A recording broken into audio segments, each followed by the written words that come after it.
Hello and welcome to Insomniac's Law, the channel where captivating stories help you unwind and drift off to sleep. Before we begin tonight's tale, let us know in the comments where you're listening from and what time it is.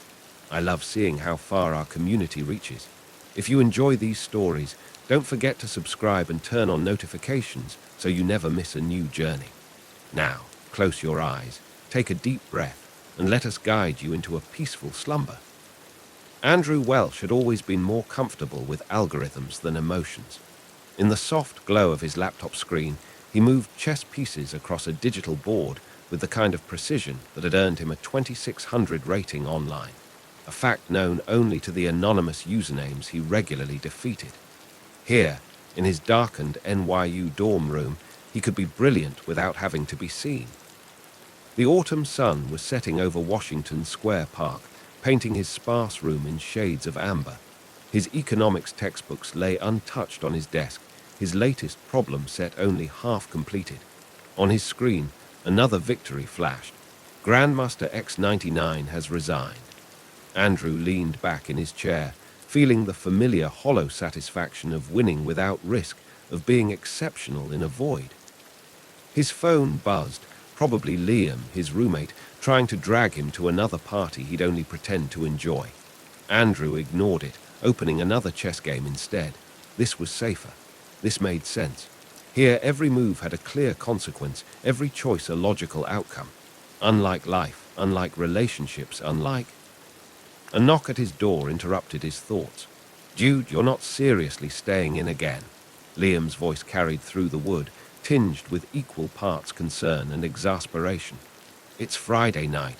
The whole city's alive, and you're in here playing computer games." "Chess isn't just a computer game," Andrew muttered, but he opened the door anyway. Liam stood there, already dressed for a night out, his easy smile a stark contrast to Andrew's perpetual overthinking. "Look," Liam said, leaning against the doorframe, "I'm not saying you need to come clubbing, but at least get some fresh air. Central Park's beautiful this time of year. Who knows, maybe you'll even find someone to play chess with in real life." Andrew almost smiled at the irony.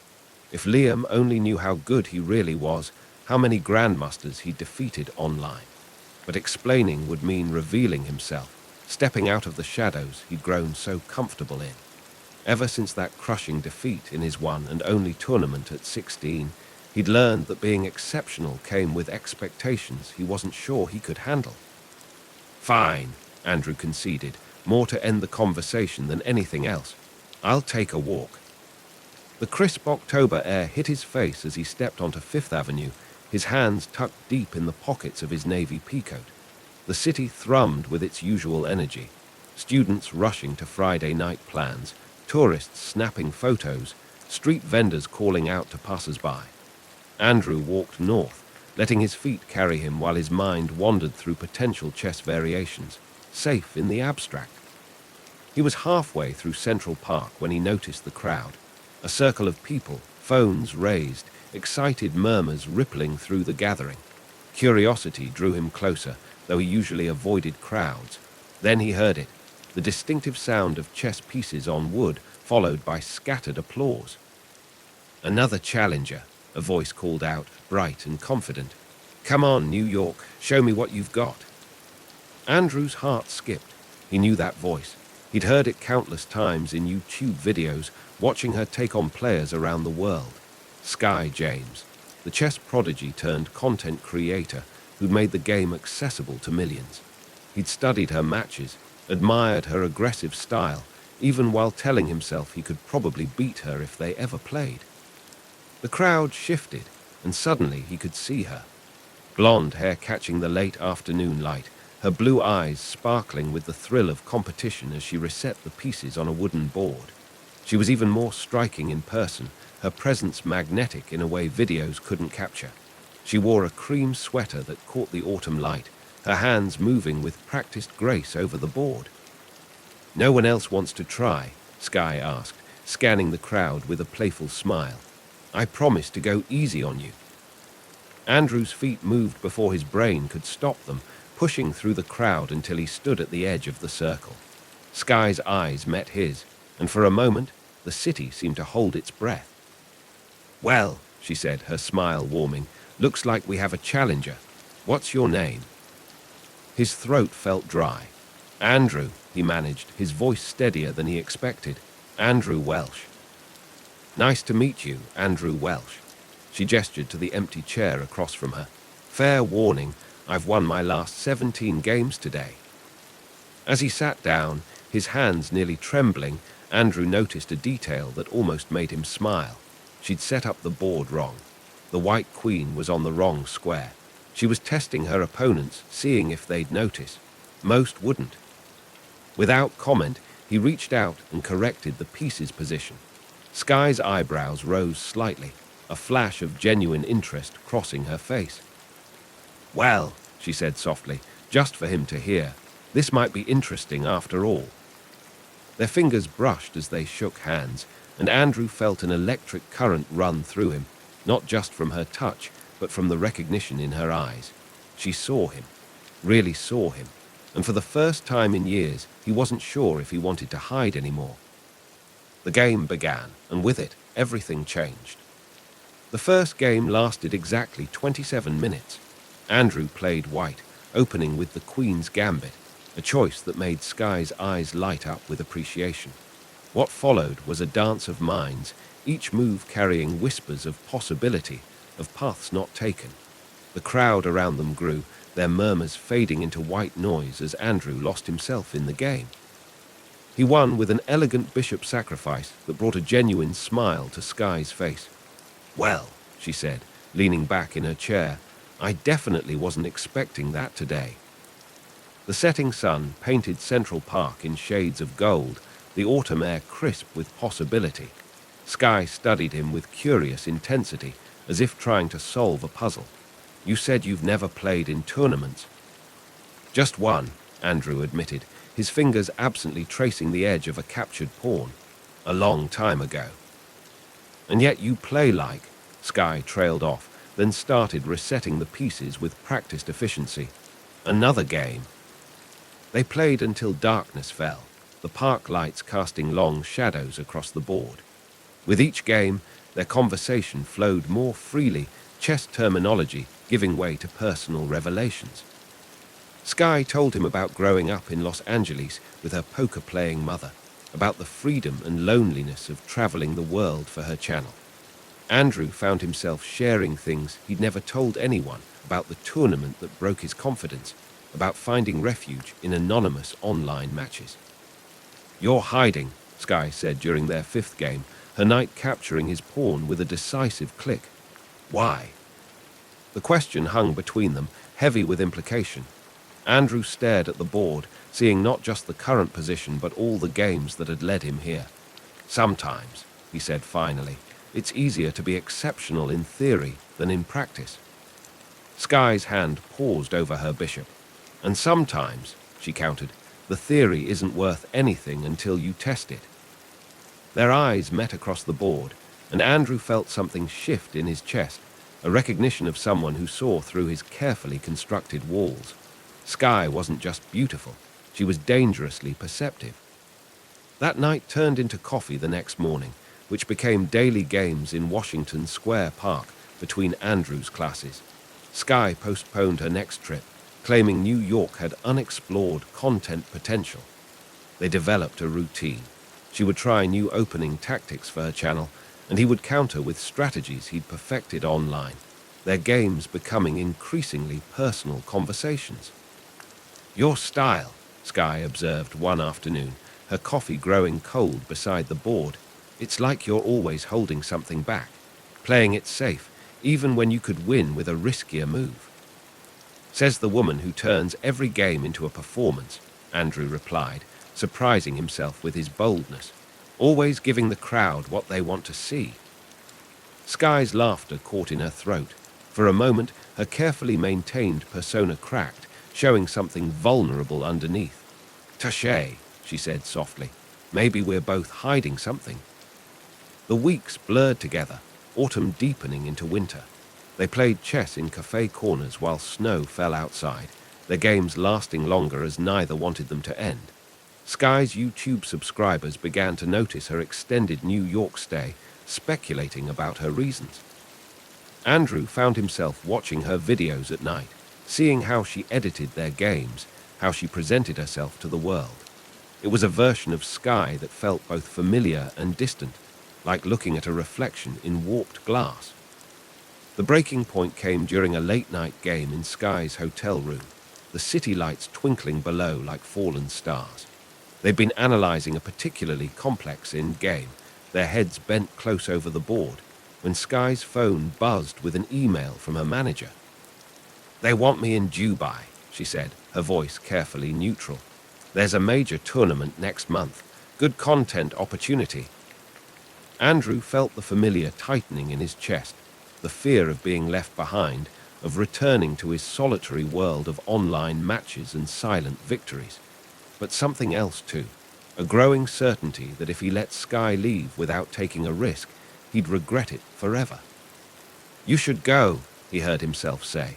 "But before you do," he reached for his phone, pulled up a chess tournament website he'd been staring at for weeks.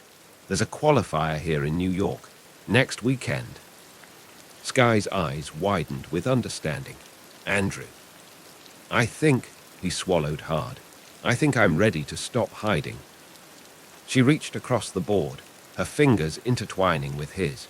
The pieces between them toppled, forgotten, as the game they'd really been playing all along reached its crucial moment. "About time," Sky whispered, and closed the distance between them. Their first kiss tasted like coffee impossibility, like all the moves they'd been afraid to make until now. But as Sky's lips met his, as his hands tangled in her hair, neither noticed the notification lighting up her phone, an email that would soon test everything they'd built. The subject line read, "Exclusive interview opportunity, the real Sky James. Life, love, and the future of chess." The interview appeared online 3 days before Andrew's first tournament. Sky's name was trending, her face splashed across chess forums and social media, but it wasn't her latest victory making headlines. It was a single quote, taken from an hour-long conversation, stripped of context and served up for maximum impact. "My relationship with Andrew Welsh. We're just friends. Chess is my priority right now." Andrew read those words on his phone screen in the pre-dawn quiet of his dorm room, feeling them sink into his chest like stones. Around him, the pieces of his life were arranged exactly as they had been for months, his laptop open to chess tutorials, Sky's latest video paused mid-smile, tournament preparation notes scattered across his desk. But suddenly, everything felt different, off balance, like someone had shifted the board when he wasn't looking. His phone buzzed. Sky's name lit up the screen. He let it ring. The tournament venue was a converted ballroom in the Marriott Marquis, all crystal chandeliers and burgundy carpets. Andrew arrived early, his tie feeling too tight, his new blazer stiff across his shoulders. Sky was already there, filming an introduction for her channel. Their eyes met across the room, and she started toward him, but he turned away, heading for his assigned table. "Andrew, wait." Her voice carried over the pre-tournament buzz, but he kept walking. He couldn't face her, not now. Not when every move felt like it could be his last. The games began. Andrew played like he was underwater, each decision taking too long, each choice feeling wrong. His first opponent, a teenage prodigy from Boston, took advantage of his distraction. By move 30, Andrew was in trouble. That's when he heard it, a familiar voice from the past, cutting through his spiral. "You're playing scared, kid." Manny Ross, the old chess hustler from Central Park, had somehow materialized in the spectator area. He stood against the wall, his weathered face creased with concern. "The board doesn't care about your feelings," Manny continued, just loud enough for Andrew to hear. "Neither does she, but both of them deserve your best game." Something clicked in Andrew's mind. He looked at the position with fresh eyes, seeing not just the pieces but the patterns beneath. His opponent had overextended, eager for the kill. 3 moves later, Andrew had turned the game around. 5 moves after that, he'd won. Between rounds, Sky cornered him in the hallway. She looked different, smaller somehow, her usual confidence replaced by something raw and uncertain. "That interview," she started, "they twisted everything. I was trying to protect you from." "Protect me?" Andrew's laugh felt bitter in his throat. "Or protect your image?" "That's not fair." "No." He met her eyes fully for the first time that day. "You've been filming this whole time, Sky. Even now. Even us. Where does the content end and the real you begin?" She flinched as if he'd slapped her. "You think this isn't real? You think what I feel for you is just, what, content?" "I think," Andrew said carefully, "that you're afraid of anything you can't edit, and I think I'm tired of being afraid." The tournament director called for the next round. Andrew turned to go, but Sky caught his arm. "I'm leaving for Dubai tomorrow," she said, her voice tight. "Early flight. I needed you to know." He nodded once, not trusting himself to speak, and walked back into the playing hall. His next opponent was already waiting, the pieces set up, the clock ready.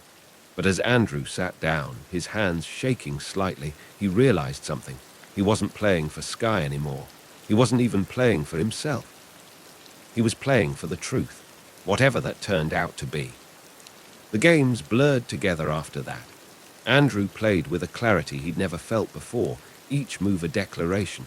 He wasn't hiding anymore, not from his opponents, not from himself. By the final round, he'd qualified for the national championship, his rating soaring past expectations. Cameras flashed, questions were shouted. Someone thrust a microphone in his face, asking how it felt to be the tournament's breakout star. "Chess," Andrew said quietly, "isn't about being a star, it's about being honest, with the board, with your opponent," he paused, his heart pounding, "and with yourself." He looked around the room, but Sky was already gone. Later that night, in his dorm room, Andrew opened his laptop. His hands hovered over the keyboard for a long moment before he pulled up Sky's latest video. It had been posted an hour ago, titled simply, "Why I Play." The video opened not with her usual high-energy introduction, but with silence. Sky sat alone in what he recognized as a hotel room, no makeup, no carefully curated background, just her, looking directly into the camera. "I've spent years turning chess into content," she began, her voice rough with emotion, "making it digestible, entertaining, safe. But the truth is, there's nothing safe about this game, and there's nothing safe about falling in love." She took a deep breath, and Andrew found himself holding his. "Today I watched someone I care about choose truth over fear. So here's my truth. I'm scared, not of losing. I've lost plenty of games. I'm scared of what happens when you can't edit out the hard parts, when you can't control the narrative, when you have to trust that what you feel is enough." She looked down at something off camera, and Andrew realized with a start that it was the scorebook from their first game in Central Park. "Someone once told me I was afraid of anything I couldn't edit," Sky continued. "He was right, but here's the thing about chess, and about love. Sometimes the most powerful moves are the ones that leave you completely exposed." The video ended there. No outro, no call to subscribe. Just Sky, raw and real, putting everything on the line. Andrew's phone lit up with a text. "My flight leaves at 6 a.m. Gate B23. It was 2 a.m. Outside his window, New York hummed with possibility. The next move was his.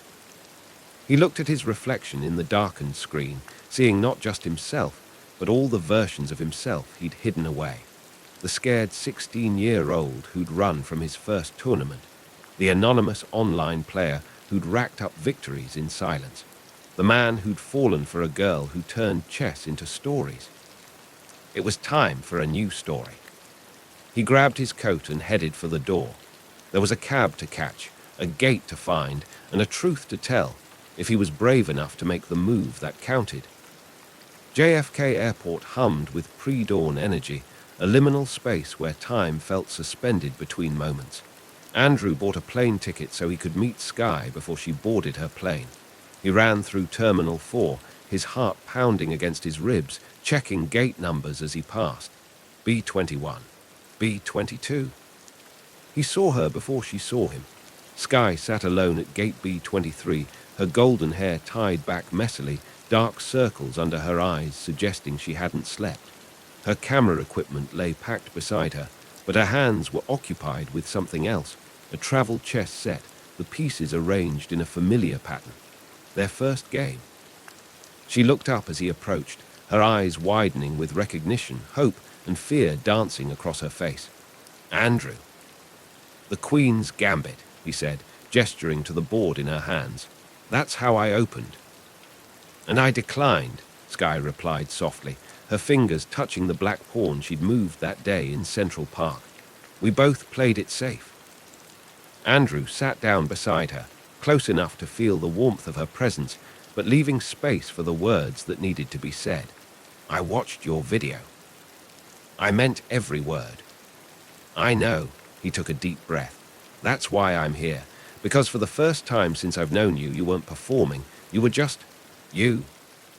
Sky's hands trembled slightly as she closed the travel board. The interview, she started. I've spent so long crafting this image, this persona that people want to see. When they asked about us, I panicked. I thought if I acknowledged what was happening between us, it would become content, something for public consumption. And I couldn't bear that because, she met his eyes, because what I feel for you is the one thing I don't want to share with my subscribers. I get it, Andrew said. I've been hiding too.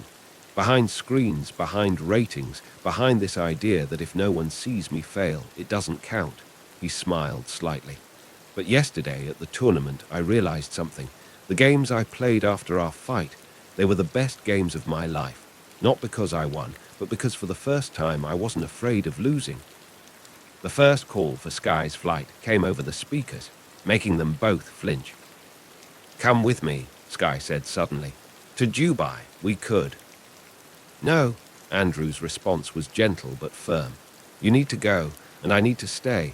I have the national championship to prepare for, and you have your career. But maybe, he reached for her hand, maybe we don't have to choose between love and ambition.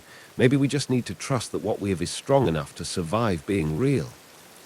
Sky interlaced her fingers with his, a tear sliding down her cheek. I'm terrible at long distance. I've never, she swallowed hard. I've never cared enough to try. Then we'll get better at it, together. Andrew pulled out his phone, opening his chess app. We can play every day, not for content, not for ratings, just for us. The time zones will be hell, he finished, but I'm willing to lose some sleep if you are. Sky laughed through her tears, the sound pure and unedited. You know what's crazy? I've played thousands of games for my channel, but the ones I keep replaying in my head, they're all with you. The final boarding call echoed through the terminal. Around them, passengers hurried to the gate, creating a bubble of chaos that somehow made this moment feel more intimate. I have something for you, Andrew said, reaching into his coat pocket. He pulled out a folded piece of paper, the score sheet from the tournament. My first official rating. I want you to have it. Sky took the paper with trembling hands, unfolding it carefully. Her eyes widened as she saw the number. Andrew, this is proof, he said simply, that sometimes the scariest moves are the ones most worth making. She stood, gathering her bags, but hesitated before turning to the gate. Promise me something. Anything. Promise me that when I come back, you'll be ready to play without holding back. No safety moves, no protective strategies, just us, all in. Andrew stood, pulling her close. I promise, but only if you promise something too. What's that? Promise me that the next time someone asks about us in an interview, you'll tell them the truth, that some things are too important to turn into content. Sky's answer was a kiss that tasted of tears and possibility, of mornings to come and games yet to be played. When they finally parted, she pressed her forehead to his. Your move, Grandmaster. No, Andrew smiled. Our move. He watched her walk through the gate, her blonde hair catching the first rays of dawn through the terminal windows. But unlike every other goodbye in his life, this one didn't feel like an ending. It felt like an opening, the kind that required courage to play, but promised something beautiful if you were brave enough to see it through. His phone buzzed as he walked out of the terminal. A notification from the chess app. Sky James has invited you to a game. Below it, a message. Day one of forever. Don't you dare let me win. Andrew smiled, the morning sun warm on his face as he stepped out of the airport. Some games, he was learning, were worth playing in the light. 1 year later. The World Chess Championships playing hall was silent except for the gentle click of pieces and the steady rhythm of chess clocks. Andrew sat at the central board, his opponent, Viktor Novikov, the reigning world champion, studying the position with cold intensity. The crowd pressed against the barriers, their phones raised to capture what could be the final game of the match. But Andrew wasn't looking at Viktor, or the crowd, or even the critical position on the board. His eyes were fixed on a familiar figure in the front row, her camera steady in her hands, her blue eyes locked on him with the same intensity he'd felt that first day in Central Park. Sky hadn't just come to film. She'd flown in from Tokyo, interrupting her Asian chess tour because she'd promised to be here, not as a content creator, but as herself, as his. The past year had been a maze of long-distance calls, late-night chess games, and brief, precious reunions in cities around the world. They'd learned to navigate time zones and tournament schedules, to share victories and defeats across continents. Sky's channel had evolved, becoming more personal, more authentic. She'd started showing the harder parts of professional chess, the struggles behind the glamour. Her subscribers had doubled. Andrew had risen through the ranks with a style all his own, aggressive yet thoughtful, willing to take calculated risks that left commentators breathless. Chess websites called him the hidden grandmaster at first, then just the grandmaster as his reputation grew. But only Sky knew that his greatest games weren't played in tournaments. They were played in hotel rooms at midnight, over video calls, both of them laughing as they analyzed positions in their pajamas. Now, in the most important game of his career, Andrew faced a critical decision. The position was complex, full of hidden traps and subtle possibilities. Viktor had played brilliantly, pushing Andrew to the edge of defeat several times. But there was something there, a combination so risky it was beautiful. 6 months ago, he and Sky had analyzed a similar position during one of their late-night calls. She challenged him to find the winning line, and when he did, she'd smiled that brilliant smile and said, "Promise me you'll play it like that if you ever get the chance. No holding back." Andrew touched his queen, feeling the smooth wood beneath his fingers. In that moment, he remembered everything, the fear that had kept him hiding for so long, the girl who'd helped him step into the light, the journey that had brought him here. He wasn't that scared 16-year-old anymore. He wasn't even the same person who'd walked into Central Park a year ago. He looked at Sky one more time. She wasn't filming now. Her camera had lowered and she was just watching, just being present. She gave him a slight nod, and he knew she was thinking of the same late-night analysis, the same promise. Andrew moved his queen, not the safe move, not the expected move, but the true one. The crowd gasped. Viktor's eyes widened. The commentators began speaking rapidly into their microphones, but Andrew sat back, perfectly calm, watching as his opponent realized what was coming. 5 moves later, it was over. "Checkmate," Andrew said softly. The hall erupted, cameras flashed. People were shouting, cheering, trying to get quotes and reactions. But Andrew stood up, walked past the press line, and went straight to Sky. She met him halfway, her eyes shining. "You played it," she whispered, "the line we found." "I made a promise," he said, pulling her close. "No holding back." Sky laughed, the sound both joyful and tearful. "You know this is all being filmed, right? We're giving them quite a show." "Let them watch," Andrew smiled. "Some things are worth being seen." Later that night, after the interviews and ceremonies, they sat in Andrew's hotel room with a chess board between them. But for once, they weren't playing. Sky was curled against him on the couch, both of them watching the city lights sparkle through the window. "I have a confession," Sky said, tracing patterns on his palm. "I'm tired of airports." Andrew kissed her temple. "What are you saying?" "I'm saying," she sat up, meeting his eyes. "I'm saying I want to make New York my home base, keep traveling for tournaments, but come home to you, if that's something you want." Instead of answering, Andrew reached for his phone, pulled up their chess app, and started a new game. On the first move, he placed his king in the center of the board, the most vulnerable position possible. Sky looked at the screen, then back at him, understanding dawning in her eyes. "That's your answer." "That's my answer," he said softly. "I'm all in if you are." She took his phone, made her move, placing her king right next to his. "Checkmate," she whispered, and kissed him. Outside, New York hummed with its endless energy. Tomorrow, they would face new challenges, new games, new adventures. But tonight, they had this. A quiet room, a shared future, and the knowledge that some victories aren't won on a chessboard. They're won in the moments between moves, in the courage to be seen, in the choice to stay. In the end, it wasn't about winning or losing. It wasn't even about chess, really. It was about finding someone who made you brave enough to play the game with your whole heart, no moves held back, no pieces left in reserve. It was about learning that love, like chess, isn't about perfect moves. It's about making the move that counts together.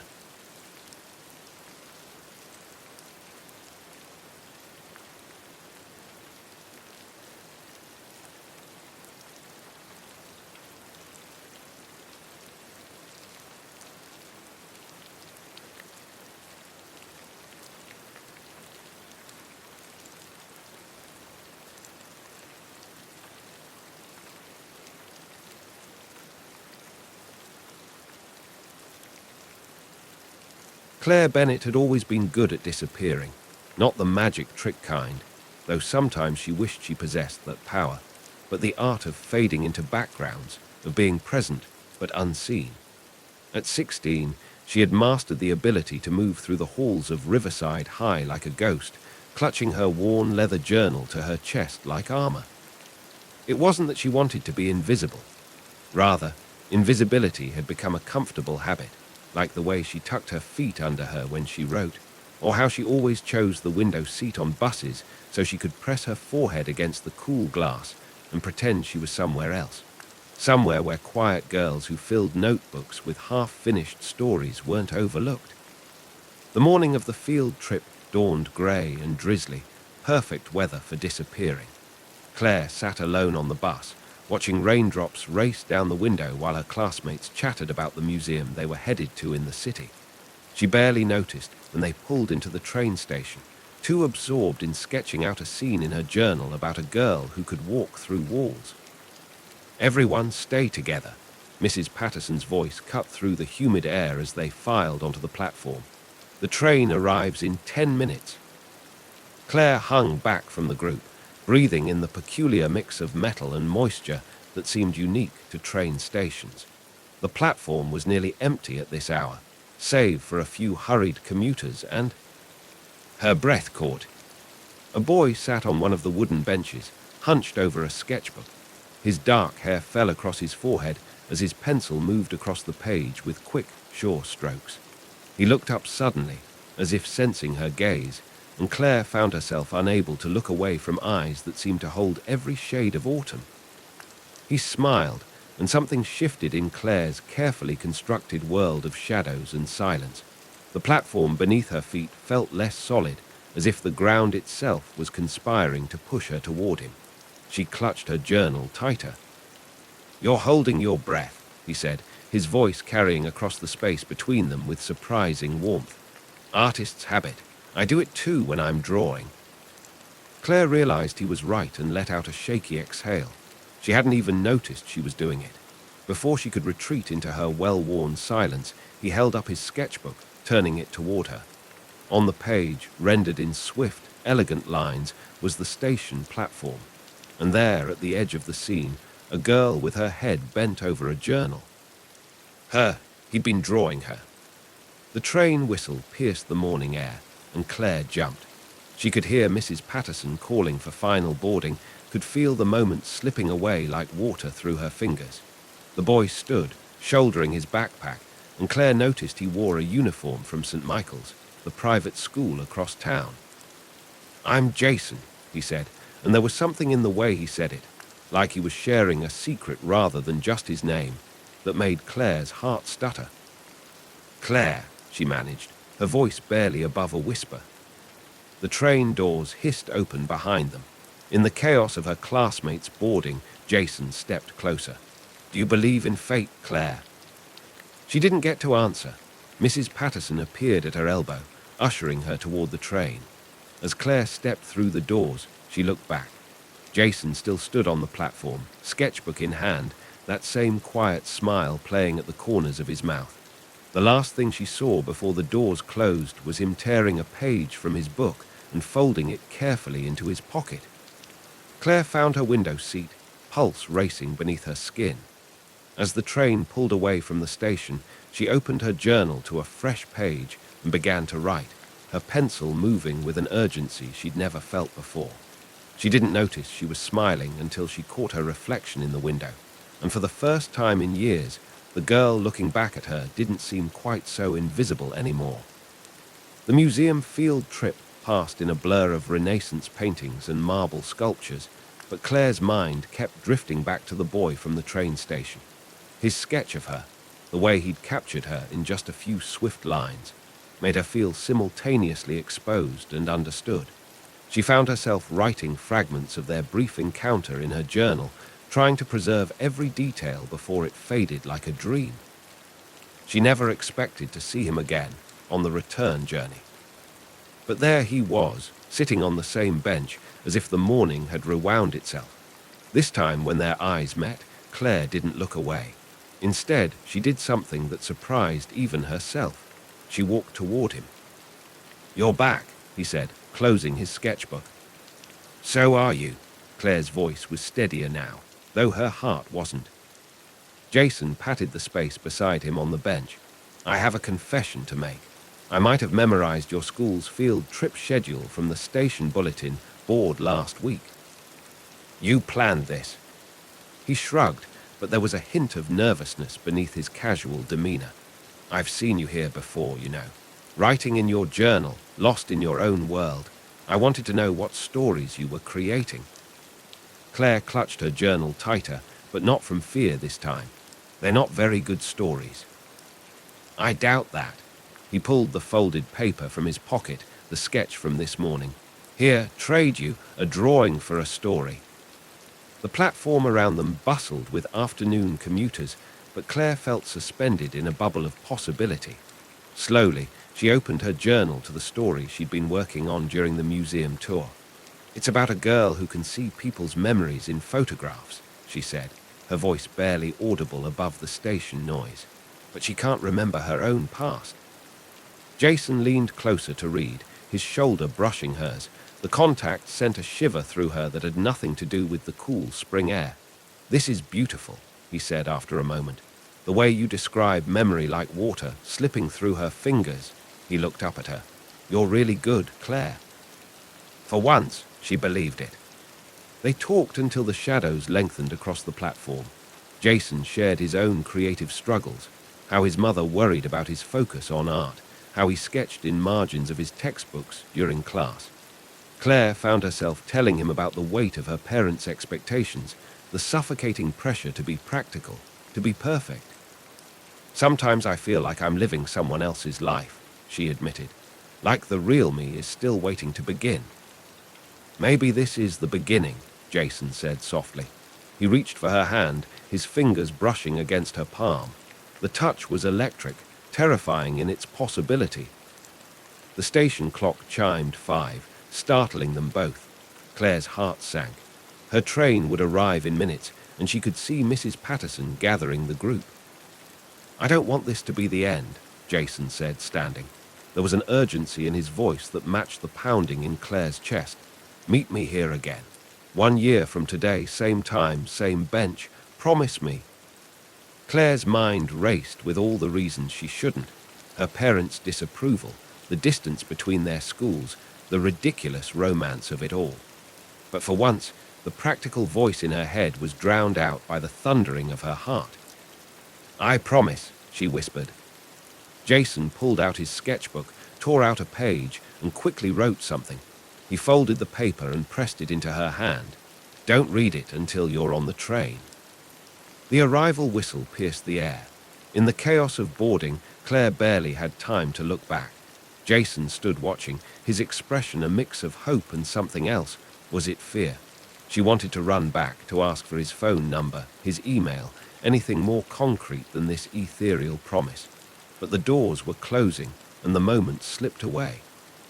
Only when the train lurched into motion did Claire unfold his note. Inside was a small sketch of their bench, and below it, in hurried handwriting. Some people spend their whole lives waiting for magic, but magic isn't found, it's made.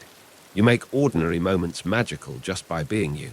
1 year from today, we'll make some more. Jay. Claire pressed the note to her chest, feeling the weight of everything unspoken between them.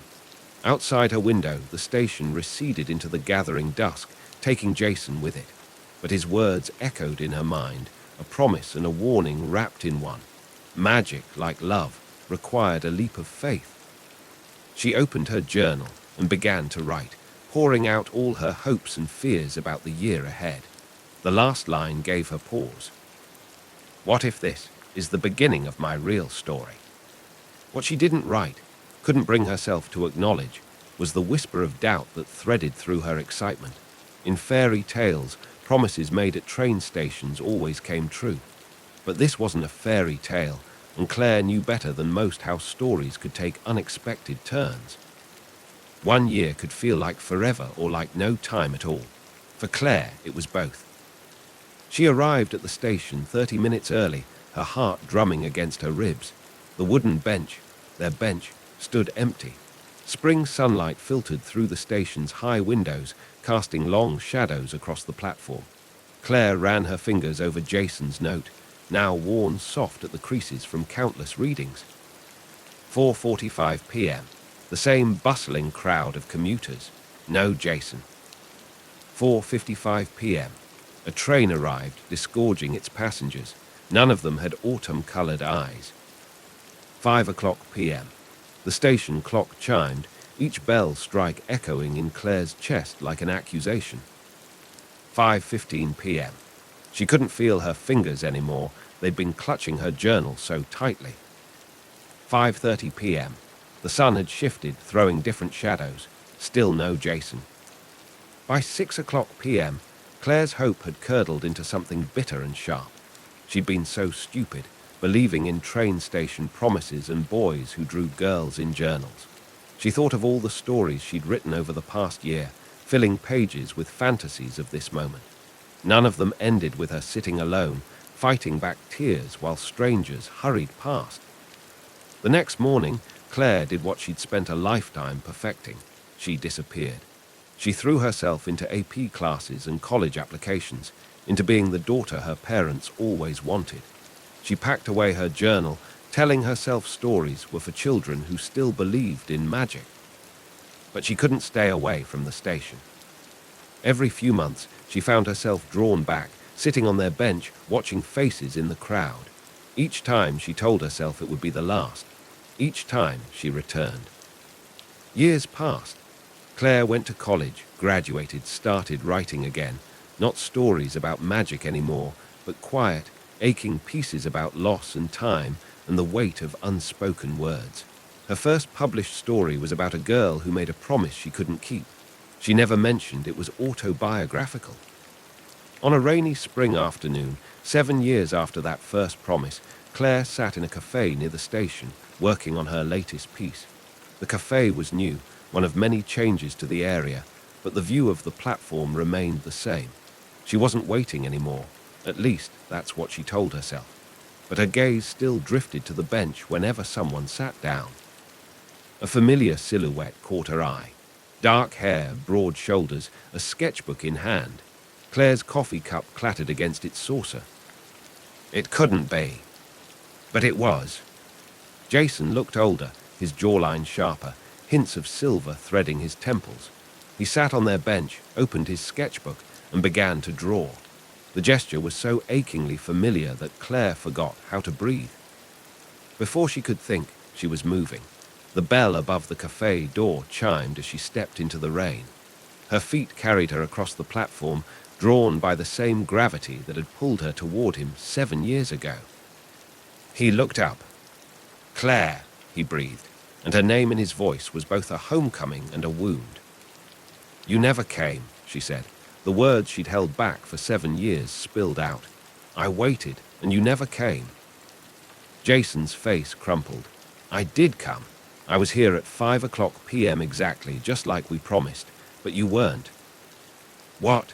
"No, I was here from 4:30 until after 6 o'clock. On May 15th. Claire felt the world tilt. May 15th? The promise was for May 14th. "I have your note." She fumbled in her bag for her wallet, where she still kept the worn piece of paper. Jason was already pulling out his own weathered notebook. He flipped it open to a page marked with a faded train ticket. There, in Claire's careful handwriting from 7 years ago, was a story about a girl who could see memories in photographs, and at the bottom, a hastily scrawled date. Meet May 15th, 5 p.m. "I wrote it down wrong," Claire whispered, the realization hitting her like a physical blow. "We were here on consecutive days, missing each other by 24 hours. "I came back too," Jason said softly. "Every few months, just hoping." They stared at each other across 7 years of missed connections and unspoken words. The rain fell harder, but neither of them moved. Around them, commuters rushed past with umbrellas and hurried steps, but Claire and Jason remained frozen in their own pocket of time, like a sketch caught between one stroke and the next. "I never stopped writing about you," Claire admitted, her voice barely audible above the rain. "I never stopped drawing you," Jason replied, and opened his sketchbook. Pages and pages of her, sitting on the bench through different seasons, her profile in winter light, her silhouette in summer dusk. 7 years of glimpses, each one a testament to a promise that refused to die. Claire felt tears mixing with the rain on her cheeks. All those years of believing he hadn't cared, when he'd been carrying her with him just as she'd carried him, in art, in words, in the spaces between heartbeats. "What do we do now?" she asked, her voice shaking. Thunder rolled overhead, and Jason stood, closing the distance between them. He reached out, his fingers hovering just shy of touching her face, as if he wasn't sure she was real. "We start over," he said, "or we pick up where we left off, or," his voice caught, "or you walk away and this becomes another story in your journal." Claire looked up at him, at the boy who'd seen her when she was invisible, now a man who'd spent 7 years drawing a ghost. In his eyes, she saw the same autumn colors that had haunted her dreams, and something else, a fear that mirrored her own. The fear of reaching for magic and finding only empty air. The next moment would change everything. Claire felt its weight pressing against her chest, demanding an answer to a question 7 years in the making.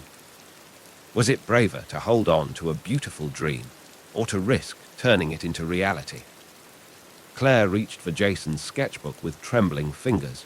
"Show me," she whispered. "Show me everything I missed." They found shelter from the rain in the cafe, claiming a corner table by the window that overlooked their bench. Steam rose from fresh coffee cups as Jason turned pages, sharing 7 years of sketches, not just of Claire, but of his life. His mother's proud smile at his art school graduation. The small design studio he'd started. The empty apartment that never quite felt like home. "I drew this the night I missed you," he said, pointing to a dark, chaotic piece. The bench stood alone in the rain, the platform around it dissolving into shadow. "I was so angry at myself for not double-checking the date, for not getting your number, for—" he broke off, running a hand through his rain-damp hair. "I kept thinking about all the ways I could have done it differently." Claire pulled out her own journal, its pages swollen with years of writing. "I did the same thing, wrote hundreds of versions where we got it right." She opened to a dog-eared page. "This one's about a girl who builds a time machine out of train tickets and station clocks just to fix one moment." Jason smiled, touching the words gently. "Read it to me." So she did. As the afternoon light softened into evening, they traded stories for sketches, filling in the gaps of their lost years. Claire learned about Jason's struggle to convince his mother that art could be more than a hobby, how he'd worked through college at a print shop to help support them both. Jason discovered how Claire had found her voice as a writer, turning her private journal stories into published pieces that spoke to others who knew what it meant to miss something, or someone, with their whole heart. "I used to think you hadn't shown up because I wasn't worth waiting for," Claire admitted, staring into her third cup of coffee. "That I'd imagined the connection between us." "Claire," Jason reached across the table, taking her hand. His fingers were stained with graphite, just as they had been 7 years ago. "You were never imaginary to me. Look." He flipped to a recent sketch. Claire at the bench last month, her head bent over her laptop, sunlight in her hair. The detail was extraordinary, down to the small frown she got when searching for the right word. "You saw me all those times." "Every time. I just couldn't make myself approach you. I was afraid you'd hate me for not being there that day, that you'd moved on, found someone else who didn't break their promises." "There wasn't anyone else," Claire said softly. "Not really. How could there be? They all felt like rough drafts of this story." Outside, the rain had stopped. The setting sun broke through the clouds, painting the station in shades of gold and rose. On the platform, their bench caught the light, glowing like a beacon. "I have a confession," Jason said. "Remember that first sketch I did of you, the one from the morning we met?" Claire nodded. "I still have it. Every time I thought about giving up art, about taking a real job like my mom wanted, I'd look at it. Something about the way you were lost in your writing, creating your own world. It reminded me why I started drawing in the first place, to capture moments that matter, to make the ordinary magical." He pulled out his wallet and carefully extracted a folded piece of paper, the original sketch, worn soft at the creases, just like Claire's note. "We've been carrying pieces of each other all this time," Claire realized, touching the aged paper with reverence. "Maybe that's what kept bringing us back here. Not just the promise, but the pieces of ourselves we left with each other." The cafe was nearly empty now, the evening commuter rush long past. Through the window, they could see new passengers hurrying to catch their trains, each focused on their own destinations, their own stories. "So what now?" Claire asked, echoing her earlier question. But this time, there was no fear in her voice, only possibility. Jason stood, offering his hand. "Now we write a new story, together this time." He nodded toward their bench, starting right there where it all began. Claire took his hand, feeling the years of longing and regret begin to dissolve like rain. As they stepped out into the golden evening light, she realized something. The magic hadn't been in the promise they'd made 7 years ago. It was in this moment, in choosing to begin again, in believing that some stories were worth waiting for, worth fighting for, worth rewriting until they got it right. They sat on their bench, shoulders touching, as the station lights flickered on one by one. Jason opened his sketchbook to a fresh page. Claire uncapped her pen. "Tell me a story," he said. "Draw me a memory," she replied. And together, they began to fill the blank page with everything that waited ahead of them. No longer a promise of what might be, but the start of what already was. 1 year later. The wooden bench had finally been replaced. Claire ran her hand along the sleek metal surface, remembering all the hours she'd spent on its predecessor, waiting, writing, wondering. The new bench was part of the station's modernization project, just like the digital departure boards and automated ticket machines that had replaced the old paper schedules and window kiosks. But some things hadn't changed. She opened her latest novel, running her fingers over the dedication page. For the boy who drew magic in ordinary moments, and the bench where our story began, some promises are worth the wait. The book had started as a simple love story about missed connections, but it had grown into something more, a meditation on time, art, and the courage it takes to believe in second chances. The reviews had called it her breakthrough work. Claire knew it was simply the story she'd been trying to write all along. She checked her phone, 4:55 p.m., right on schedule. Jason arrived with his portfolio case slung over his shoulder, grinning when he spotted her. Even after a year of seeing him every day, that smile still made her heart skip. "Ready?" he asked, settling beside her. Claire nodded, pulling out 2 paper train tickets. Not the efficient digital passes most commuters used now, but proper cardboard tickets, like the ones they'd had 7 years ago. She'd specifically requested them from the ticket office, earning a puzzled look from the clerk. "It's today, isn't it?" Jason asked softly, taking his ticket. "The day we were supposed to meet, the actual date." "May 15th, Claire confirmed. "I thought we could finally keep that promise. Better late than never." They sat in comfortable silence as the 5 o'clock p.m. train pulled in.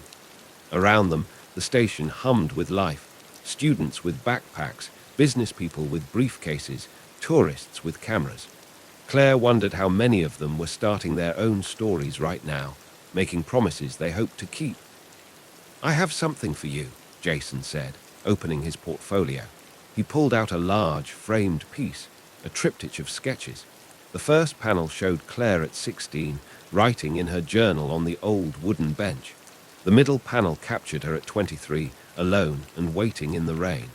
The final panel was them together on the new bench, Claire reading from her novel while Jason sketched. "Past, present, and future," he explained, "though I suppose they're all past now." "Not all of them," Claire said. She reached into her bag and retrieved a small, wrapped package. "I have something for you too."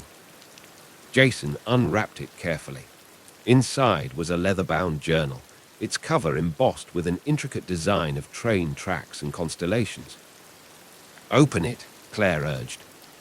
The first page held a handwritten note. "For the next chapter of our story. This time, we'll write it together." The rest of the pages were blank, waiting to be filled. "I thought we could use it to plan the wedding," Claire said quietly. "A proper story needs a proper ending after all." Jason's smile widened as he pulled a small velvet box from his jacket pocket. "Funny you should mention that." Claire's breath caught. "Jason." "I was going to wait until dinner, but—" He glanced around the station, his eyes soft with memory. "This feels right. Where else would I ask you to spend the rest of your life with me if not here?" He slid off the bench and knelt before her, opening the box to reveal a ring. But it wasn't just any ring. The band was engraved with tiny train tracks that wrapped around to meet at a small, perfect diamond. "Claire Bennett," he said, his voice steady despite the tremor in his hands, "will you help me make ordinary moments magical for the rest of our lives?" Through tears, Claire saw a small crowd gathering, commuters pausing their rush home to witness this moment. She thought about the girl she'd been, the one who tried so hard to disappear, who never imagined she'd be the center of such a beautiful scene. "Yes," she whispered, then louder, "yes." The station erupted in applause as Jason slipped the ring onto her finger. When he kissed her, Claire heard the 5:15 train whistle in the background, the same whistle that had torn them apart 8 years ago, now heralding their new beginning. Later that evening, they sat at their bench one last time before heading home. Jason sketched the station at twilight while Claire wrote in their new journal, each of them doing what they'd always done, making art from love, and love from ordinary moments. On the first page, beneath her earlier note, Claire added, "Some people spend their lives searching for magic in grand gestures and perfect timing. But real magic lives in the missed connections that find their way home, in wrong dates that lead to right moments, in love that waits as long as it takes to get the story right. And sometimes, magic is simply 2 artists on a bench, transforming an ordinary train station into the beginning of forever." She showed the words to Jason, who added a small sketch in the margin. 2 figures on a bench, surrounded by stars, their stories finally synchronized, their time finally right. Above them, the station clock struck 6, and neither of them needed to catch a train. They were already exactly where they were meant to be.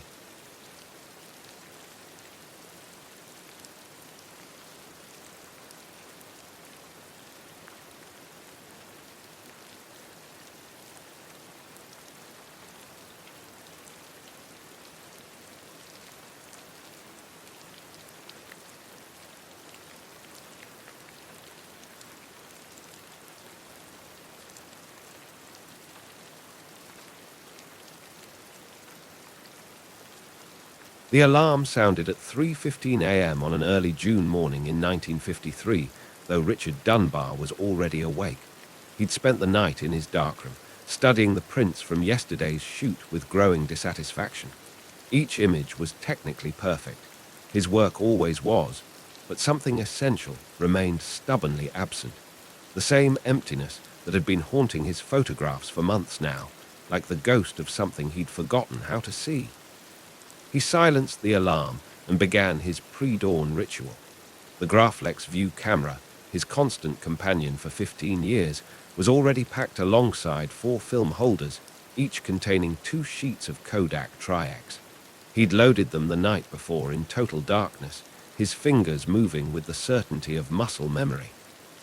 The sturdy wooden tripod, essential for the long exposures landscape work demanded, waited by the door. Everything was precisely where it should be, just as it had been every morning for as long as he could remember. The drive from his Lake Tahoe cabin to Yosemite Valley took just under 4 hours.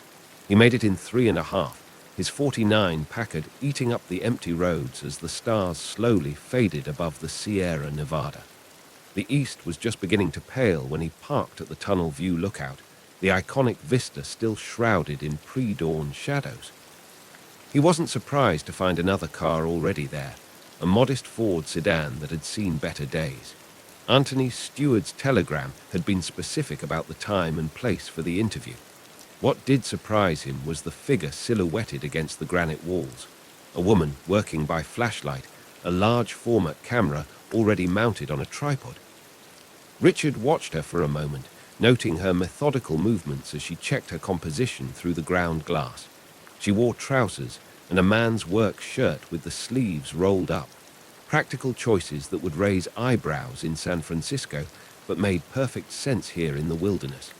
Her dark hair was tied back severely, and a light meter hung around her neck rather than a camera, another telling detail. This was no Sunday photographer. "You're early, Miss Stocks," he called out, lifting his own equipment from the car. She turned, startled but composed. "Mr. Dunbar, I hope to capture the valley before our meeting. I didn't mean to intrude on your location." "Tunnel View hardly belongs to me," he approached, studying her setup with professional interest. A Deerdorf 8x10, not the obvious choice for a young photographer just starting out. The camera alone cost more than most people made in 3 months. "Though I'm curious why you chose this spot. It's been photographed to death." "By better photographers than me," she agreed readily. "That's why I'm here. I wanted to understand how the masters saw it before trying to find my own vision." She stepped back from her camera. "Would you like to see my composition?" He hesitated. The eastern sky was brightening rapidly, and he had his own shot to set up. But professional curiosity won out. He bent to study her ground glass. The composition was unexpected. Instead of the classic wide shot capturing the entire valley, she'd focused tighter, using a fallen branch in the foreground to frame El Capitan. The pre-dawn light created deep shadows that gave the scene an almost abstract quality. It wasn't technically perfect. The exposure would be tricky with such contrast, but there was something compelling about it. "An interesting choice," he said finally. "But not what you would have done." It wasn't a question. "No," he straightened, meeting her eyes for the first time. They were darker than he'd expected, intelligent and unafraid. "I would have waited for better light." "Better light or safer light?" She held his gaze. "Sometimes the shadows tell more truth than the highlights, Mr. Dunbar." He felt an unexpected spark of something, irritation, curiosity. Before he could respond, she was already moving, efficiently breaking down her equipment to make room for his. He found himself watching her hands, confident, precise, treating the expensive camera with the respect it deserved. "Mr. Stewart sent your portfolio," he said, beginning his own setup. "Your technical skills are adequate, but this project requires more than technical proficiency. It's about capturing the essence of Yosemite, not just its surface." "The essence Mrs. Stewart loved," she added quietly. Richard's hands stilled on his tripod. Margaret Stewart. He'd met her once, years ago, at a gallery showing. She'd spent hours studying his photographs, not just admiring them, but truly seeing them. Her death had hit the Bay Area art community hard. "Did you know her?" he asked. "No," Annie's voice held a note of regret. "But I studied her photographs, not the professional ones, her personal albums. Mr. Stewart shared them with me when I interviewed with him. She saw this place differently than you do." She paused, then added, "Differently than I do, too." There was a joy in her images, even the technically imperfect ones. Especially those, maybe. The observation was unexpectedly insightful. Richard found himself studying her again, trying to reconcile her youth with the depth of her understanding. She couldn't be much over 22, yet there was something in the way she spoke about photography that resonated uncomfortably with his own recent doubts.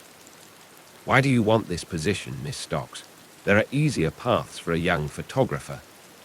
"Because I want to learn from the best." She met his eyes again. "But also because I think even the best photographers can sometimes forget how to see with fresh eyes.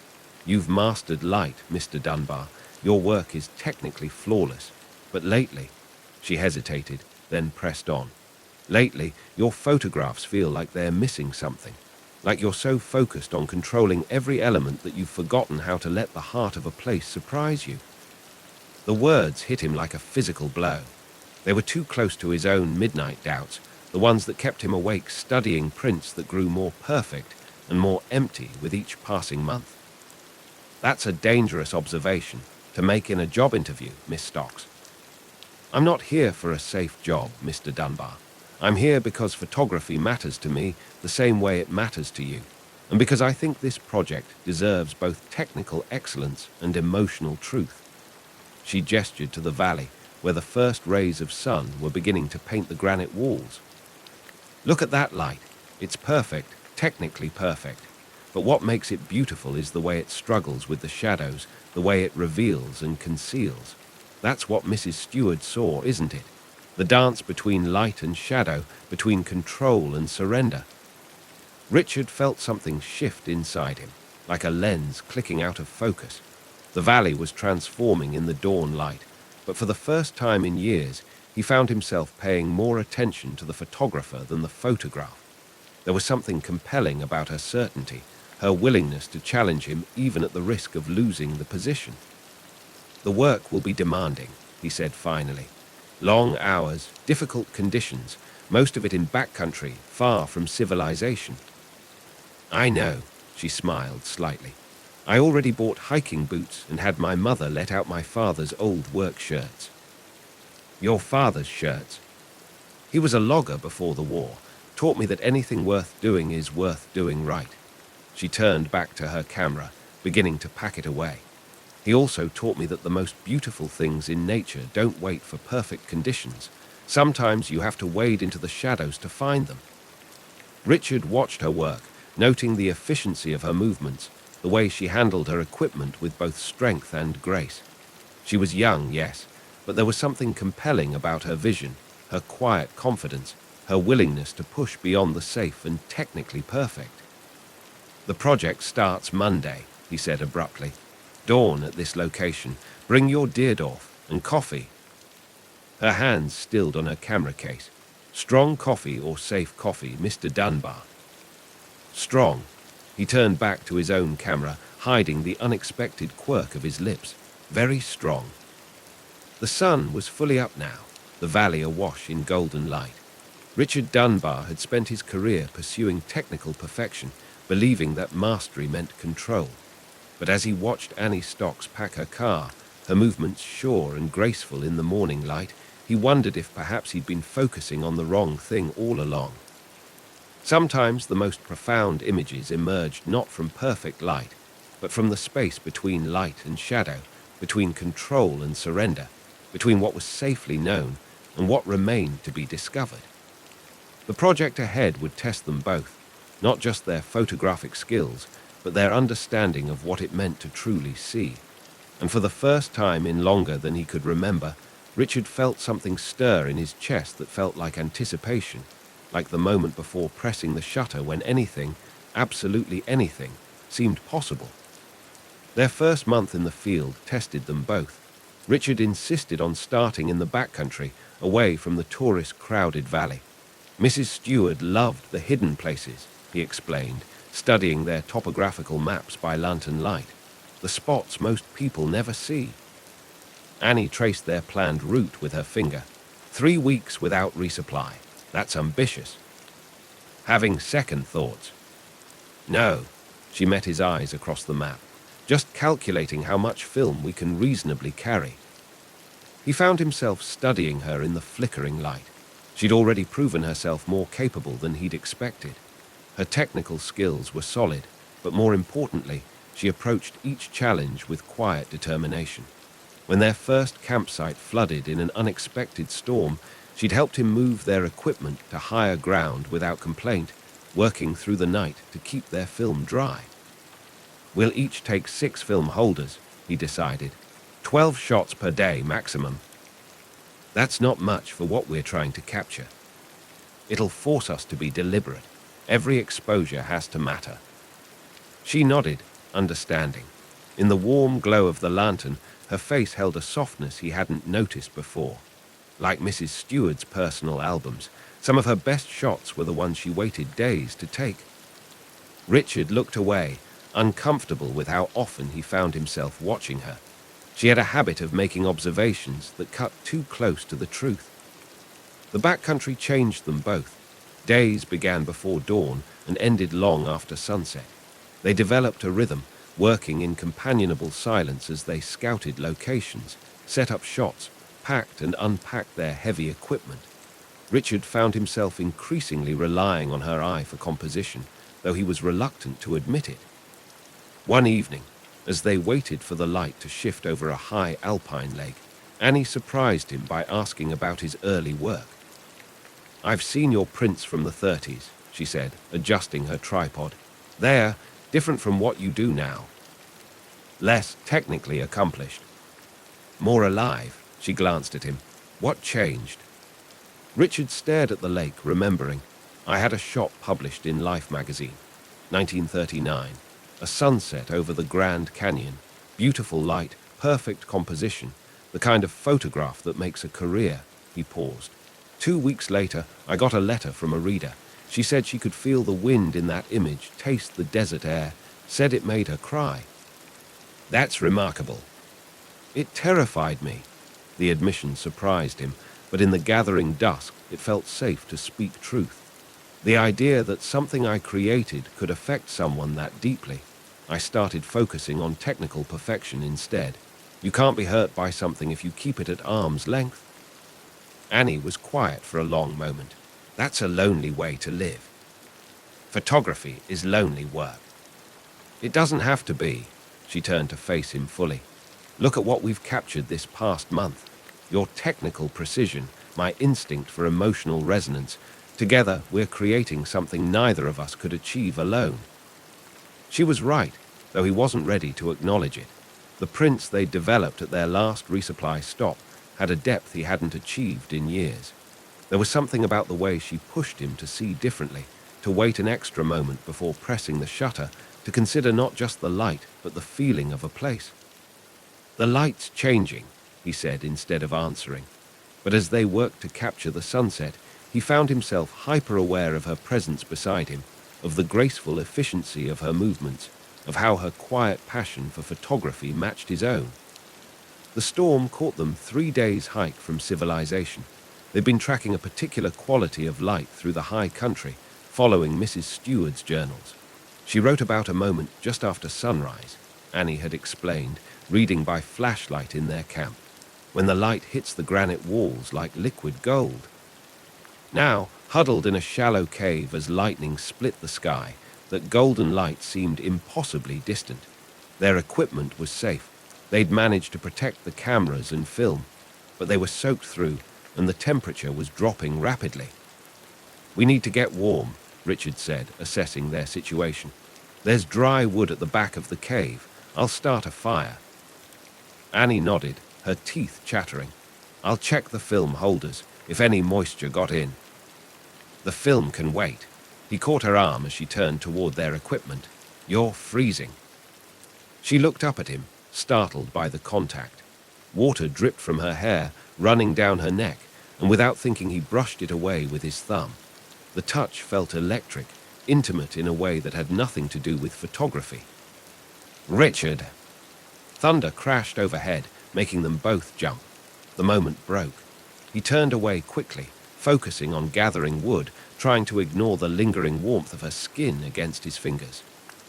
The fire, when he got it started, cast dancing shadows on the cave walls. They sat close together for warmth, their wet clothes slowly steaming in the heat.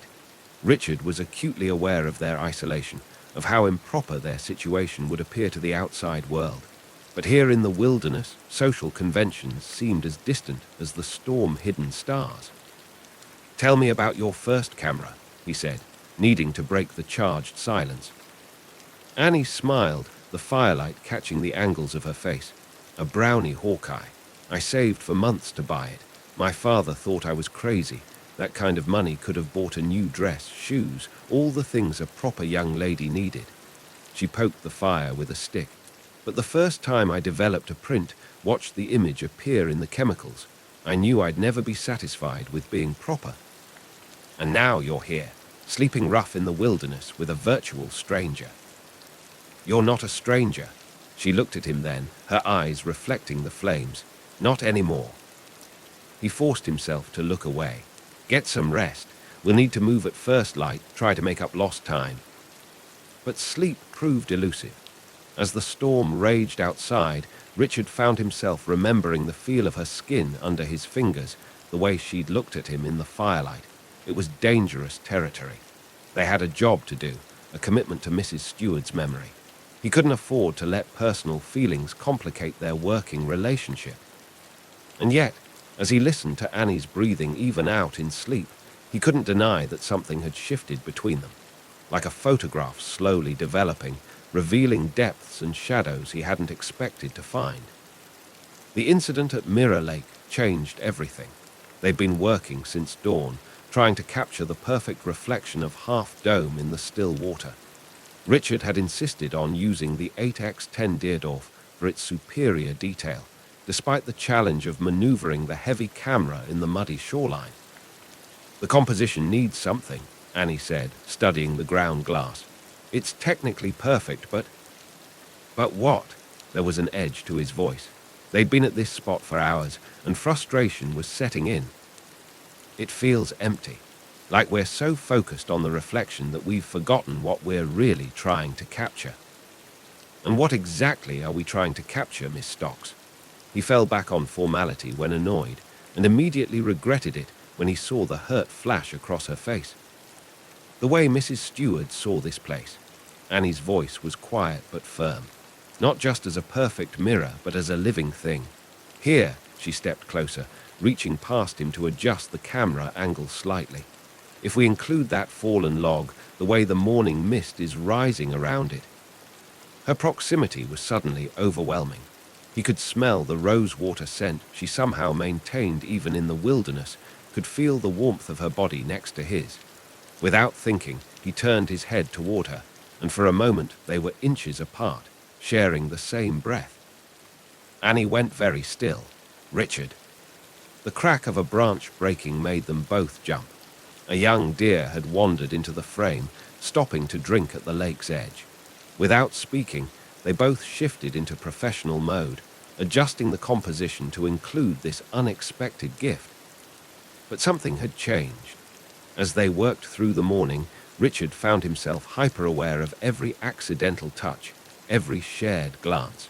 The easy rhythm they'd developed over the past months felt suddenly charged with unspoken possibility.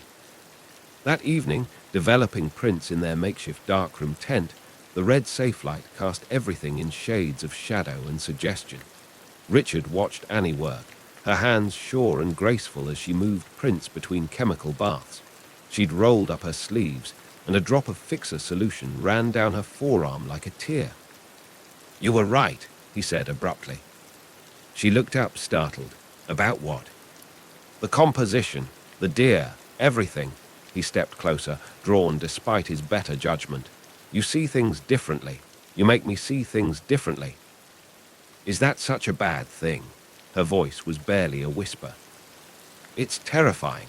He reached out, brushed another drop of solution from her skin. This time his fingers lingered. Everything about you terrifies me. The air between them felt charged, like the moment before lightning strikes. Annie turned her hand in his, their fingers intertwining. Richard. A timer buzzed, making them both jump. The print in the developer was starting to overdevelop, the shadows growing too dark. They broke apart, returning to their tasks with forced professionalism. But the darkness couldn't hide the trembling of Annie's hands or the way Richard's breath came too quick and shallow. Later, studying the prints they'd made, Richard was struck by how different they were from his usual work. There was still technical excellence, yes, but there was something more, a vulnerability, a sense of intimacy with the landscape that he hadn't achieved in years.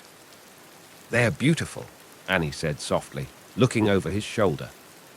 They're dangerous. He couldn't look at her. We have a job to do, a responsibility to Mrs. Steward's memory. We can't. Can't what? When he didn't answer, she pressed on. Feel something, connect with what we're photographing, with each other. Annie. No. She gathered up her prints with trembling hands. You're right, we have a job to do. Good night, Mr. Dunbar.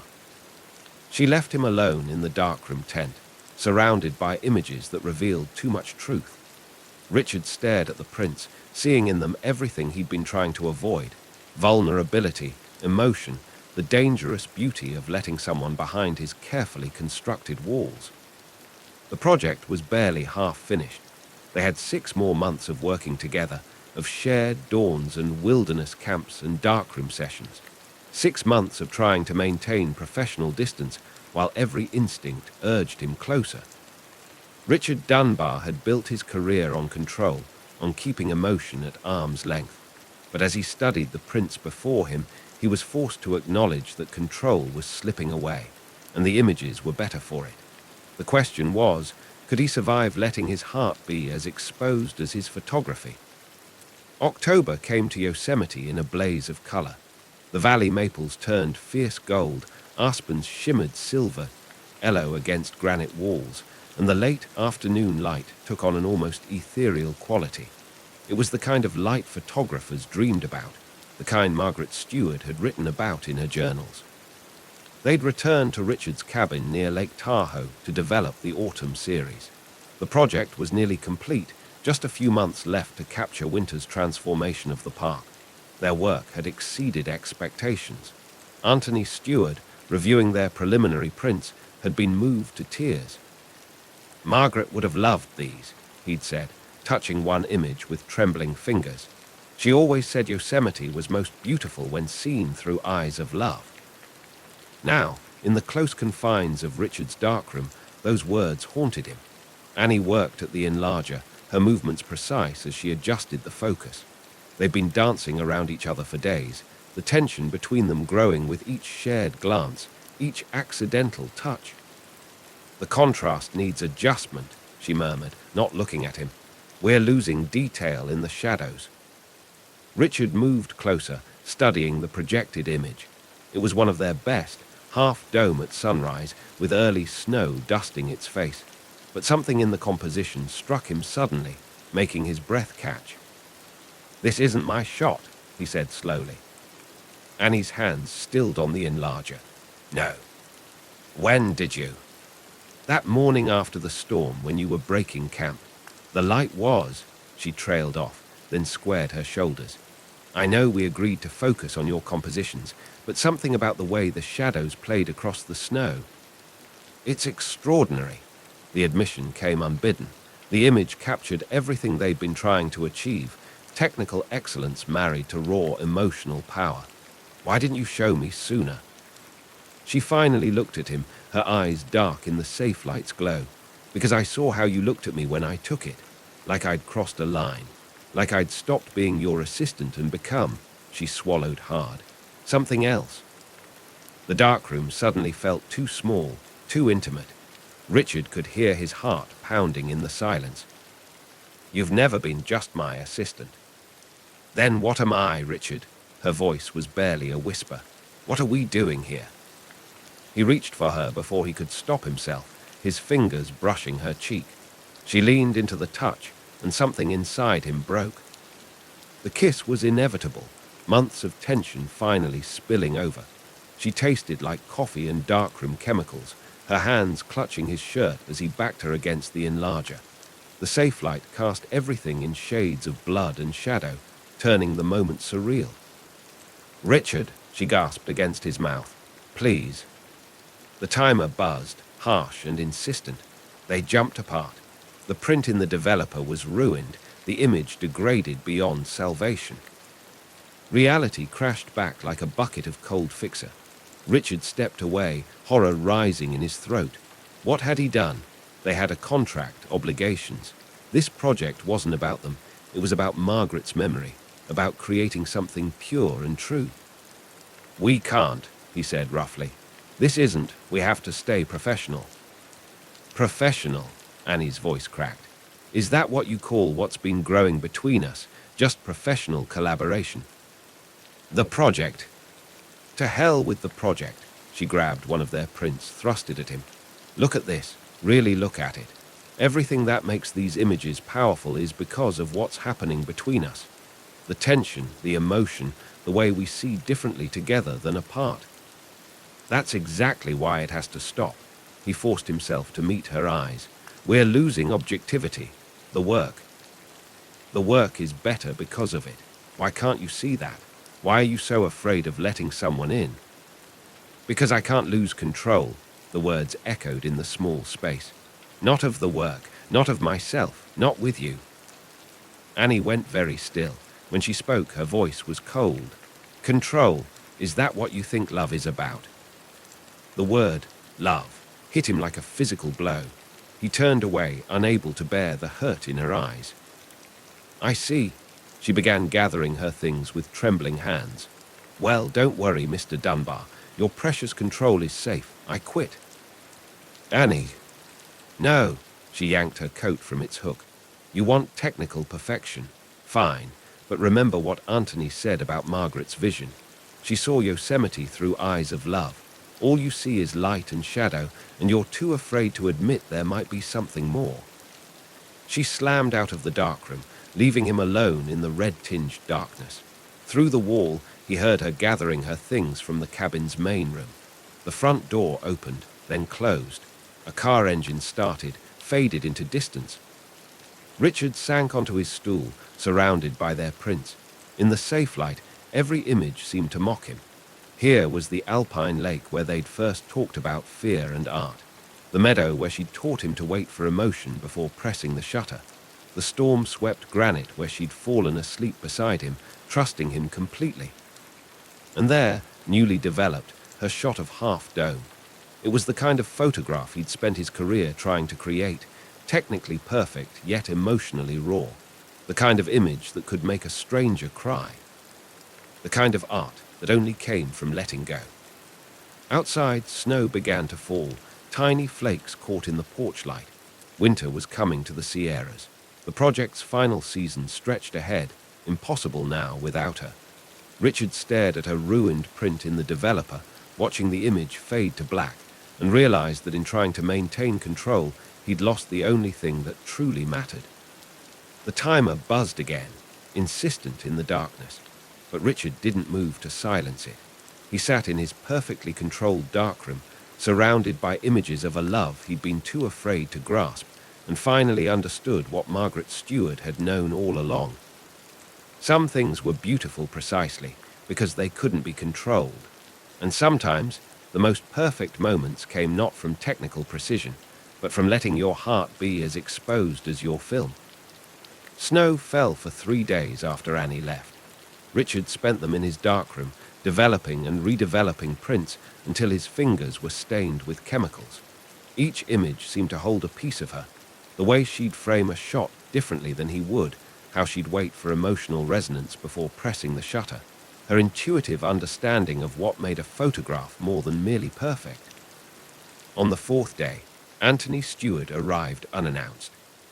"Miss Stocks resigned," Anthony said without preamble, standing in Richard's living room. Snow fell outside the windows, turning the world soft and silent. She sent me her letter of resignation along with this. He placed a large print on Richard's coffee table. It was Annie's shot of Half Dome, professionally mounted and finished. In the clean winter light, it was even more extraordinary than it had appeared in the darkroom. She said you'd understand what it meant, Anthony continued quietly, that it was her way of showing what Margaret always tried to teach her about photography. Richard stared at the image, seeing now what he'd been too afraid to acknowledge that night. It wasn't just technically accomplished. It was emotionally raw, vulnerable, beautiful in its honesty. Like Margaret's personal albums, it captured not just the landscape but the feeling of the moment. "I've been a fool," he said finally. "Yes," Anthony's voice was gentle. "You know, Margaret used to say that the best photographs are like love letters. They're not about technical perfection. They're about showing someone else exactly how you see the world and trusting them to understand." Richard looked up sharply. "Did Annie tell you what happened?" "She didn't have to." Anthony picked up the photograph. "It's all here in this image, the way she sees Yosemite, the way she sees you." He paused. "The question is, what are you going to do about it?" Finding Annie proved harder than Richard expected. She wasn't at her San Francisco apartment or at any of the commercial darkrooms where she'd once worked. Finally, a colleague mentioned she'd taken a job with a small gallery in Monterey. The gallery was closed when he arrived, but light spilled from the windows. Through the glass, he could see Annie working late, mounting prints for an exhibition. She'd cut her hair shorter, and somehow the change made her look both younger and more confident. The bell chimed as he entered. She looked up, then went very still. "We're closed," she said, her voice carefully neutral. "I saw your print." He stepped closer, noting how she tensed. "The half-dome shot. Did you come all this way to critique my composition?" "No," he took a deep breath. "I came to tell you that you were right, about everything.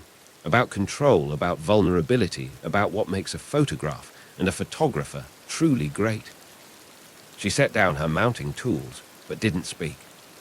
"I've spent my whole career hiding behind technical perfection," he continued, "believing that if I could control every element, I could avoid the messiness of real emotion. But looking at our work together, looking at your work, I finally understand what I've been missing." "And what's that?" Her voice was barely a whisper. "Heart." He reached into his camera bag, withdrew a stack of prints. "These are all the shots we took together. I've been studying them, really studying them, and I can see it now. The best ones, the ones that truly capture Yosemite's soul, are the ones where we weren't just photographers. We were artists, partners, people who saw the world better together than apart." Annie's hands trembled as she looked through the prints. "These are different from the work you usually show." "Because they're honest, like Margaret's personal albums, like your half-dome shot." He stepped closer. "Like what I should have said that night in the darkroom." She looked up at him, and the hope and fear in her eyes nearly broke him. "I'm not good at losing control," he admitted, "but I'm learning that some things, some people, are worth the risk. You taught me to see differently, Annie, not just through the lens, but with my heart. And if you'll let me, I'd like to spend the rest of my life learning to see the world the way you do." "Richard, I love you." The words, once so terrifying, felt like coming home. "I love your passion, your courage, your willingness to push beyond technical perfection to find real beauty. I love how you challenge me, how you make me better, how you—" She kissed him. Unlike their darkroom embrace, this kiss was soft, certain, full of promise. When they finally parted, her eyes were bright with tears. "You know this changes everything," she said. "Our work, our relationship." "I'm counting on it." He brushed a tear from her cheek. "Remember what Margaret wrote about seeing Yosemite through eyes of love.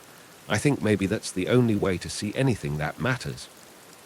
Annie smiled, really smiled, and something in his chest unclenched.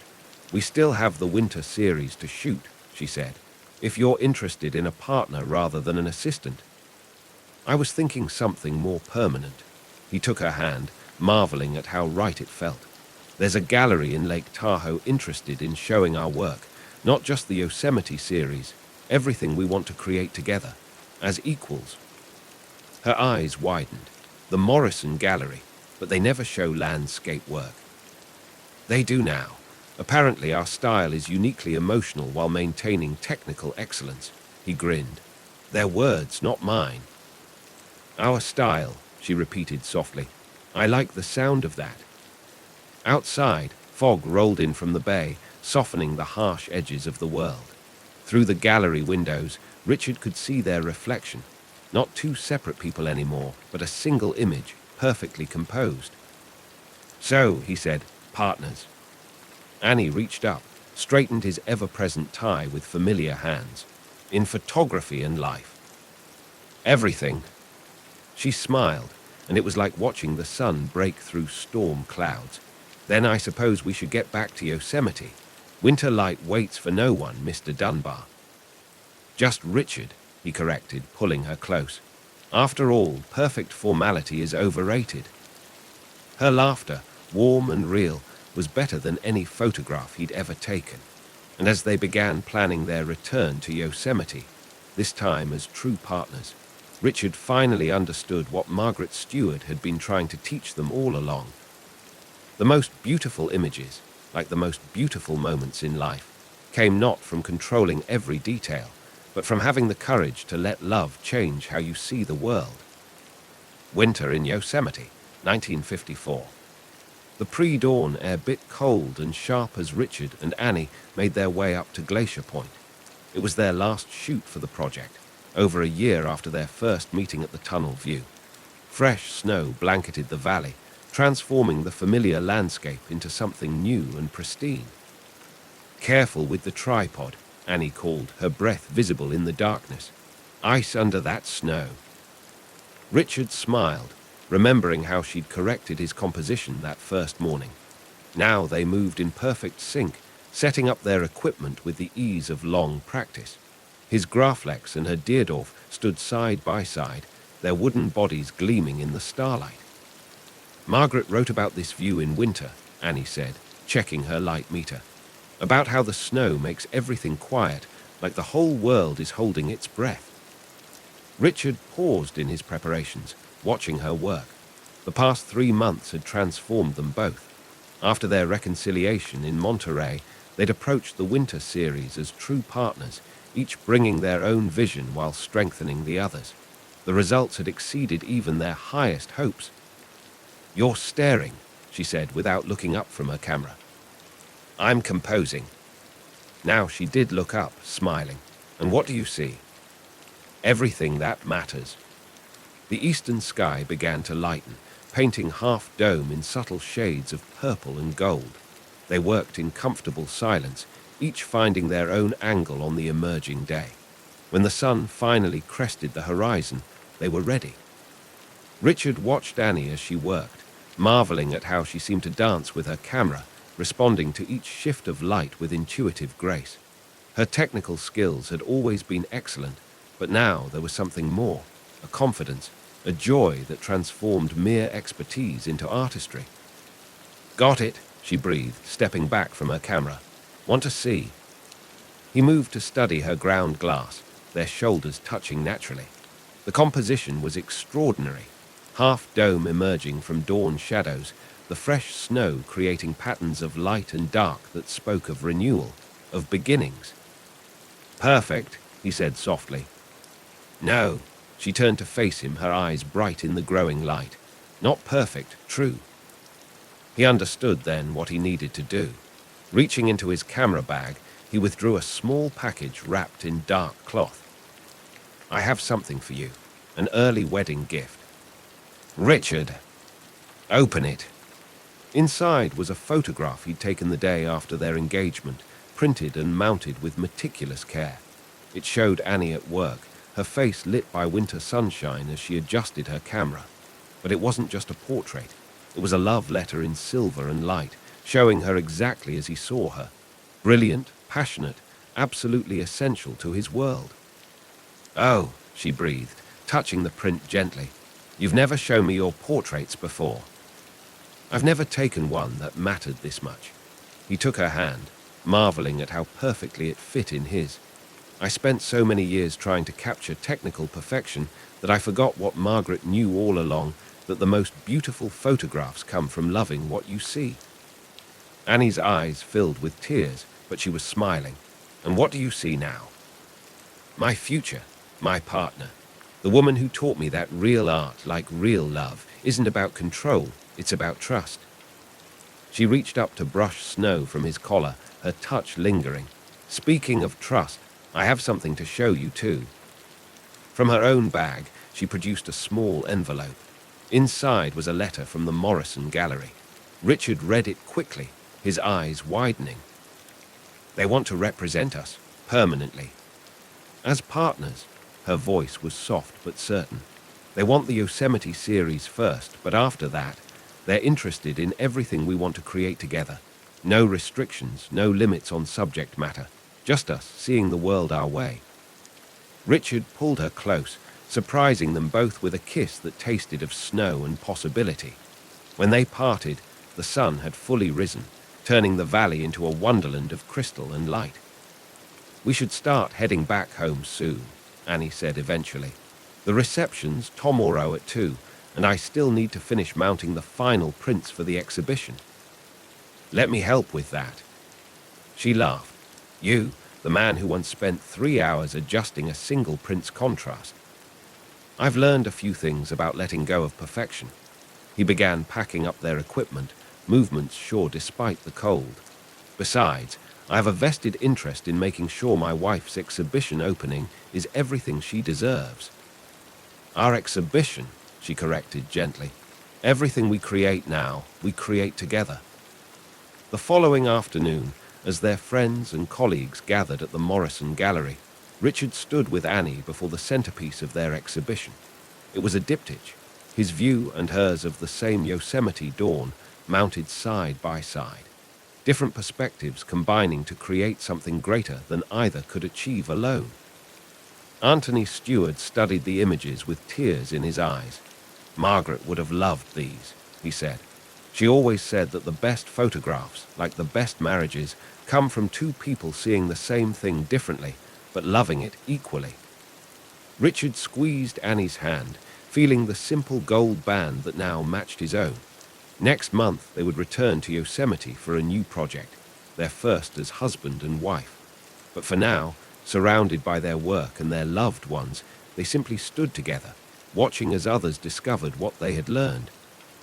That sometimes the most perfect moments are the ones you never planned, and the most beautiful photographs are the ones taken not with technical precision, but with an open heart. Through the gallery windows, snow began to fall again, soft and clean as new paper in a developer tray. Richard thought about all the photographs yet to be taken, all the moments yet to be shared. He and Annie had a lifetime ahead of them to capture not just images, but feelings, memories, the quiet miracle of two artists becoming one without losing their individual vision. Ready for our next adventure? Annie asked softly. Richard looked at his wife, his partner, his muse, and smiled. With you, always. The snow fell harder now, transforming the Lake Tahoe street into something magical and new. Inside the warmth of the gallery, surrounded by the images they'd created together, Richard and Annie Dunbar stood hand in hand, ready to begin their greatest collaboration yet, a life viewed through the lens of love. The end.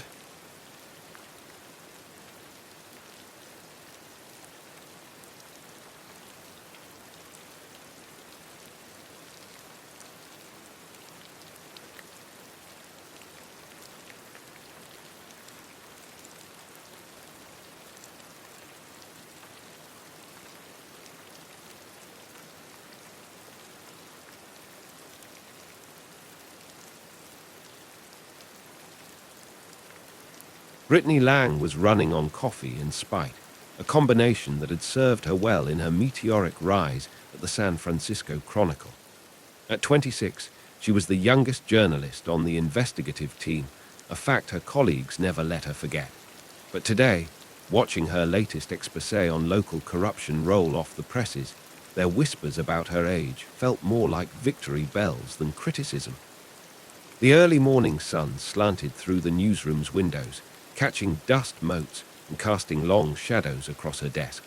Her phone buzzed another concerned text from her mom about working too hard and forgetting to have a life.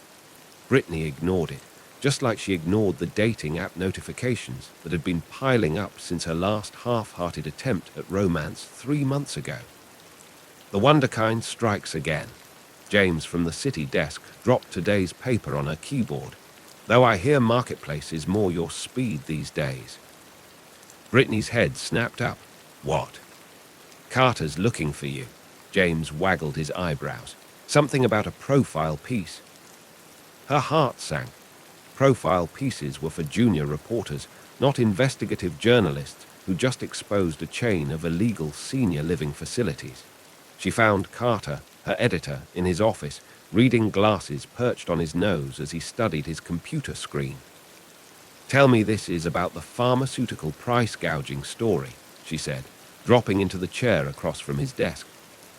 Carter's lips twitched. Good morning to you too, Lang. The one I've been researching for 3 months. The one that could actually make a difference. About that, he turned his monitor toward her. Meet your new assignment. The image showed a man in his mid-30s with dark hair and calculating eyes, wearing a suit that probably cost more than her monthly rent. Marcus Sterling, tech wonderkind turned billionaire CEO. She'd seen his face splashed across enough magazines to recognize him instantly, usually with a different supermodel on his arm. No, the word came out flat. Yes, Carter's tone left no room for argument. Sterling's latest app is revolutionizing healthcare access, perfect tie-in to your pharmaceutical story. He's a playboy with good PR. Brittany crossed her arms. I don't do puff pieces about rich boys and their toys. You do if you want resources for your pharmaceutical investigation. Carter's eyes softened slightly. Look, Sterling's never given a serious interview. It's always carefully managed press releases and superficial profiles. Get me something real, the man behind the image. Show me why the most eligible bachelor in tech is still single despite being linked to half of Hollywood. Because he's probably a narcissistic jerk who can't maintain a real relationship. Perfect, Carter grinned. Go prove it. Interviews tomorrow at 9, his office. Tomorrow? Brittany stood up so fast her chair skidded backward. That's not enough time to overthink it. Exactly. Carter was already turning back to his computer. Oh, and Lang. He specifically requested you after reading your corruption piece. Said he admired your, what was it, refreshingly direct approach to uncovering truth.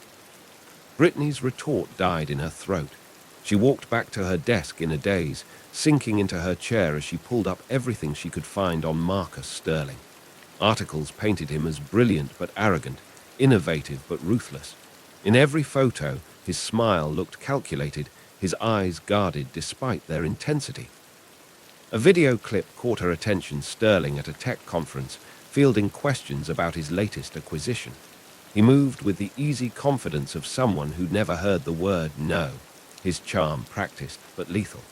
Then came a question about his humble beginnings, and for just a moment, something real flashed across his face before the mask slipped back into place. Brittany's journalistic instincts stirred. Maybe Carter was right, there was a story here, buried beneath the polished surface. But as she studied Sterling's image, those dark eyes seemed to mock her, as if daring her to try to see past his carefully constructed facade. Fine. He wanted direct. She'd give him direct. Tomorrow morning, Marcus Sterling would learn that underestimating Brittany Lang was a mistake, no matter how many billions he had or how devastating his smile might be. She ignored the little voice, wondering if she was trying to convince herself. The Sterling Tech building pierced the San Francisco fog like a sword, all gleaming glass and steel stretching toward the clouds. Brittany's reflection in the lobby windows showed a young woman trying too hard to look older in her one designer blazer, a splurge she justified as a professional investment. The weight of her recorder in her bag reminded her why she was here. Get the story, secure the pharmaceutical investigation, prove herself. The elevator ride to the 50th floor felt like ascending to Mount Olympus.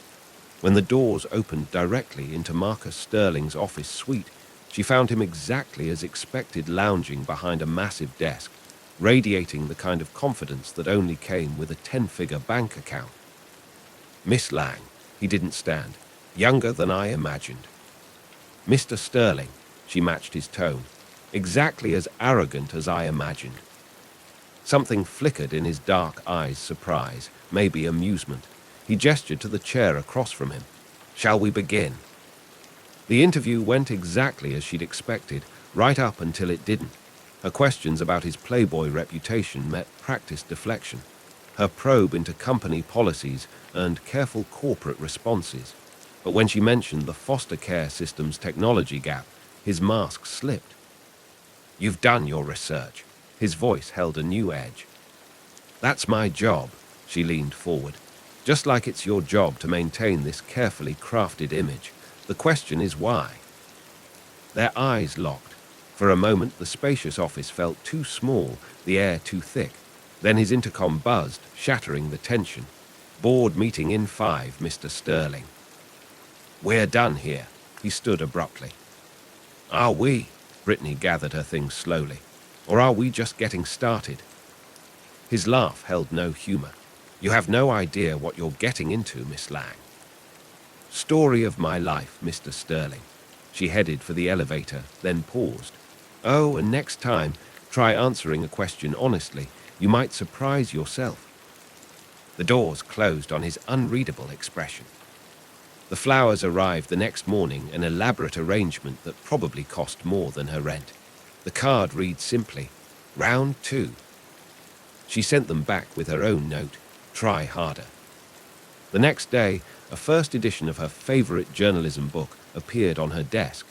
The inscription inside made her breath catch, "To uncovering truth, even when it's uncomfortable." Their second interview was supposed to be about Sterling Tech's healthcare initiative. Instead, they spent 2 hours debating the ethics of artificial intelligence. He matched her knowledge point for point, challenge for challenge. When his secretary interrupted, Brittany realized she'd completely forgotten to record anything. "Same time next week?" he asked as she packed up. "I have enough for the story." "Do you?" His smile held a challenge. "Or do you just have enough to write the story you expected to write?" She hesitated. "Why did you really request me for this interview?" "Because you're the only journalist who's made me want to tell the truth in years." He turned to the window. "Even if I'm not sure I remember how." The charity gala wasn't part of her assignment, but Brittany convinced her editor they needed society coverage. She told herself it was professional thoroughness, not the chance to see Marcus in a different setting. She didn't expect to find him in a hidden conference room, suit jacket discarded, teaching coding to foster kids. She definitely didn't expect him to look up and catch her watching, vulnerability flashing across his face before the mask returned. "Not what you expected." His voice was quiet. "Nothing about you is what I expected." The admission slipped out before she could stop it. He crossed the room slowly. "Dance with me." "What?" "At the gala, one dance, off the record." "Everything's on the record." But her protest sounded weak even to her. "Then quote me on this. Sometimes the best stories are the ones we never meant to tell." The dance felt inevitable. His hand on her waist, her fingers linked with his, moving together as if they'd done this 100 times. The rest of the gala faded away. "Why do you do it?" she asked softly. "The Playboy act." "Same reason you hide behind your press badge." His breath stirred her hair. "It's easier than letting people see what's real." "And what's real, Marcus?" The use of his first name hung between them. He pulled back just enough to meet her eyes. "That's what you're here to find out, isn't it?" The music ended. They didn't move apart. "I have another board meeting tomorrow," he said finally. "But there's something I want to show you first. Something no other reporter has seen." "Why me?" His hand tightened slightly on her waist. "Because you sent the flowers back." The something turned out to be a hidden tech lab where Sterling was developing free educational software for foster kids. Watching him demonstrate the program, passion evident in every gesture, Brittany felt her world tilting on its axis. This is what you've been hiding behind the Playboy facade. Why? Board members prefer dating scandals to charity work. Keep stock prices interesting. He ran a hand through his hair. The program launches next month. You get the exclusive if you want it. And if I find something else while I'm investigating? His eyes met hers. Then you write that story instead. That's what makes you different, Brittany. You follow the truth wherever it leads. The way he said her name made her shiver. They were standing too close again, the air electric between them. His phone chimed another meeting, another interruption. I should go, she said quickly. Brittany, he caught her hand. The pharmaceutical story you're working on. Be careful. You're not the only one following that truth. She pulled away, mind racing. What do you know about that? Enough to know it's bigger than you realize. His expression was grave, and enough to be worried about what you might find. The elevator doors closed between them, but Brittany's hand tingled where he'd touched it. She had two stories now, the one she'd come for and the one she never expected to find. The question was, which one would break her heart first? Her phone buzzed with a text from Carter. Got a lead on your pharmaceutical story. Big tech connection. Meeting tomorrow. Brittany's stomach dropped as she stared at the message. Sometimes the truth had terrible timing. Lightning split the San Francisco sky as Brittany paced Marcus's darkened office. Her investigation spread across his desk in damning detail. 3 months of work laid bare. Internal emails, software specifications, testing logs, a digital trail leading straight to Sterling Tech's doorstep. Their machine learning algorithm, originally designed to optimize medical supply chains, had instead given pharmaceutical companies the perfect tool for coordinated price manipulation. The evidence was elegant in its horror. Every price spike, every supply shortage, every regional markup, all enabled by Sterling Tech's software analyzing market patterns and identifying exploitation opportunities. Worse, the program had learned to hide its tracks, burying the coordination beneath layers of seemingly innocent market fluctuations. Your algorithm killed people, she said to the empty office, her voice hollow. As if summoned by her words, the elevator dinged. Marcus stepped out, stopping short when he saw her. His usual precise appearance was disheveled, tie loose, hair ruffled as if he'd been running his hands through it. Dark circles under his eyes suggested she wasn't the only one losing sleep over this investigation. I was hoping I'd have more time, he said quietly, crossing to his desk. He glanced at the scattered documents, shoulders tightening. Though I see you found most of it already. Most of it? Brittany's laugh held no humor. I found enough to know your software enabled the biggest price-fixing scheme in pharmaceutical history. I found proof your team flagged the potential for abuse 3 years ago. I found a half-truth. He loosened his tie further, a nervous gesture she'd never seen before. You found the weapon, Brittany, but not why it was created or what we're doing to destroy it. Thunder rattled the windows as he moved to the wet bar, pouring 2 fingers of whiskey with a slightly unsteady hand. 3 years ago, we developed an AI system to optimize medical supply chains. The goal was reducing waste, ensuring medications reached the people who needed them most. He took a long swallow. It worked brilliantly, too brilliantly. The AI found patterns we never anticipated, including how to manipulate prices without detection. And instead of exposing it, we tried. His voice cracked. The moment we realized what was happening, I took it to the board. But by then, the software was integrated into every major healthcare system in the country. Pulling it would have collapsed the entire pharmaceutical supply chain overnight. He set down his glass, moved to a wall panel, and pressed his palm against it. A hidden door slid open, revealing a small room filled with screens and whiteboards. Brittany followed him in, her reporter's instincts warring with the tightness in her chest at his obvious pain. This is Atlas. He gestured to the screens showing lines of code and complex diagrams. The healthcare initiative isn't just an app, it's a complete replacement for the compromised system. 3 years of work, building something that can't be weaponized against the people it's meant to help. Brittany studied the screens, her tech knowledge from years of investigative work helping her grasp the scope. You're not just fixing the distribution system, you're rebuilding it from scratch. With hard-coded ethical constraints and complete transparency. He stepped closer, close enough that she could smell his cologne mixed with whiskey.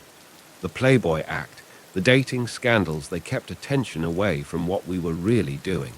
The board thought the publicity was better than admitting what our software had enabled. And the foster care program, she turned to face him, too aware of their proximity. Was that just more misdirection? Pain flashed across his face. That was penance, giving opportunities to kids like me who, he broke off, ran a hand through his hair. Do you know why I requested you for that first interview? Because I'm young enough to manipulate, hungry enough to buy whatever story you fed me. The bitterness in her voice surprised them both. Because you're the only journalist I've met who cares more about truth than consequences.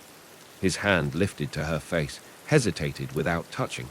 I knew you'd find this story eventually. I needed it to be someone who'd understand why we chose this path.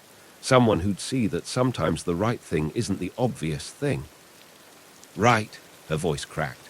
People died, Marcus. Families lost everything trying to afford medication while your company played the long game. You think I don't know that? He gripped her shoulders, anguish raw in his voice. Every delay, every compromise to keep the system running while we built the replacement, it haunts me. I see their faces in my dreams. But a complete collapse of the medical supply chain would have killed more people than the price hikes. I had to choose between bad and worse, and I chose the only path I could see to make it right. By lying to everyone. To me, she pulled away, but his hands slid down her arms, catching her wrists. I never lied to you. His thumbs traced circles on her pulse points, the gentle touch at odds with the intensity in his eyes. I showed you exactly who I am. The foster kid who built an empire, the CEO trying to fix his mistakes, the man who's falling in love with a journalist who sees right through every mask he wears. The confession hung between them, heavy as the storm clouds outside. Brittany's heart hammered against her ribs as years of professional walls crumbled. You don't get to say that, her voice shook. Not now, not when you know I have to. His lips crushed against hers, desperate and demanding. For one eternal moment, she let herself feel everything, the warmth of his hands sliding into her hair, the solid strength of him beneath her clutching fingers, the years of loneliness dissolving in shared breath. Then reality crashed back like the thunder outside. She wrenched away, gasping, I have to run the story. I know. His forehead pressed against hers. That's why I trust you to tell it right. Marcus. Wait. He stepped back, straightened his shoulders. Atlas launches in 2 weeks. Your story could destroy everything we've built to fix this. Or, he moved to a computer, fingers flying over keys. You could tell the whole story. The mistake, the cover-up, and the solution. Full access to all our records. Complete transparency. Why would you risk that? Because it's time for the truth. He met her eyes steadily. And because I'm tired of hiding who I am from the woman I love. Brittany's fingers trembled as she gathered the documents from his desk. I need time. I know. He didn't try to stop her. You've already changed me, Brittany Lang. Whatever you decide, I won't hide from the truth anymore. The elevator doors closed on his silhouette, leaving Brittany alone with her racing thoughts and the ghost of his kiss still burning on her lips. In her hands, she held enough evidence to make her career and destroy the man who'd somehow slipped past every wall she'd built. Her phone lit up with a text from her editor. Tell me you have something good. Another from her mother. Don't forget dinner tomorrow, honey. And one last message from Marcus. The truth is complicated, but what I feel for you isn't. Brittany leaned against the elevator wall, closing her eyes as she descended from the storm-racked heights toward the decision that waited below. The truth had never felt so much like betrayal or tasted so much like love. The conference room had become Brittany's second home, walls covered with timeline printouts and sticky notes mapping the complex web of decisions that had led to this moment. She'd created two distinct storylines, the public face of Sterling Tech's healthcare involvement and the hidden battle to fix a system without destroying it. Her laptop screen showed multiple drafts of her article. Sterling Tech, breaking a system to rebuild IT, the truth behind the Playboy billionaire Atlas unveiled. How one company's mistake led to healthcare revolution. None of them quite captured the complexity of what she discovered. Here was Marcus at 3 a.m., sending emails about ethical algorithm constraints. Here were the simulation results showing how an immediate system shutdown would disrupt medication delivery to thousands of hospitals. Here were the death threats, carefully filed away between board meeting minutes and charity gala invitations. Grace appeared with fresh coffee and a knowing look. Board meeting just ended. Thought you might want to know he won. Brittany's head snapped up. They're supporting full disclosure. After he showed them your draft article, they didn't have much choice. Grace's smile was satisfied, though throwing his resignation letter on the table might have helped. He actually did it. Apparently, some things matter more than being CEO. Grace's pointed look made Brittany blush. Later that evening, she found Marcus in his office, tie discarded, sleeves rolled up as he worked on his tablet. He looked up when she entered, and the smile that spread across his face held none of his usual careful charm, just genuine joy at seeing her. The board agreed to everything, he said before she could ask. Independent audits, public oversight of Atlas, full disclosure of past issues. We're holding a press conference next week. I heard, she perched on the edge of his desk. I also heard you threaten to quit. Reminded them I could do more damage as a whistleblower than a transparent CEO.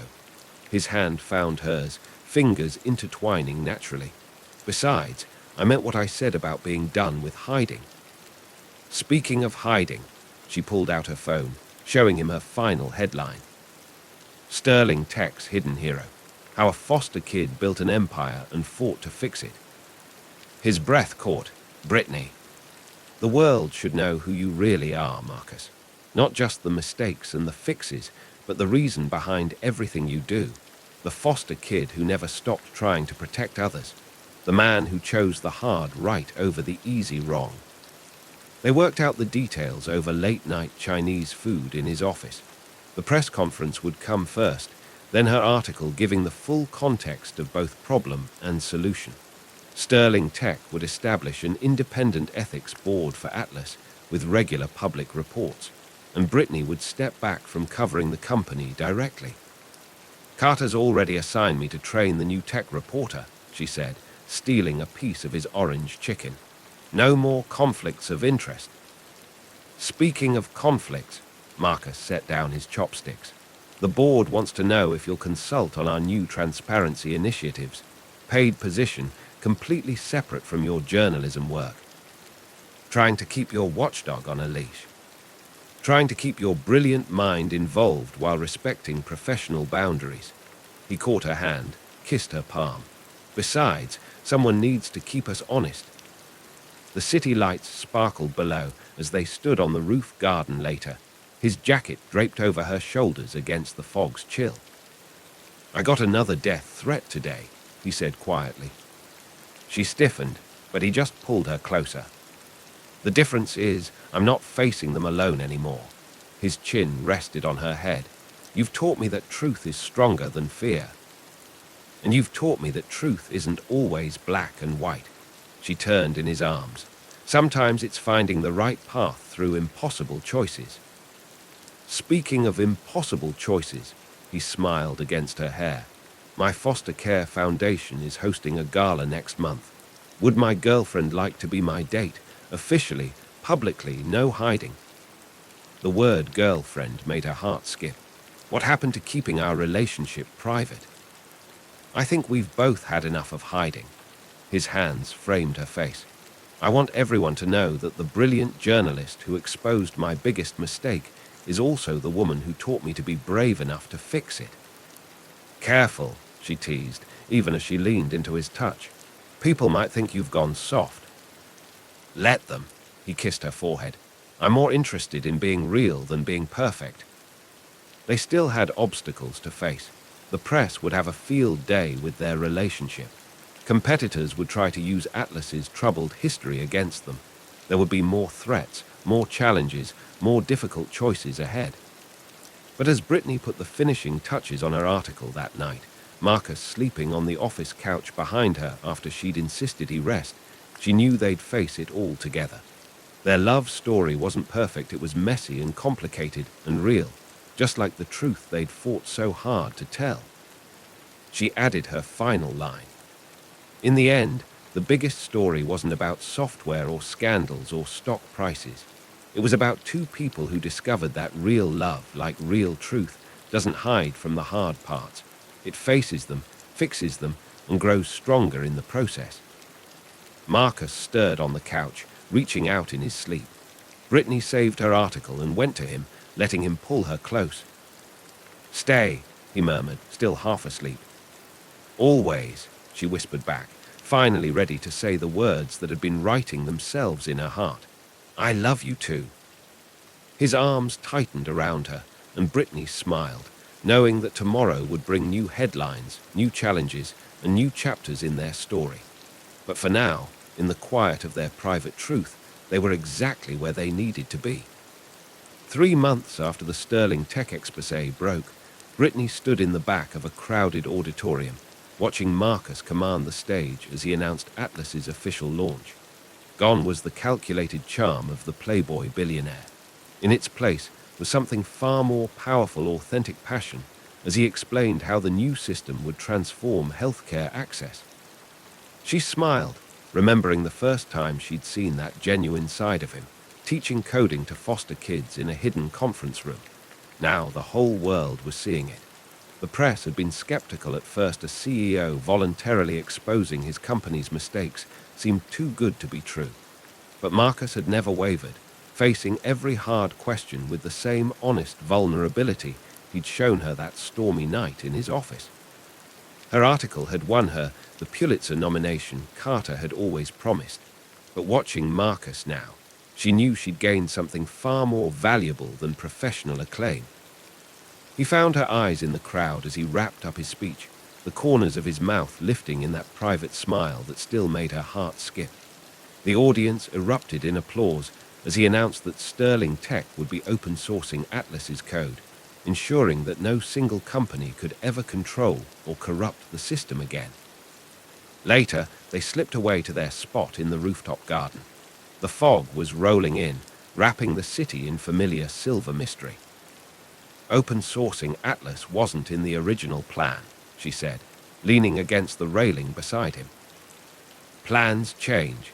His shoulder brushed hers. "Someone taught me that transparency is worth more than control."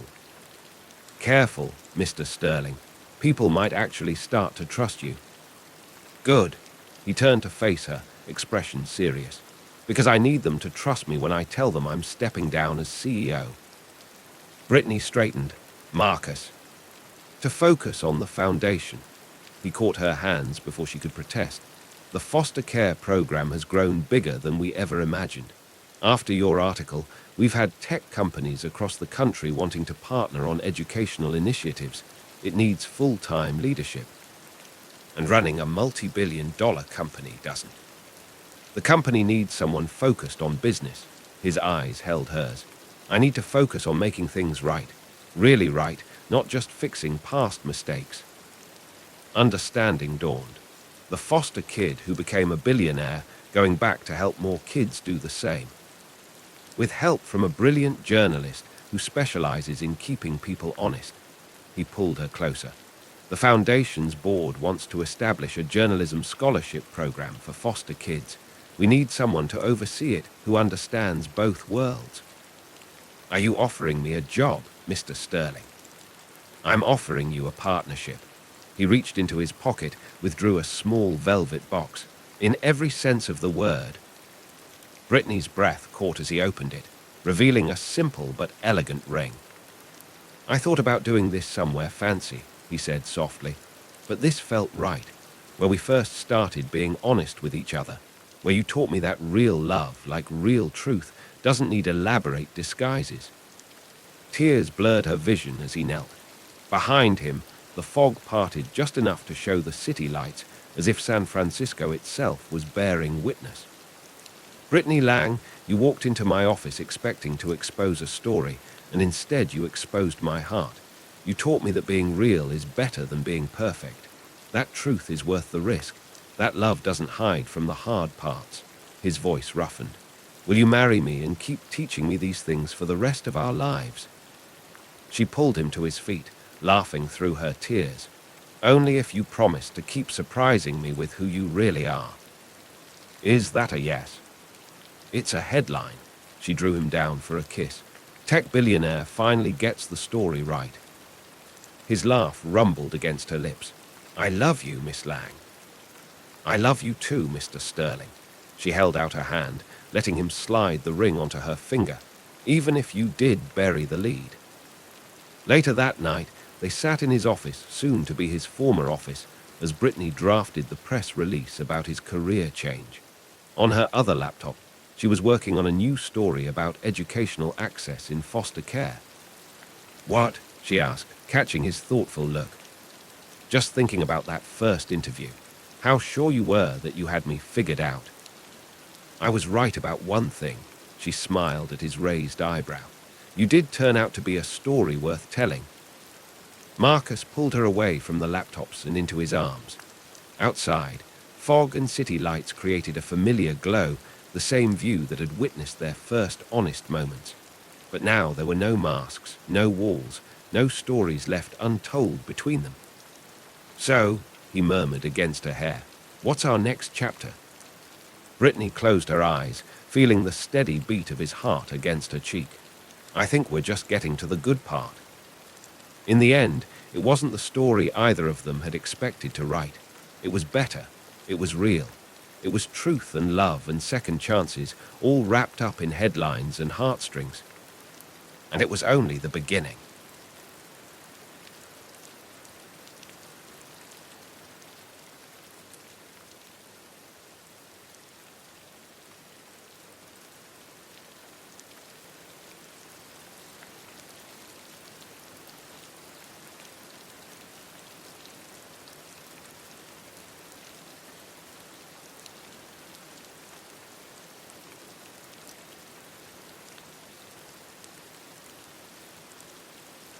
Brad Carson stood at his dorm room window, watching the last rays of summer sunlight paint the University of Nebraska campus in shades of gold. 3 weeks into his freshman year, and he still felt like an imposter in this sea of red-bricked buildings and manicured lawns.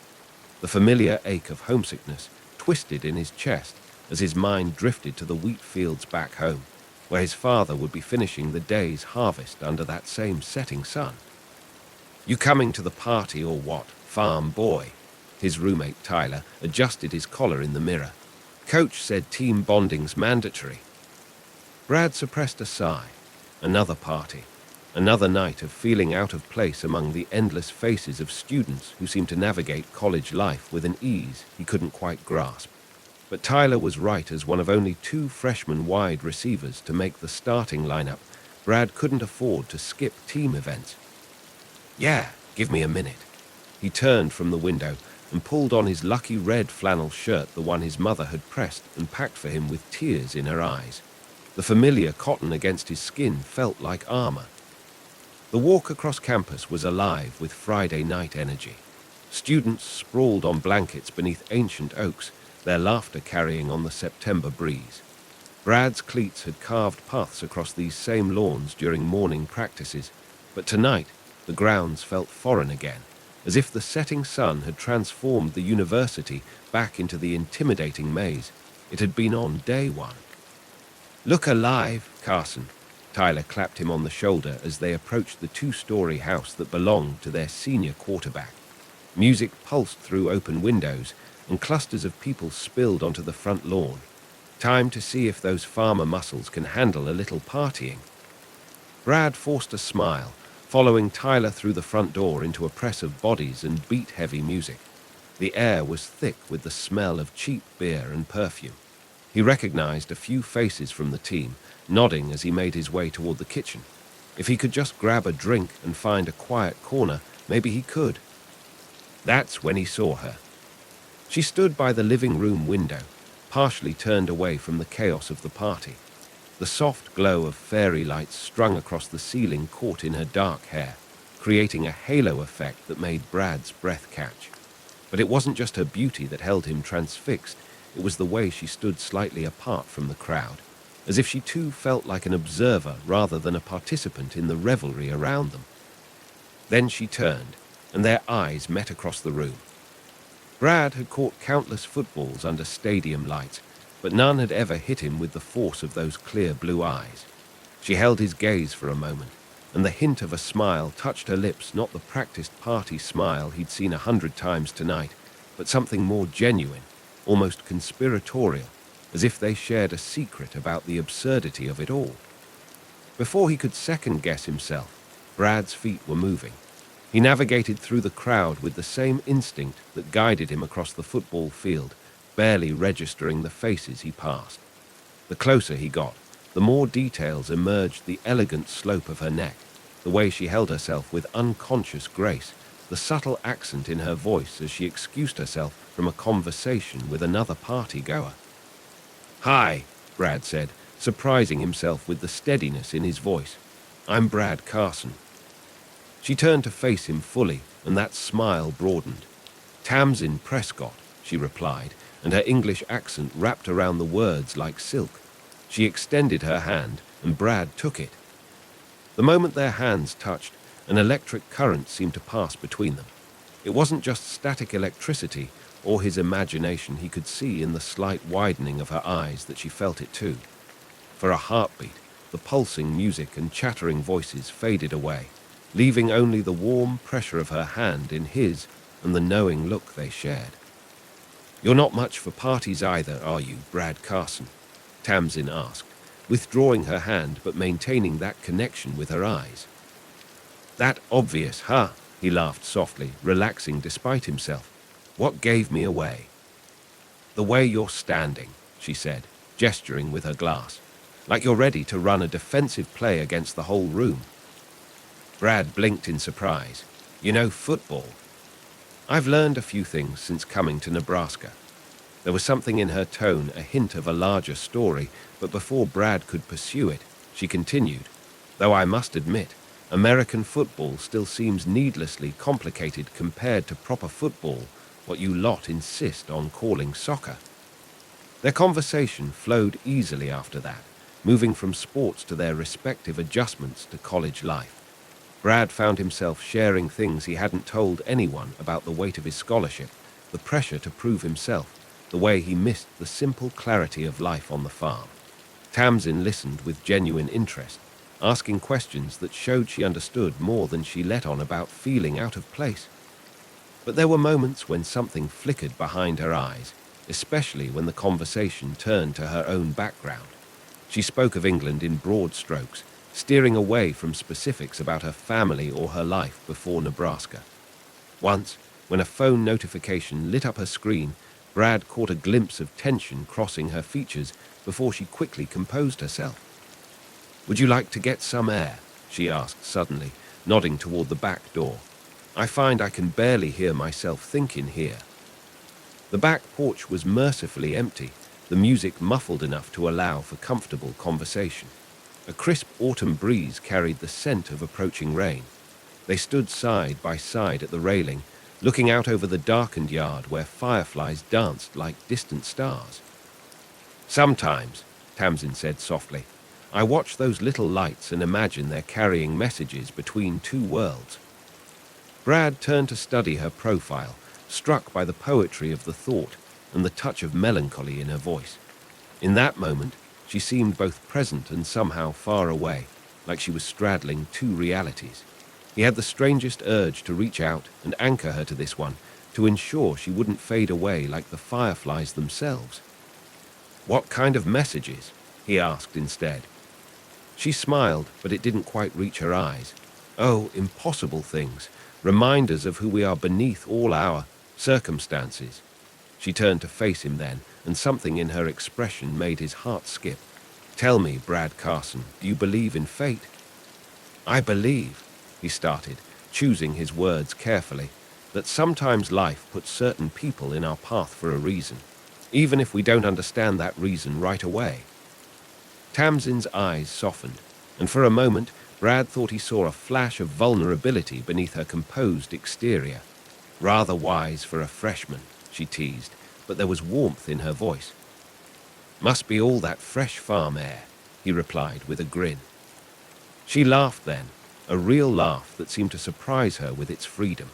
The sound of it stirred something in Brad's chest, a recognition, a certainty that he wanted to hear that laugh again and again, to be the cause of it. Thunder rumbled in the distance, and Tamsin glanced up at the gathering clouds. I should go, she said, though she made no move to leave. I have an early morning tomorrow. Will I see you again? Brad asked, trying not to sound as eager as he felt. Tamsin paused, seeming to weigh something in her mind. Finally, she pulled out her phone. Give me your number. Perhaps we can continue our discussion of proper football over coffee sometime.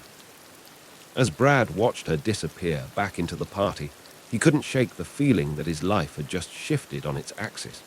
Like those fireflies carrying messages between worlds, Tamsin Prescott seemed to exist somewhere between reality and dream. He didn't know then about the crown that waited in her future, or how their lives would soon be irrevocably intertwined. He only knew that for the first time since arriving at college, he felt truly present, and that the emptiness he'd been carrying had been replaced by something that felt remarkably like hope. The first drops of rain began to fall, but Brad remained on the porch a moment longer, committing every detail of their encounter to memory.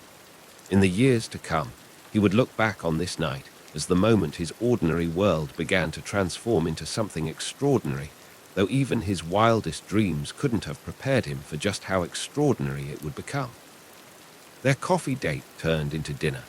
Dinner became weekend walks across campus. Walks evolved into long conversations that stretched into the early hours of morning, neither wanting to be the first to say goodbye. As September melted into October, Brad and Tamsin fell into a rhythm as natural as the changing seasons. You're distracted today, Tamsin observed one crisp afternoon as they strolled through the campus botanical gardens. Fallen leaves crunched beneath their feet, and the air carried the spicy scent of chrysanthemums. Brad adjusted the strap of his gym bag, wincing slightly. That obvious. You've barely mentioned how superior English tea is to American coffee, she teased, then grew serious when she saw him flex his shoulder. You're hurt. It's nothing, just a rough practice. But Tamsin's concerned look made him elaborate. Big game against Oklahoma next week. Coach has us running drills until we can't feel our legs. Tamsin stopped walking, turning to face him. Without hesitation, she reached up and gently probed his shoulder. Her touch was clinical, practiced something Brad filed away in his growing mental list of Tamsin's unexpected skills. You've strained your rotator cuff, she said. My brother used to, she caught herself, hand falling away. I mean, I've seen similar injuries in athletes. It was the first time she'd mentioned her family without immediately changing the subject. Brad waited, hoping she might continue, but the moment passed as quickly as it had come. He'd learned not to push when Tamsin retreated behind her careful walls. Instead, he caught her hand before she could step back. Maybe you could help me with some physical therapy, he suggested with an exaggerated waggle of his eyebrows. Tamsin laughed, the sound bright against the autumn quiet. Cheeky, she said, but she didn't pull her hand away. Her fingers intertwined with his, warm despite the October chill. They resumed walking, hand in hand now, and Brad marveled at how natural it felt, how right. But there was something about the way Tamsin kept glancing at their joined hands, as if memorizing the sight, that made his chest ache with an emotion he couldn't quite name. I have an idea, he said suddenly. Come home with me this weekend." Tamsin's step faltered. "What?" "To the farm. Dad's hosting the harvest festival, and I promised I'd help out. You could meet my family, see where I grew up." He squeezed her hand gently. "Unless you have other plans." There was that look again, the one that suggested she was wrestling with something just beyond his understanding. But then her face softened. "I'd love to." Saturday morning found them driving through Nebraska's heartland, miles of harvested cornfields stretching to the horizon. Tamsin sat in the passenger seat of Brad's weathered pickup truck, her designer boots looking absurdly out of place against the worn floorboards. "Sorry about the lack of luxury," Brad said, suddenly self-conscious about the truck's rattling heater and the tear in the seat's upholstery. Tamsin's response surprised him. "It's perfect," she said softly, running her hand along the dashboard. "It's real." There was such longing in her voice that Brad glanced over, but she was already looking out the window, watching the landscape roll by. The Carson family farm appeared on the horizon like a painting red barn proud against the autumn sky, farmhouse wreathed in morning mist. Brad's mother burst out of the front door before he'd fully parked, wrapping him in a fierce hug before turning to Tamsin with equal warmth. "You must be the girl who's been keeping our Brad from calling home," Sarah Carson said, but her smile was kind. "It's lovely to meet you, Mrs. Carson," Tamsin replied, and Brad watched in amazement as his mother melted at the sound of that refined English accent. The day passed in a blur of introductions and activity. Tamsin threw herself into the harvest festival preparations with unexpected enthusiasm, rolling up her sleeves to help in the kitchen and listening intently as Brad's father explained the intricacies of crop rotation. "She's not what I expected," Brad's mother said quietly, catching him alone while Tamsin helped his younger sister string lights in the barn. "What do you mean?" Sarah studied her son. A girl like that, educated, wealthy, obviously from a very different world she could be putting on airs, but she's genuine. She patted Brad's cheek. "She looks at you like you hang the moon, sweetheart." Brad felt his face warm. "Mom." "Just be careful with your heart," she added, her expression turning serious. "Sometimes the things that shine the brightest can burn the hottest." As evening fell, the farm came alive with music and laughter.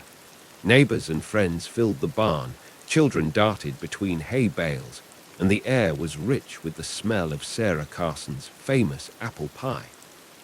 Brad found Tamsin standing apart from the crowd, watching the festivities with an expression of wonder. The string lights cast a soft glow on her face, and something in his chest tightened at the sight. "Penny for your thoughts?" he asked, offering her a glass of cider.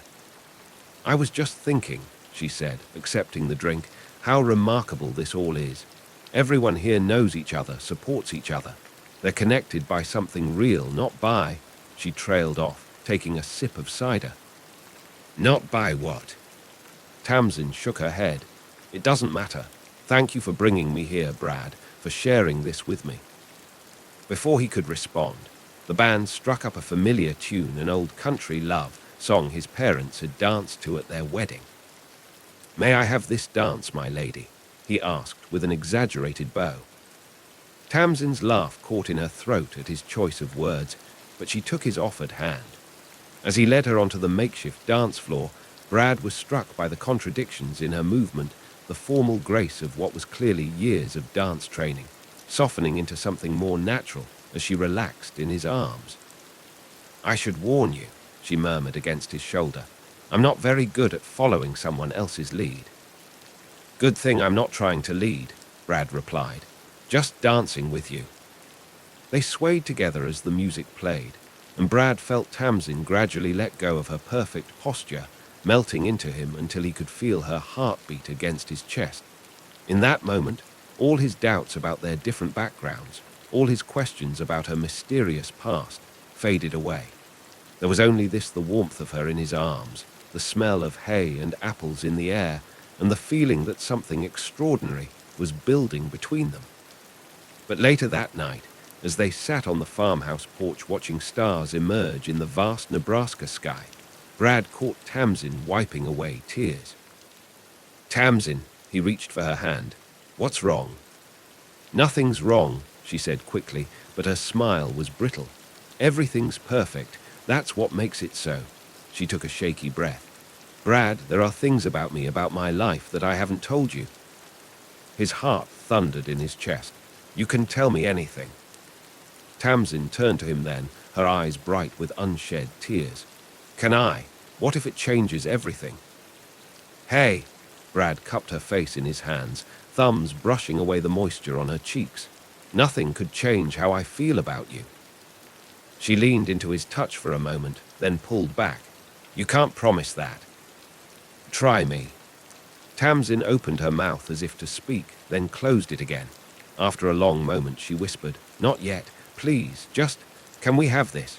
Just for a little while longer.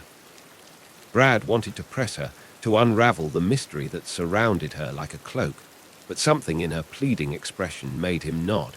As long as you need. She kissed him then, and Brad tasted salt on her lips. It was different from their previous kisses, desperate, almost hungry, as if she was trying to memorize the feel of him. When they broke apart, Tamsin buried her face in his neck, and Brad held her close as crickets sang in the darkness. He didn't know then that their time in this simple reality was running out. Didn't know that across an ocean, events were already in motion that would shatter their carefully built world. But some part of him must have sensed it, because he held Tamsin a little tighter that night, as if he could keep her anchored to this moment forever. Above them, stars wheeled in their ancient paths, indifferent to the secrets and fears that swirled between two hearts learning to beat as one. And somewhere in London, a phone was ringing with news that would change everything. The November morning dawned grey and heavy with unspoken promises of snow.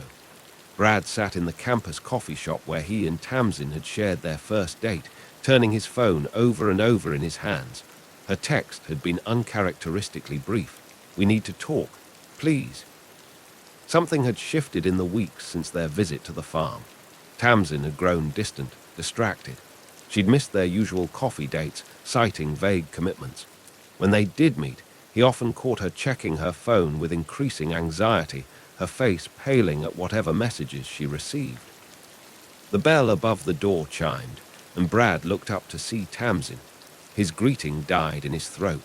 She was pale, her usual grace replaced by a brittle tension that made his heart clench. Tamsin, he stood, reaching for her, but she took a step back. Not here, she said, her voice barely above a whisper. Can we go somewhere private? They ended up in Brad's dorm room, thank God for Tyler's morning practice schedule. Tamsin paced the small space like a caged animal, while Brad sat on the edge of his bed, his stomach in knots. You're scaring me, he said finally, whatever it is. I'm Lady Tamsin Elizabeth Prescott, she interrupted, the words tumbling out like she couldn't hold them back anymore. 10th in line to the British throne, or at least, I was. Brad stared at her, the words not quite computing. What? Tamsin's laugh held no humor. I came to Nebraska to escape, to have one normal year before. She ran a hand through her hair, a gesture so uncharacteristically nervous that it made Brad's chest ache. But now everything's changed. There was an accident, the royal yacht, my cousins, their children. Her voice broke. Brad stood slowly, understanding beginning to dawn. Tamsin. 7 people, Brad. 7 people between me and the throne, gone in one horrible moment. She wrapped her arms around herself, and Brad saw she was shaking. And then this morning, my uncle, King Edgar, they found him in his study. A heart attack, they said, and his brother, a sob escaped her. His helicopter went down on the way to the palace. They're all gone. They're all gone, and now you're... Queen. The word fell between them like a stone. I'm to be crowned Queen of England. Brad's legs gave out, and he sank back onto the bed.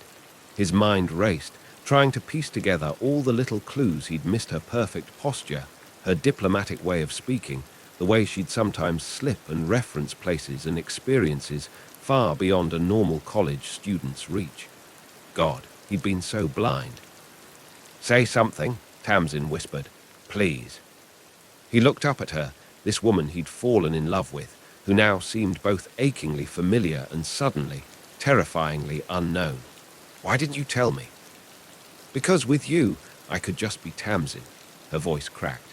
"For the first time in my life, someone really saw me without the weight of the crown hovering over every interaction. You loved me for who I am, not what I was born to be." She knelt in front of him, taking his hands. "These past months with you have been the most real thing I've ever known." Brad stared at their joined hands, remembering all the times they'd walked across campus together, all the quiet moments they'd shared. "What happens now?" "There's a car waiting to take me to the airport. The Privy Council is meeting in 2 hours to formally acknowledge my accession." Her grip on his hands tightened. "I have to go. Now. I have a long flight back to England." "Now." The word came out sharper than he intended. Just like that. "I don't have a choice." The desperation in her voice made him flinch. "My family is dead, Brad. My country needs me. I have responsibilities that—" "I know," he cut her off, gentler this time. "I know you do." He reached up to cup her face, thumbs brushing away tears she hadn't seemed to notice were falling.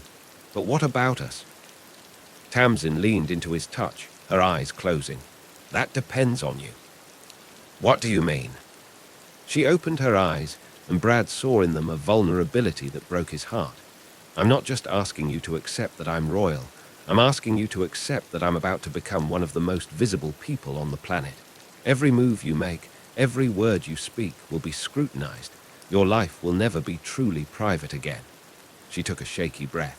"It would be easier for you to walk away now." Brad was quiet for a long moment, letting the full weight of her words sink in. His whole life would change. His dreams of a quiet future, of taking over the family farm someday, of raising children away from the spotlight, all of it would have to be reimagined. But then he looked at Tamsin, really looked at her. Beneath the titles and responsibilities, beneath the weight of a crown she never wanted, she was still the woman who'd laughed at his terrible jokes, who'd gotten dirt under her perfectly manicured nails helping his mother in the garden, who danced with him in a Nebraska barn like it was a royal ballroom. "Do you remember," he said slowly, "that first night when you asked me if I believed in fate?" She nodded, her eyes never leaving his face. "I said sometimes life puts certain people in our path for a reason." He stood, pulling her up with him. "I didn't understand the reason then, but I do now." "Brad, I love you," he said simply. "Queen or commoner, it doesn't matter. I love you, Tamsin Elizabeth Prescott, and if you'll have me, I'm not going anywhere." A sob escaped her, and then she was in his arms, clinging to him like he was the only solid thing in her world. He held her just as tightly, knowing that this moment marked the end of one chapter and the beginning of another one that would test them in ways they couldn't yet imagine. "We should go," she whispered eventually, though she made no move to pull away. "My security team is probably having fits." Brad couldn't help but laugh, even as his heart raced at the reality of what was coming. Security team, right, that's going to take some getting used to. Tamsin pulled back just enough to look at him, her eyes searching his face. "Are you sure about this? Really sure? Because once we walk out that door—" He silenced her with a kiss not desperate like their last few had been, but sure and steady and full of promise. When they broke apart, he pressed his forehead to hers. "God save the Queen," he whispered, and felt her smile against his lips. The world outside was waiting, full of challenges they could barely imagine. But in that moment, in the quiet of Brad's dorm room, they were just a boy and a girl, holding onto each other as their lives transformed around them. And somehow, that was enough. "Let's go," Brad said, taking her hand. "Your Majesty." Tamsin squeezed his hand, and together they walked toward the door, toward their new reality, toward whatever fate had in store for them next. The morning sun finally broke through the clouds, casting long shadows across the floor, like a crown being placed upon their joined hands. The first time Brad saw Tamsin in her full regalia, his heart stopped. She stood at the top of the palace stairs, sunlight streaming through stained glass windows to cast colored shadows across her face. The crown, not yet the official one, but a smaller tiara for state functions caught the light like captured stars. "You're staring," she said softly as he approached, her public mask slipping just enough to show his Tamsin underneath. "Can you blame me?" He reached for her hand, then hesitated, suddenly unsure of protocol. "Am I allowed to?" Tamsin closed the distance between them, threading her fingers through his. "You're allowed to do a lot more than that," she whispered, and despite the weight of the tiara, despite the formal gown and the watching eyes of palace staff, she was still the same woman who danced with him in a Nebraska barn. The past 2 weeks had been a crash course in royal life. Brad's head spun with protocols and titles, proper forms of address, and the intricate dance of court politics. He traded his college dorm for a suite of rooms in Buckingham Palace, his worn jeans for carefully tailored suits. "Your posture is improving," noted Lady Isabella, Tamsin's chief lady-in-waiting, as she swept past them in the corridor. "But do remember, a gentleman never puts his hands in his pockets." Brad quickly removed his hand from his pocket, earning a sympathetic smile from Tamsin. They developed a private game of it, one squeeze of the hand for each protocol reminder, 2 squeezes when they both wanted to laugh at the absurdity of it all. "How do you keep it all straight?" he asked later that evening as they walked through the palace gardens. It was their daily ritual now, stealing these moments between Tamsin's endless meetings and appearances. "Years of practice," she replied, then added more softly, "though I never expected to need these lessons." Her voice caught on the last word, and Brad pulled her closer. The weight of Tamsin's losses hung heavy in these quiet moments. She maintained perfect composure in public, but here, with only Brad as witness, she allowed herself to grieve. He'd learned to recognize the signs, the slight tremor in her hands, the way she'd sometimes stop mid-sentence, caught by a memory. "Tell me about them," he suggested gently. They'd reached their favorite spot, a secluded bench partially hidden by weeping willows. Here, they could almost pretend they were just 2 young people in love, not a queen and her consort-to-be. Tamsin was quiet for a long moment, her head resting on his shoulder. "My cousin Richard had this ridiculous laugh," she said finally. "It would echo through the whole palace during family gatherings. And his children," she took a shaky breath. Emma was learning to play piano. She'd practice at dawn, these horrible scales that would wake everyone up, but nobody had the heart to tell her to stop. Brad held her as the memories spilled out, each one a thread connecting her past to their present. He'd learned that sometimes the best thing he could do was listen, to be the steady ground beneath her feet as she navigated this sea of loss and duty. But their time wasn't all heavy with grief. There were moments of pure joy too, like when Tamsin snuck into his suite one morning wearing jeans and a Nebraska Cornhuskers sweatshirt she'd stolen from his luggage. "Quick," she'd said, eyes sparkling with mischief. "Let's escape before Lady Isabella finds me dressed like a commoner." They'd spent that morning exploring London like tourists, Tamsin's security detail following at a discreet distance. She showed him her favorite hidden corners of the city, places that held memories of a more carefree time. They ate fish and chips from paper wrappings and laughed when Brad accidentally called the River Thames the Thames. "You're good for her," said Philip, the head of Tamsin's security team, catching Brad alone after their adventure. "We haven't seen her smile like that since before."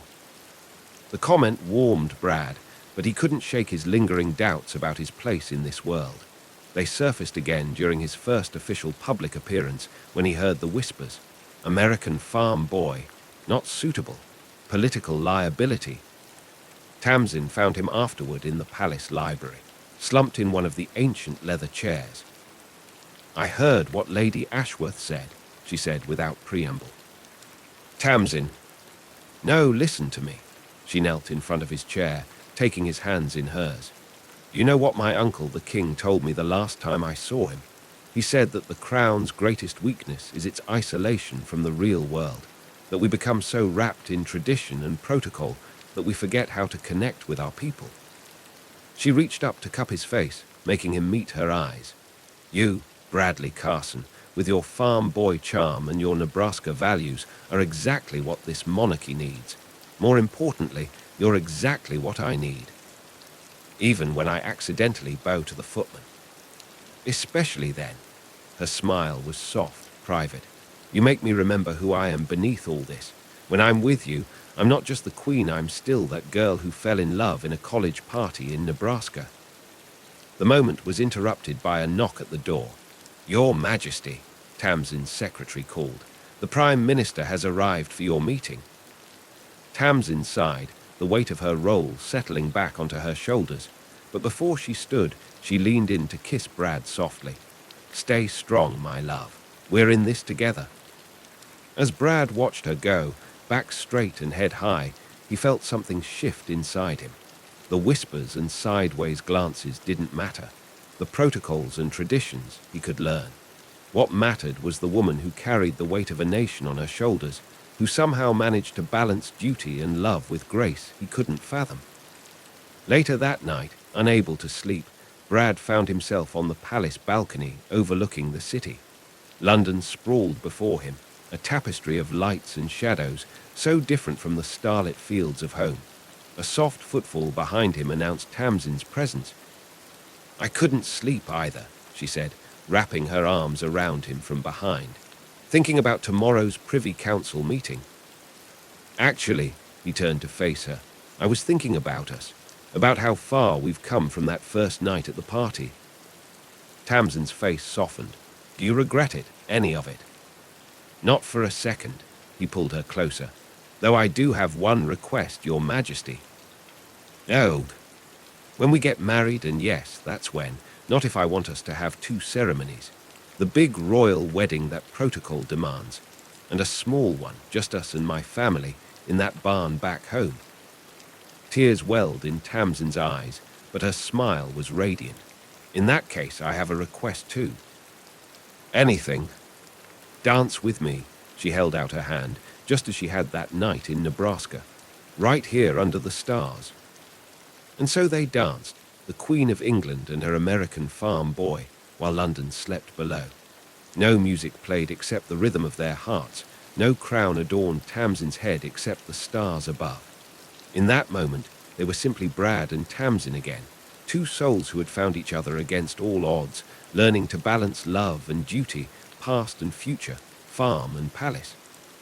The challenges ahead were many. Tomorrow would bring more meetings, more protocols, more whispers to navigate. But here, in each other's arms, they had found their truth that love, real love, could bridge any distance, weather any storm, and even, perhaps, support the weight of a crown. The morning of Tamsin's coronation dawned clear and bright, sunlight streaming through Westminster Abbey's ancient stained glass windows like liquid gold.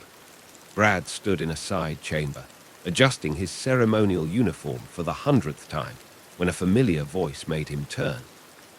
Nervous farm boy. His mother stood in the doorway, resplendent in a deep blue dress that had been specially designed for the occasion. Sarah Carson's eyes were bright with tears as she approached her son. Look at you, she whispered, reaching up to straighten his already perfect collar. If your grandfather could see you now. He'd probably say I clean up okay for a corn husker, Brad smiled, though his own eyes were suspiciously damp. The past couple of weeks had been a whirlwind of preparation, protocol, and private moments stolen between state functions. Brad had thrown himself into his royal training with the same determination that had earned him his football scholarship, while Tamsin navigated her new role with a grace that took his breath away. She asked to see you, Sarah said softly, before the ceremony. Brad's heart skipped. Is that allowed? Since when has that ever stopped you two? Following a discreet palace guard through the Abbey's labyrinthine corridors, Brad found Tamsin in the Queen's waiting room. She stood before a full-length mirror, already dressed in her coronation gown, though the crown itself waited on its cushion nearby. I thought it was bad luck for the groom to see the bride before the wedding, she said without turning, catching his reflection in the mirror. Good thing this isn't a wedding then. Brad crossed the room to stand behind her, their eyes meeting in the mirror, though you look more beautiful than any bride. Tamsin turned to face him, and Brad saw the vulnerability beneath her composed exterior. I keep thinking about that night at the harvest festival, she said softly. How simple everything seemed then. Nothing about you has ever been simple, Your Majesty. He caught her hand, bringing it to his lips. That's what makes you extraordinary. A knock at the door signaled it was time. Before Tamsin could step away, Brad pulled her close for one last private moment. I love you, he whispered. Queen, princess, or college girl in a Nebraska barn, I love every version of you. Tamsin's answering kiss tasted of promise and forever. The ceremony itself passed in a blur of ancient words and solemn vows. Brad watched from his designated place as Tamsin knelt before the archbishop, her head bowed under the weight of history and expectation. When the crown was finally placed upon her head, he felt the collective intake of breath from the assembled dignitaries. But Brad wasn't watching the crown. He was watching Tamsin's hands clasped tightly in her lap, and he knew she was doing their private signal 2 squeezes, their code for when the moment became almost too much to bear. Without thinking, he squeezed his own hands in response and saw her shoulders relax infinitesimally. Hours later, after the ceremony and the procession and the endless formal receptions, Brad found Tamsin in their private garden. She still wore her crown and ceremonial robes, but her feet were bare in the grass.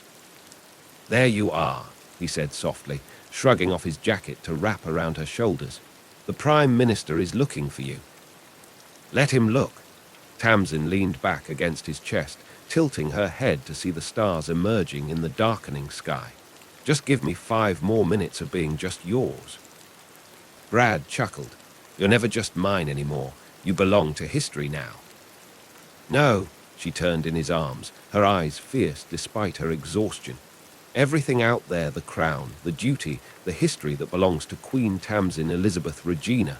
But in here, she placed her hand over his heart, I'm still just Tamsin. You're Tamsin. My Tamsin, he agreed, pulling her closer. Who'd have thought a Nebraska farm boy could fall in love with a queen? Who'd have thought a queen could find her heart in Nebraska? They stood in comfortable silence, listening to the distant sounds of London celebrating their new monarch. Finally, Tamsin spoke again. I have something to show you. She reached into a pocket of her robes and pulled out a small, worn photograph. Brad recognized it immediately, the 2 of them at the harvest festival, dancing in his family's barn, neither aware the picture was being taken. I keep it with me, Tamsin said softly, to remind me of who we are at our core. Not queen and consort, not titles and protocols, but just us, Brad finished. He studied the photo, remembering the simple joy of that moment. We should frame it. Put it right next to all those formal portraits of your ancestors. Tamsin laughed, the sound as free and clear as it had been in Nebraska. Scandalous. I love it. A discreet cough announced the presence of Tamsin's secretary. Your Majesty, the Prime Minister. Tell him 5 minutes, Norman, Tamsin said without looking away from Brad. The Queen is having an important consultation about agricultural policy with her American advisor. Once they were alone again, Brad touched the crown gently. Heavy. Not anymore, Tamsin smiled up at him. Not with you helping me carry it. Later that night, as London's celebrations continued below their windows, Brad held Tamsin close in their bed, her crown carefully placed on its cushion, her ceremonial robes replaced by one of his old Nebraska t-shirts. She was already half asleep, the exhaustion of the day finally catching up with her. Brad, she murmured, thank you for choosing this, for choosing me. He pressed a kiss to her temple, as if I ever had a choice. Pretty sure fate made that decision the moment you walked into that party. Tamsin smiled against his chest. Tell me again about that night. Which part? How you pretended not to know anything about football, or how you tried to hide your accent? Tell me about the moment you knew. Brad was quiet for a moment, remembering. It was when you looked at me across that crowded room, he said finally. Like you saw past everything I was trying to be, straight to who I really was. No one had ever looked at me quite like that before. I saw my future, Tamsin whispered. I just didn't know then what form it would take. And now, she propped herself up to look at him, her eyes soft with love and certainty. Now I know that whether I'm wearing a crown or your old sweatshirt, whether we're in Buckingham Palace or a Nebraska barn, my future is wherever you are. God save the Queen, Brad murmured against her lips. God save us both, Tamsin answered, and kissed him like they were still just two college students falling in love, like the crown and the kingdom and all the weight of history were nothing compared to this, their sovereign hearts beating as one beneath the London stars. In a world where duty and desire so rarely align, they'd found that rarest of things, a love strong enough to bear the weight of a crown, yet simple enough to flourish in a farmer's field. For in the end, it wasn't about the throne or the titles, but about two hearts that recognized in each other something both extraordinary and real. And that, perhaps, was the greatest sovereignty of all.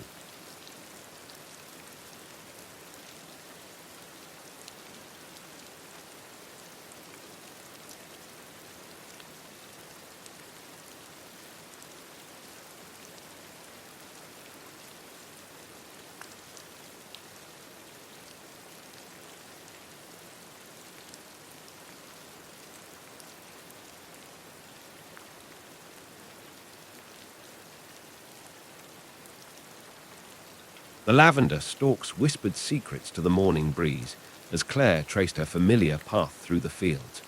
Dawn painted the sky in watercolor strokes of rose and gold, but her fingers still clutched the worn medical identification bracelet at her wrist, its metal cool against her pulse. 1, 2, 3, 4, 5. She counted her steps, matching her breathing to the rhythm as Dr. Lambert had taught her. The morning ritual helped quiet the echoes of artillery that sometimes still ricocheted through her dreams. I am safe. I am here, she whispered, the words carried away by the wind that rustled through the purple-tipped rose stretching toward the horizon. A bumblebee hummed past, drawn to the sweet perfume of the flowers. Claire envied its simple purpose, its ability to move through the world without the weight of memory. The crunch of footsteps on gravel made her spine stiffen. She turned to find Antoine Dubois watching her from the edge of the field, his dark hair tousled from sleep or work. It was often difficult to tell with him. A leather-bound notebook peeped from his pocket, its edges soft with use. The sight of it made something flutter in her chest, though she quickly tamped the feeling down. Mademoiselle Vernet, he nodded, formal even after 3 weeks of her presence on his farm. You're up early. The morning air helps clear my thoughts, Monsieur Dubois. She matched his formality, though the title felt strange on her tongue. In the field hospital, there had been little time for such proprieties between the screams and the blood and the desperate race against death. But this wasn't the war, she reminded herself. This was Provence, where even the air tasted of peace and lavender.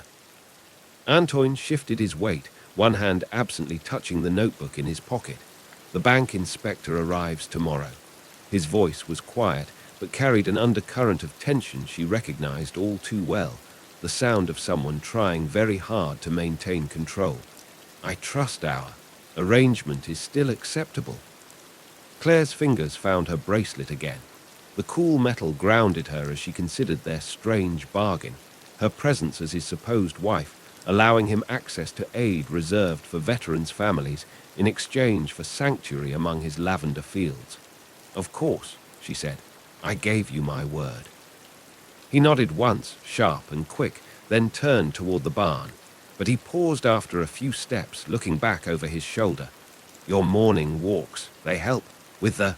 He gestured vaguely toward his head, then seemed to regret the motion. The question surprised her. It was the first time he'd acknowledged her ritual directly, though she'd often felt his eyes following her progress through the fields. Yes, she said softly, they do.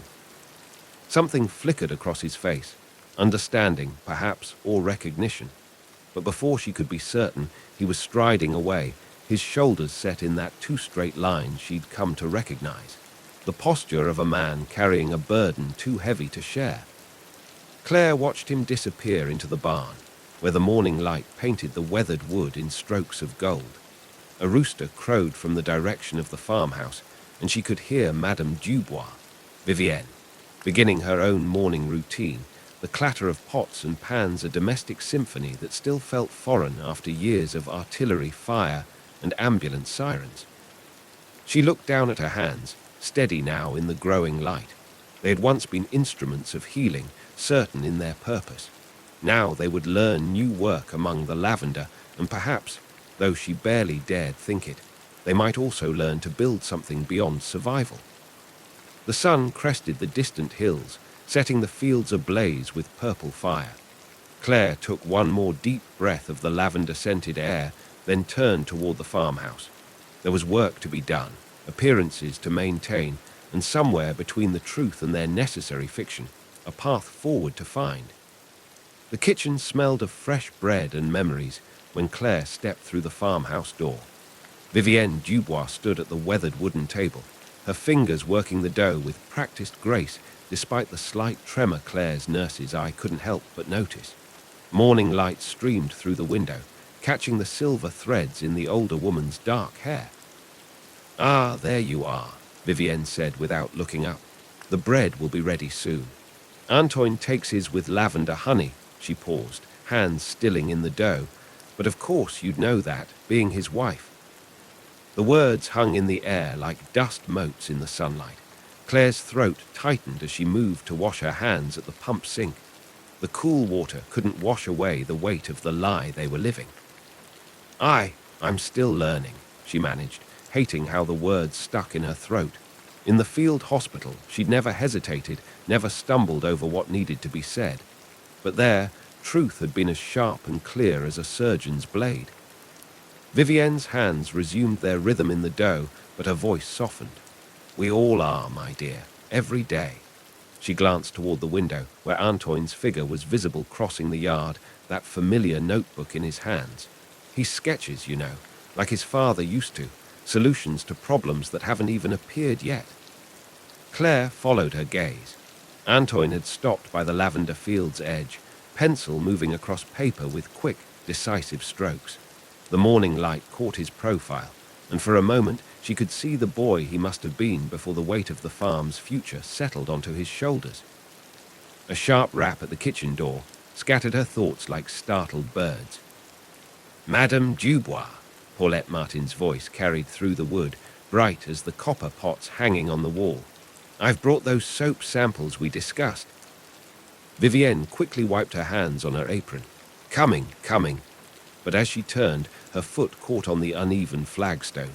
She stumbled, one hand flying to her chest. Claire was there before conscious thought, her nurse's instincts taking over. She steadied the older woman with gentle hands, noting the rapid pulse, the slight breathlessness that spoke of more than just a stumble. "Sit," Claire murmured, already guiding Vivienne to a chair. "I'll get the door." Paulette burst in like a warm summer breeze, her arms full of wrapped parcels that filled the kitchen with the sweet scent of lavender soap. Her cheerful expression faltered when she saw Vivienne seated, Claire hovering nearby with professional concern, poorly disguised as casual attention. "Oh, is everything?" "Perfectly fine," Vivienne cut in, though her hand remained pressed to her chest. "Just these old stones always trying to trip me." She forced a laugh that didn't reach her eyes. "Now, show me what you've brought." Claire retreated to the sink, but kept Vivienne in her peripheral vision as Paulette unwrapped her soaps, chattering about essential oil ratios and market prices. The older woman's color was improving, but that hand hadn't moved from her chest. Through the window, Antoine was still absorbed in his notebook, unaware of what had just transpired in the kitchen. Claire watched him tear out a page, crumple it, then begin again with fierce concentration. So many secrets in this house, each one as fragile as lavender blooms before a storm. The morning passed in a blur of domestic tasks that still felt foreign to Claire's hospital-trained hands. As she helped Vivienne with the bread and listened to Paulette's plans for the upcoming market day, her mind kept returning to the tremor she'd noticed, the shortness of breath. Medical concerns tangled with their precarious deception. How could she suggest a proper examination without raising questions about her expertise? A farmer's wife wouldn't know to watch for signs of heart strain. Claire, Vivienne's voice pulled her from her thoughts. Would you take some bread to Antoine? He forgets to eat when he's worried about the bank. The older woman's eyes held something unreadable. Knowledge or challenge, or perhaps both. Claire accepted the warm loaf wrapped in clean linen, its weight as substantial as the unspoken things between them. Outside, the sun had climbed higher, burning away the morning mist, but not the shadows that seemed to cling to the edges of their carefully constructed world. Tomorrow, the bank inspector would arrive, and their performance would need to be flawless. But for now, there was only the bread in her hands, the lavender swaying in the breeze, and Antoine's bent head as he sketched solutions to problems that multiplied like weeds after rain. Antoine's pencil stilled as Claire's shadow fell across his notebook. The scent of fresh bread mingled with lavender on the morning breeze, and something in his chest tightened at her quiet approach. He'd been sketching irrigation patterns again, anything to avoid thinking about tomorrow's inspection. Your mother sent this. Claire held out the bread wrapped in linen, her sleeve pulling back just enough to reveal that medical bracelet she always wore. She says you forget to eat when you're worried. A retort rose to his lips, but died as he noticed the concern in her eyes, not for him, he realized, but directed back toward the farmhouse. His mother. Something cold settled in his stomach. What happened? The words came out sharper than he'd intended. Claire's fingers worried at her bracelet. She stumbled in the kitchen, just for a moment, but she hesitated, then squared her shoulders in a way he'd come to recognize. It was the same stance she took during her morning walks when she fought whatever demons the war had left her. Her pulse was rapid, and there's a tremor in her hands that's not just age. Thunder rumbled in the distance, though the morning sky remained stubbornly blue. Antoine's hand clenched around his notebook, crumpling the corner of his latest sketch. You were watching her like a nurse. I am a nurse. The words hung between them like the coming storm. Claire took a breath, then continued more softly. And before you say it, yes, I know that raises questions. A farmer's wife with medical training. But surely keeping your mother healthy matters more than our deception. Antoine stood abruptly, shoving the notebook into his pocket. Than the story we've crafted so carefully, the one that's supposed to save this farm tomorrow. A warm wind gusted through the lavender, carrying the sweet scent that had once meant home and hope, but now felt like a chain around his neck. Claire didn't back away from his anger. If anything, she seemed to grow calmer, more certain. Your mother needs to be examined by a doctor, she said, and soon. I've seen enough heart conditions to. Mademoiselle Vernet, Paulette's voice cut across the field. The soapmaker was hurrying toward them, her face flushed with excitement or exertion. Oh, pardon. Madame Dubois, I mean. She tittered at her deliberate mistake, but her eyes were sharp. I've just heard from my cousin in the village. The bank inspector, Monsieur Gerard, he's arrived early. He's taking rooms at the inn right now. The blood drained from Antoine's face. Claire's hand found his arm, her grip steady and grounding. When? The word felt like gravel in his throat. They say he'll begin his rounds this afternoon. Paulette clutched her shawl against another gust of wind. I thought you should know, since... Her gaze darted between them, hungry for any sign that might confirm the whispered speculations about the sudden appearance of Antoine's mysterious wife. Thank you, Paulette. Claire's voice was warm but firm. We appreciate the warning. Now, if you'll excuse us, my husband and I have preparations to make. My husband? The words sent an unexpected jolt through Antoine's chest, even as part of him recoiled at the lie. But Claire's hand was still on his arm, and her fingers weren't trembling. She'd survived a war, he reminded himself. Surely they could survive this. Of course, Paulette retreated, though reluctantly. I'll just check on dear Vivienne before I go. She seemed a bit piqued earlier. I'll see to my mother. Antoine's voice was quiet, but carried enough steel to make Paulette blink. Thank you for the soap samples. Claire will settle the account later. When Paulette had finally gone, Claire's hand fell away from his arm. The absence felt like a physical thing. We need to talk, she said. About your mother, about the inspector, about all of it. But first, she pressed the bread into his hands, still warm through the linen. Eat something, please. You'll need your strength. Another rumble of thunder, closer now. Antoine looked up at the gathering clouds, then back at Claire.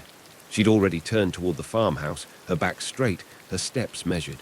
1, 2, 3, 4, 5. He'd noticed her counting rhythm weeks ago, but had never asked why. There were so many things they'd never asked each other. The wind picked up, carrying the first hints of rain. Antoine broke off a piece of the bread, remembering how his mother's hands had shaped it. The same hands that now trembled, that Claire's nurse's eyes had assessed with professional concern. His fingers found the notebook in his pocket, full of sketches and solutions, but none for the problems that mattered most. Thunder cracked overhead like artillery fire, and he saw Claire falter mid-step before catching herself. Without conscious thought, he was moving, closing the distance between them as the first heavy drops began to fall. The storm broke over the farmhouse like waves of artillery fire. Claire pressed her back against the kitchen wall, fighting to breathe as thunder crashed overhead. Her fingers found her bracelet, but the metal was warm now, useless as an anchor. The kitchen swam before her eyes, transforming into the field hospital's chaos. The moans of the wounded, the metallic scent of blood, the endless roll of guns in the distance. Claire! Antoine's voice cut through the fog of memory. He stood in the doorway, rain dripping from his hair, his notebook a dark stain against his shirt where he'd tucked it away. Claire, look at me. She forced her eyes to focus on him, on the kitchen's familiar shapes swimming back into view. 1, 2, 3, 4, 5. The counting helped, but not enough. Another thunderclap shook the windows, and she flinched. Mademoiselle, Monsieur Dubois, a cultured voice called from the front of the house. Anyone home? The bank inspector. Claire's heart stuttered. Antoine's eyes met hers, wide with panic that matched her own, but for entirely different reasons. Here, she whispered, reaching for his hand. Help me up, we have to. A cry from upstairs cut through everything. The storm, their fear, the inspector's approaching footsteps. Vivienne's voice, tight with pain. Mammon! Antoine turned toward the stairs, but Claire's grip on his hand tightened. The inspector, she reminded him, though every nerve screamed at her to run upstairs to help to heal. You have to. My mother needs. Your mother needs a nurse. Claire forced steel into her voice, the same tone she'd used ordering orderlies through artillery barrages. And your farm needs its owner to greet Monsieur Gerard. Now. Thunder boomed again, but this time Claire used the fear, transmuted it into purpose. She squeezed Antoine's hand once hard. Trust me, please. For a heartbeat, he stared at her. Then he nodded, sharp and decisive. Go, help her. Claire was already moving toward the stairs as Antoine strode to meet the inspector. She caught fragments of his greeting. Monsieur Gerard, welcome to our humble farm, before another peal of thunder swallowed the words. She found Vivienne crumpled beside her bed, one hand pressed to her chest, breath coming in short gasps. The older woman's eyes widened at Claire's approach. The inspector, Vivienne managed. You should be. Hush, Claire knelt, her fingers finding Vivienne's pulse, too fast, too irregular. Let me help you onto the bed. But the farm will still be here. Claire's hands were steady now, her mind clear. This was what she knew, what she'd trained for. Antoine is handling the inspector. My job is handling you. Vivienne's laugh turned into a cough. Such a practical girl. No wonder he... She broke off with a grimace of pain. Claire eased her onto the bed, mind already cataloguing symptoms and possibilities. No wonder he what? But Vivienne's eyes had drifted closed, her breathing still labored but slightly easier in a reclined position. Outside, the storm raged on. Claire could hear male voices below, Antoine and the inspector moving through the house. Let Antoine's sketched dreams and her practiced lies hold for a few more hours. Right now, this was what mattered. A patient in need, a pulse beneath her fingers, the sure knowledge of what had to be done. Claire, Antoine's voice, quiet but urgent from the doorway. The inspector wants to see all of the property. How is she? Stable for now. Claire didn't look up from where she monitored Vivienne's pulse. But she needs a doctor. A real one, not just a war nurse playing at being a farmer's wife. Silence stretched between them, broken only by thunder and rain. Then Antoine's footsteps crossed the room. His hand came to rest on her shoulder, warm and solid. "You're not playing at anything," he said softly. "Not anymore." Before Claire could process what he meant, the inspector's voice floated up from below. "Monsieur Dubois, shall we continue?" Antoine's hand tightened briefly on her shoulder. "Take care of her," he murmured. Then he was gone, his footsteps retreating down the stairs. Claire sat in the storm-shadowed room, one hand on Vivienne's wrist, the other pressed against her own chest where Antoine's words had struck like shrapnel. Not anymore. Outside, rain lashed the windows, but here, in this moment of crisis, she felt strangely, terrifyingly at peace. This was truth at last. Not the elaborate lie they'd constructed, but the simple reality of caring, of healing, of being needed. Thunder rolled again, distant now. Vivienne stirred, her eyes fluttering open. "Tell me true," she whispered. "Are you in love with my son?" Claire's fingers stilled on Vivienne's pulse. Through the window, she could see Antoine leading the inspector toward the lavender fields, his notebook clutched in one hand like a shield. The storm was moving on, leaving them all changed in its wake. "Yes," she said quietly. "God help me, I think I am." Twilight painted the rain-washed sky in shades of violet and gold as Claire stood at the farmhouse window, watching Antoine walk the bank inspector to his waiting car. Her medical bracelet caught the fading light as she pressed her hand against the glass, cool and solid beneath her fingers. Behind her, Vivienne slept peacefully in a chair, her breathing finally steady after Dr. Lambert's visit. The village doctor had arrived as the storm cleared, his ancient automobile sputtering through puddles. He confirmed Claire's diagnosis, a mild heart episode, treatable with rest and careful monitoring, and had given her an appraising look that said he recognized a fellow healer. But he'd asked no questions about how a farmer's wife knew to check for arrhythmia, and she'd offered no explanations. Now Antoine was shaking the inspector's hand, his notebook tucked safely away. Even at this distance, Claire could read the tension in his shoulders, the careful formality of his posture. 1, 2, 3, 4, 5. Her own anxiety rose with each step he took back toward the house. The front door creaked open. Claire didn't turn, keeping her eyes on the lavender fields where the setting sun transformed rain-heavy blooms into a sea of burnished purple. Antoine's footsteps crossed the room, paused. "The loan is approved." His voice was quiet, complex with emotions she couldn't quite read.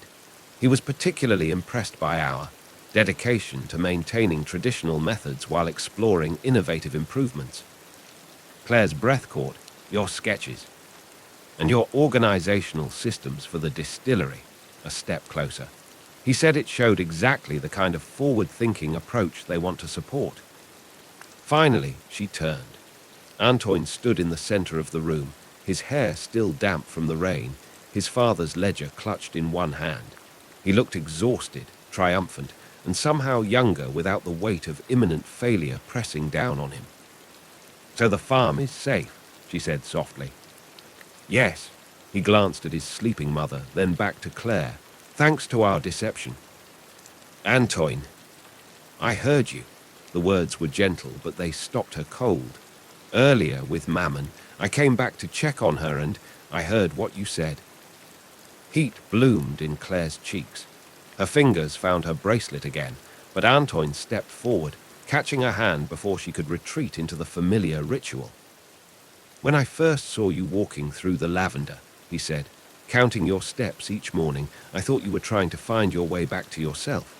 But you were really teaching me how to find my way back to life after Father's death, after the war, after everything." "I was just trying to survive," Claire whispered. "We all were." His thumb brushed over her knuckles, and she realized he was trembling slightly. "But maybe we could do more than survive now." From her chair, Vivienne made a small sound, not distress, but something like satisfied amusement. Claire glanced over to find the older woman's eyes open, twinkling with poorly concealed joy. "Mammon," Antoine began. "Hush," Vivienne waved a hand weakly. Let an old woman enjoy her medicine, working exactly as she hoped. "Your heart condition," Claire started, professional concern warring with dawning suspicion, "is real enough, dear, but perhaps not quite as dramatic as this morning's display suggested." Vivienne's smile was tired but mischievous. "Sometimes we all need a little push toward the truth, Nan." Antoine's startled laugh filled the room, rich and real in a way Claire had never heard before. She felt an answering bubble of mirth rise in her own chest, unexpected and healing. "You crafty old," he crossed to kiss his mother's cheek. "Rest now before your nurse decides to scold us both." "My nurse?" Vivienne raised an eyebrow at Claire. "Or my daughter?" The question hung in the violet gold, like the last drops of rain on lavender stems. Claire looked at Antoine, found him watching her with eyes full of possibility. "Both," she said quietly, if that's what you want." Antoine's smile bloomed slow and sure as dawn over the fields. He held out his hand, and this time when Claire took it, there was no pretense, no performance for bank inspectors or villagers. Just the truth of her fingers lacing with his, of healing hearts learning to beat in time together. Through the window, the first stars emerged in the storm-washed sky. In the morning, Claire would walk through the lavender again, counting her steps. But now she knew she wasn't walking alone. Now her path led not away from the war's shadows, but toward something bright and fragrant and real. Home.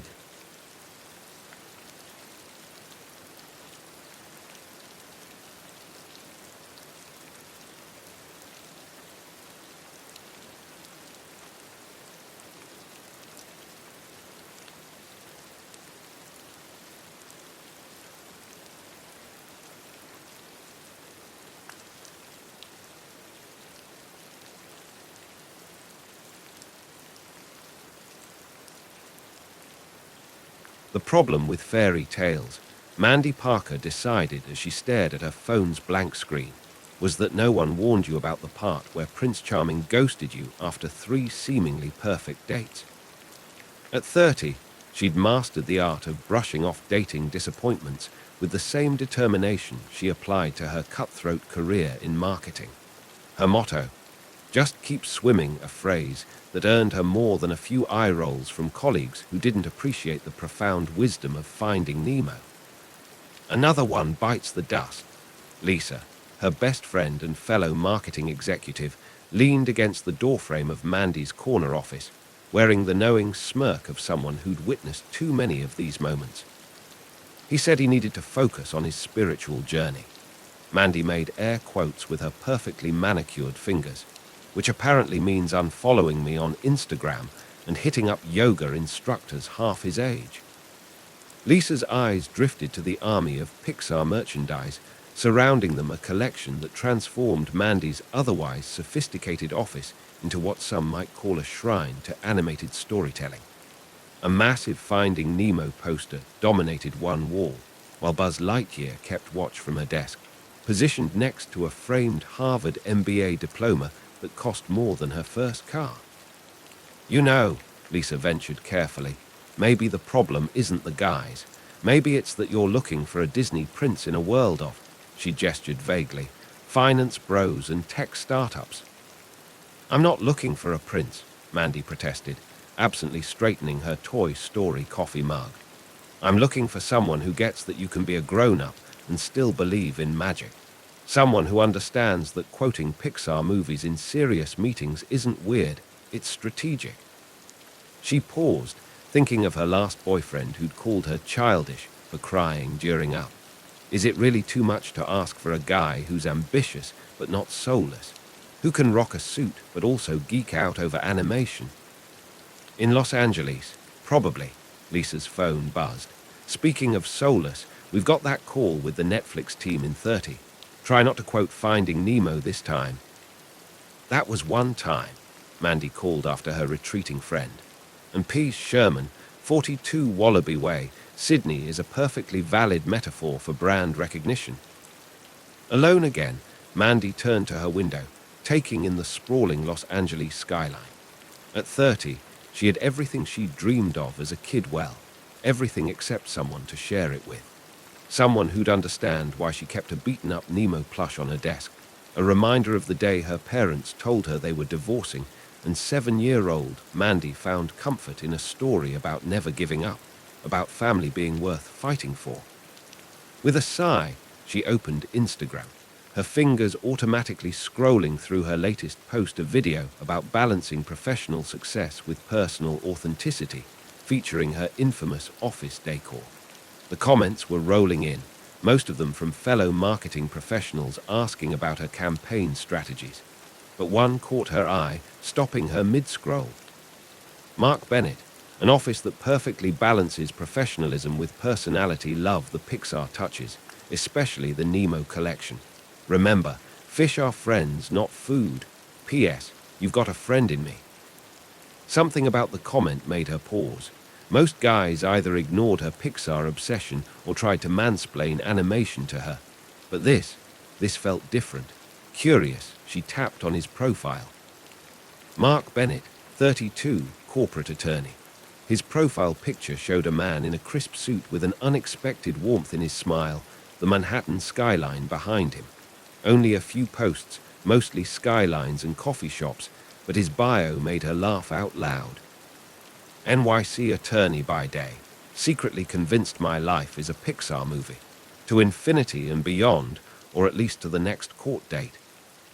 She hadn't meant to click like on his 5-month-old photo, or to notice how his rare smile transformed his whole face.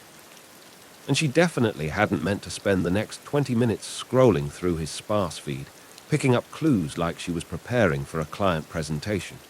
Ivy League educated, recently single, a casual mention in a comment about embracing change. Terrible taste in coffee shops, but excellent taste in movies, judging by his occasional references to classic films. Her finger hovered over the message button. This was crazy. He lived in New York. She'd sworn off long distance after the great Seattle disaster of 2023. Plus, he was probably just being nice. Just because he quoted Bruce from Finding Nemo didn't mean. Her phone buzzed. A new comment. Mark Bennett, by the way, is that a limited edition 2003 Nemo plush on your desk? The one they only released in California. I've been looking for one of those forever. They are basically the holy grail of Pixar merchandise. Before she could stop herself, Mandy clicked reply. Good eye, counselor. First edition, actually. My dad stood in line for 3 hours to get it. I'd offer to sell it to you, but as a wise fish once said, this is my family. I found it all on my own. It's little and broken, but still good. Send. Her heart shouldn't be beating this fast over an Instagram comment. She was a Harvard MBA, for God's sake. A marketing executive who managed million-dollar campaigns. She did not get butterflies over. Mark Bennett, Lilo and Stitch. Now you're just showing off. Although technically that's Disney, not Pixar. I'd argue the point further, but I have a feeling you'd counter with Peace Sherman, 42 Wallaby Way, Sydney, and I'd lose instantly. Mandy stared at her phone, a slow smile spreading across her face. For the first time in ages, she felt that little spark of possibility, the kind that usually only came from watching the first few minutes of a new Pixar film, when anything seemed possible and magic felt real. Her phone buzzed again, the Netflix meeting reminder. Right, real life, responsibilities, no time for fairy tales or cross-country Instagram flirtations with mysterious lawyers who quoted Pixar films. Still, she clicked on the message button and typed. Tell you what, counselor, beat me in a Pixar quote-off, and I'll consider joint custody of the Nemo plush. But fair warning, I never look back, darling. It distracts from the now. Send. As she gathered her things for the meeting, Mandy couldn't help but smile. Maybe Lisa was right, maybe she had been looking for a Disney prince. But what if, just maybe, what she really needed was someone who understood that the best stories weren't about perfect princes at all? They were about finding your way home, even when home turned out to be something or someone you never expected. Her phone lit up one last time. Mark Bennett, challenge accepted, although I should warn you I am speed, winking face. For the first time in longer than she could remember, Mandy Parker laughed out loud in her office, not caring who heard. Sometimes, just sometimes, life had a way of surprising you. And maybe, just maybe, that was the real magic. After all, as a wise fish once said, you never know where you're going until you get there.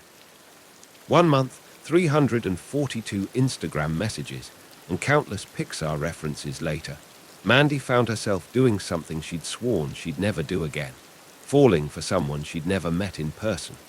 Though never met felt like a technicality at this point after all. How many hours had they spent on late-night FaceTime calls, sharing stories and dreams until the New York sunrise painted Mark's apartment in gold? "You're staring at your phone again," Lisa observed during their morning coffee run. Either the stock market crashed or Lawyer Boy sent another message. Mandy didn't bother hiding her smile as she showed Lisa her screen a photo Mark had just sent of his morning coffee in a Finding Nemo mug identical to hers, captioned, "Fish are friends, not food, but coffee is life. P.S. This might make me basic, but I bought it after seeing yours." "Oh, honey," Lisa sighed, "you're in trouble." She was right, of course. It had started innocently enough witty banter about Pixar films, comparing notes on their favorite scenes, debating whether Cars 2 deserved its bad reputation. It didn't, Mark insisted, though Mandy remained skeptical. But somewhere between their first video call, where Mark had made her laugh so hard she snorted coffee through her nose, and their now nightly chats, something had shifted. Maybe it was the way he listened, really listened, when she talked about her parents' divorce, about how Finding Nemo had been her escape, her reminder that families could look different and still be perfect. Or maybe it was how he'd opened up about his own struggles, about being the rebellious younger son who chose corporate law instead of joining his father's practice, about using humor to cope with expectations.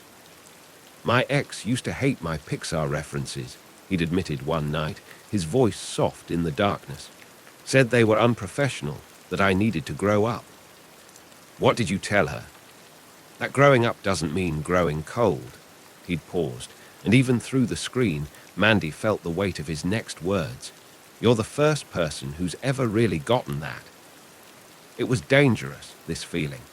This sense that maybe, just maybe, she'd found someone who saw her, really saw her, Disney obsession and all, and didn't want to change a thing. But reality had a way of crashing through even the most magical moments.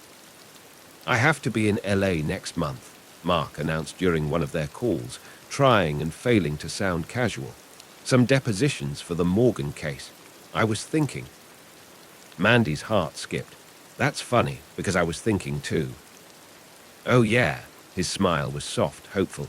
"What were you thinking?" "That Disneyland is only an hour from LA."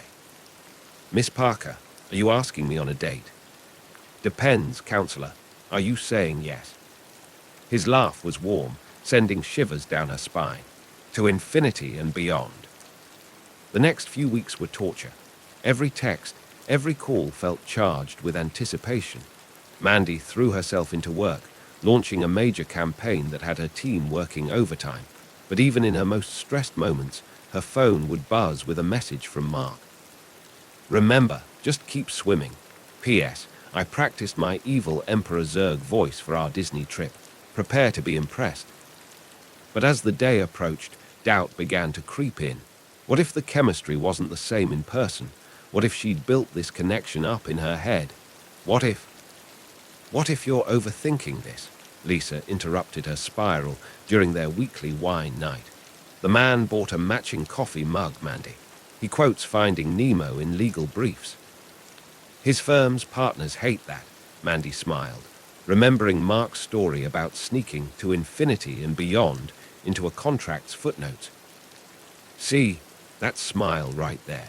When was the last time anyone made you light up like that?" "Never," Mandy thought but didn't say. The night before their meeting, neither of them could sleep. They ended up on FaceTime at 2 a.m., both trying not to acknowledge the nervous energy crackling between them. "What if?" Mark started, then stopped. "What if what?" He ran a hand through his already messy hair. "What if this is crazy? Meeting at Disneyland like we're living in some romantic comedy. Would you prefer somewhere more sophisticated, counselor? A wine bar, art gallery, something more befitting a high-powered New York attorney?" "God, no." His laugh was shaky but genuine. "I want the fairy tale. I want Mickey Mouse ears and overpriced popcorn and—" He hesitated, then finished softly. "And you?" Mandy's heart did a complicated gymnastics routine in her chest. "Well then, as a wise toy once said, you've got a friend in me." "Just a friend." His voice was teasing, but she heard the real question underneath. "Show up tomorrow and find out." Later, lying in bed, Mandy stared at her ceiling, her mind racing. She thought about all her past relationships, about how hard she tried to be what those men wanted: more serious, less enthusiastic, more adult. She thought about Mark, who sent her Pixar memes during important meetings, and understood why she kept a threadbare Nemo plush on her desk. Her phone buzzed one last time. "Mark, can't sleep. Keep thinking about tomorrow. Is it crazy that I'm nervous? I feel like Woody meeting Buzz for the first time. Everything's about to change, isn't it?" Mandy smiled in the darkness, typing back. "Me, change is good. Sometimes the best stories start with a little crazy." Mark, "Then here's to crazy. See you tomorrow, flounder." Me, "That's Disney, not Pixar. Amateur hour, counselor." Mark, "Just keeping you on your toes. Sweet dreams, Mandy." She fell asleep smiling, dreaming of tomorrow, of magic and possibility, and a man who understood that sometimes the best kind of love story started with a shared laugh and a little bit of faith. What she didn't dream about, couldn't have known to dream about, was how tomorrow would change everything. How one perfect day would lead to the hardest choice either of them would ever have to make. How sometimes the biggest adventures started with something as simple as a matched coffee mug and a shared love of animated films. But that was tomorrow. For now, Mandy Parker slept, her Nemo plush tucked under her arm, while 3,000 miles away, Mark Bennett finally drifted off too, his identical Nemo mug sitting on his bedside table, both of them unaware that their biggest adventure was about to begin. After all, as a wise toy once said, the thing that makes Woody special is that he'll never give up on you. Ever. And neither would they. Mandy spotted him immediately at LAX baggage claim, towering over other travelers in his crisp blue button-down, looking simultaneously polished and adorably nervous as he scanned the crowd. Her heart did a complicated gymnastics routine when their eyes met, his whole face lighting up with recognition. "You didn't have to come to the airport," were his first words in person, even as he pulled her into a hug that felt both new and familiar. "I could have taken a car to." "And miss your face when you realize LA traffic is worse than New York." She pulled back, trying to memorize every detail. He was exactly like his photos, yet completely different, more real, more everything. "Besides, I figured we might as well start our Disney adventure with the true Southern California experience, the 405 freeway at rush hour." "How romantic," he laughed, then pulled something from his carry-on. "Speaking of romance, I brought backup."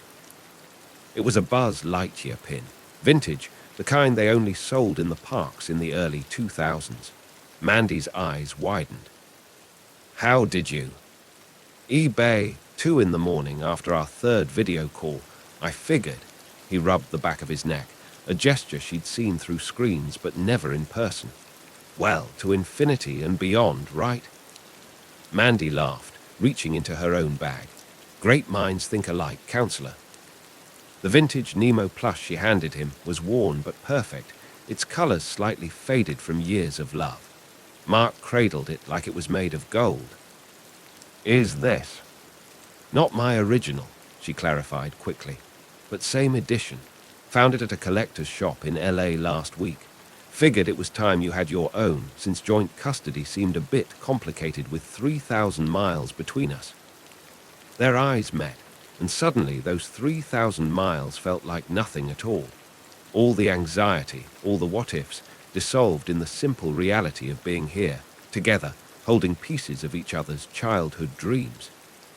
The drive to Anaheim should have been awkward first meetings, usually were, but somehow they fell into the same easy rhythm they'd found in their video calls. Mark kept her laughing with increasingly terrible Pixar impressions.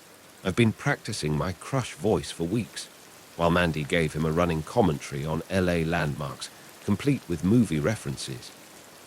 And that, she pointed, navigating through traffic, is where they filmed parts of La La Land. La La Land? Mark raised an eyebrow. That's not Pixar, Parker, you're slipping. I contain multitudes, counselor.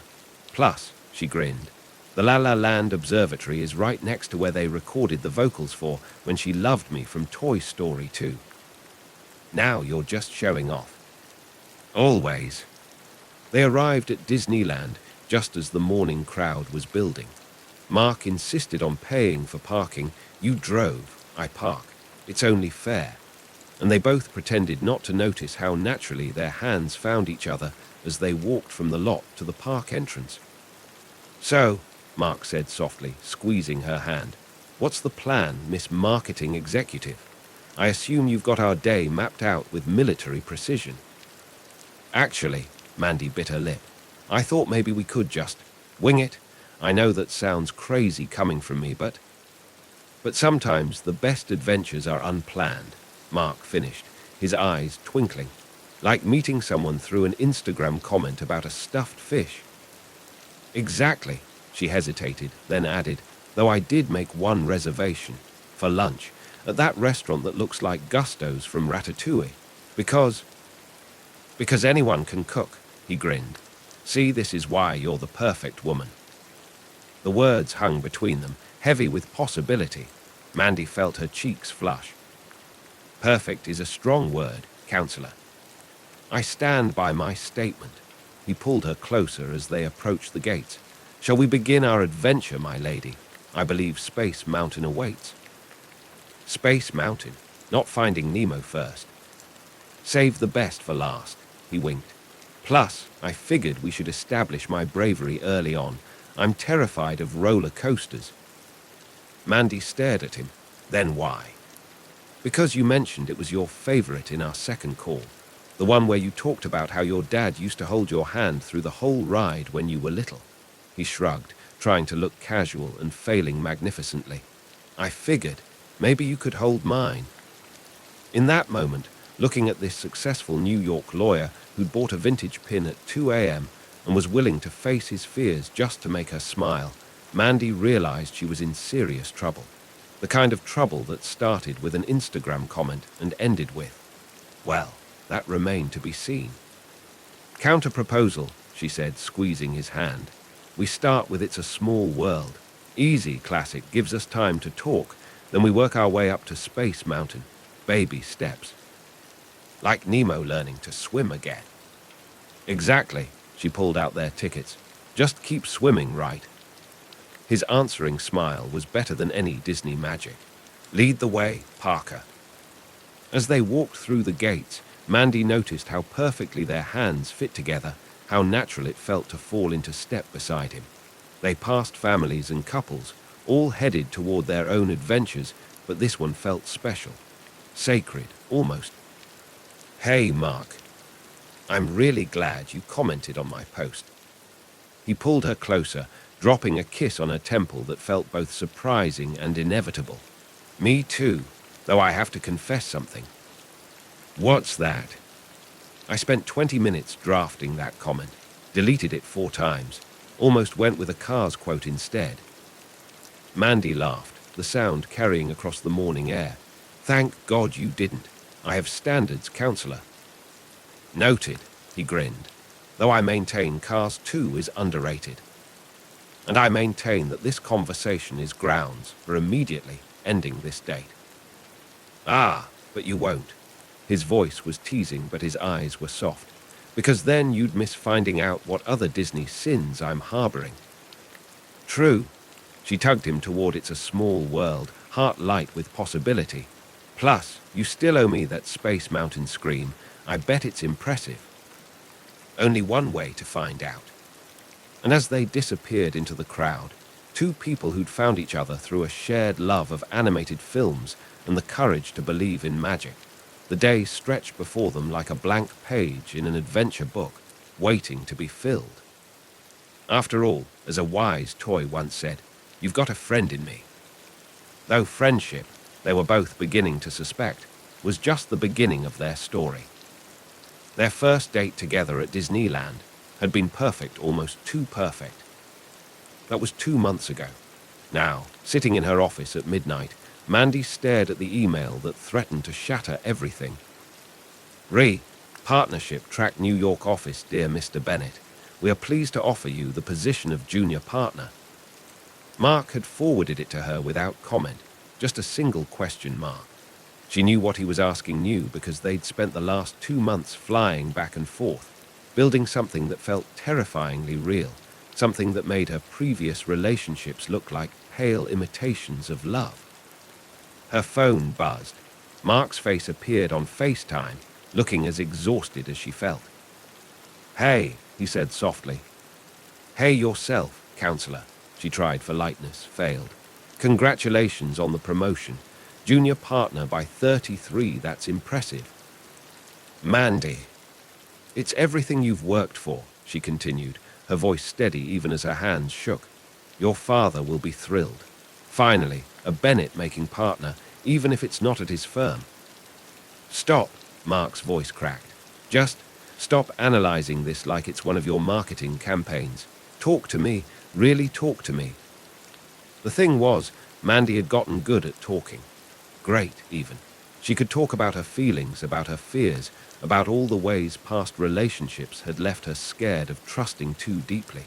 What she couldn't do, what terrified her, was ask someone to choose her over everything else. What do you want me to say?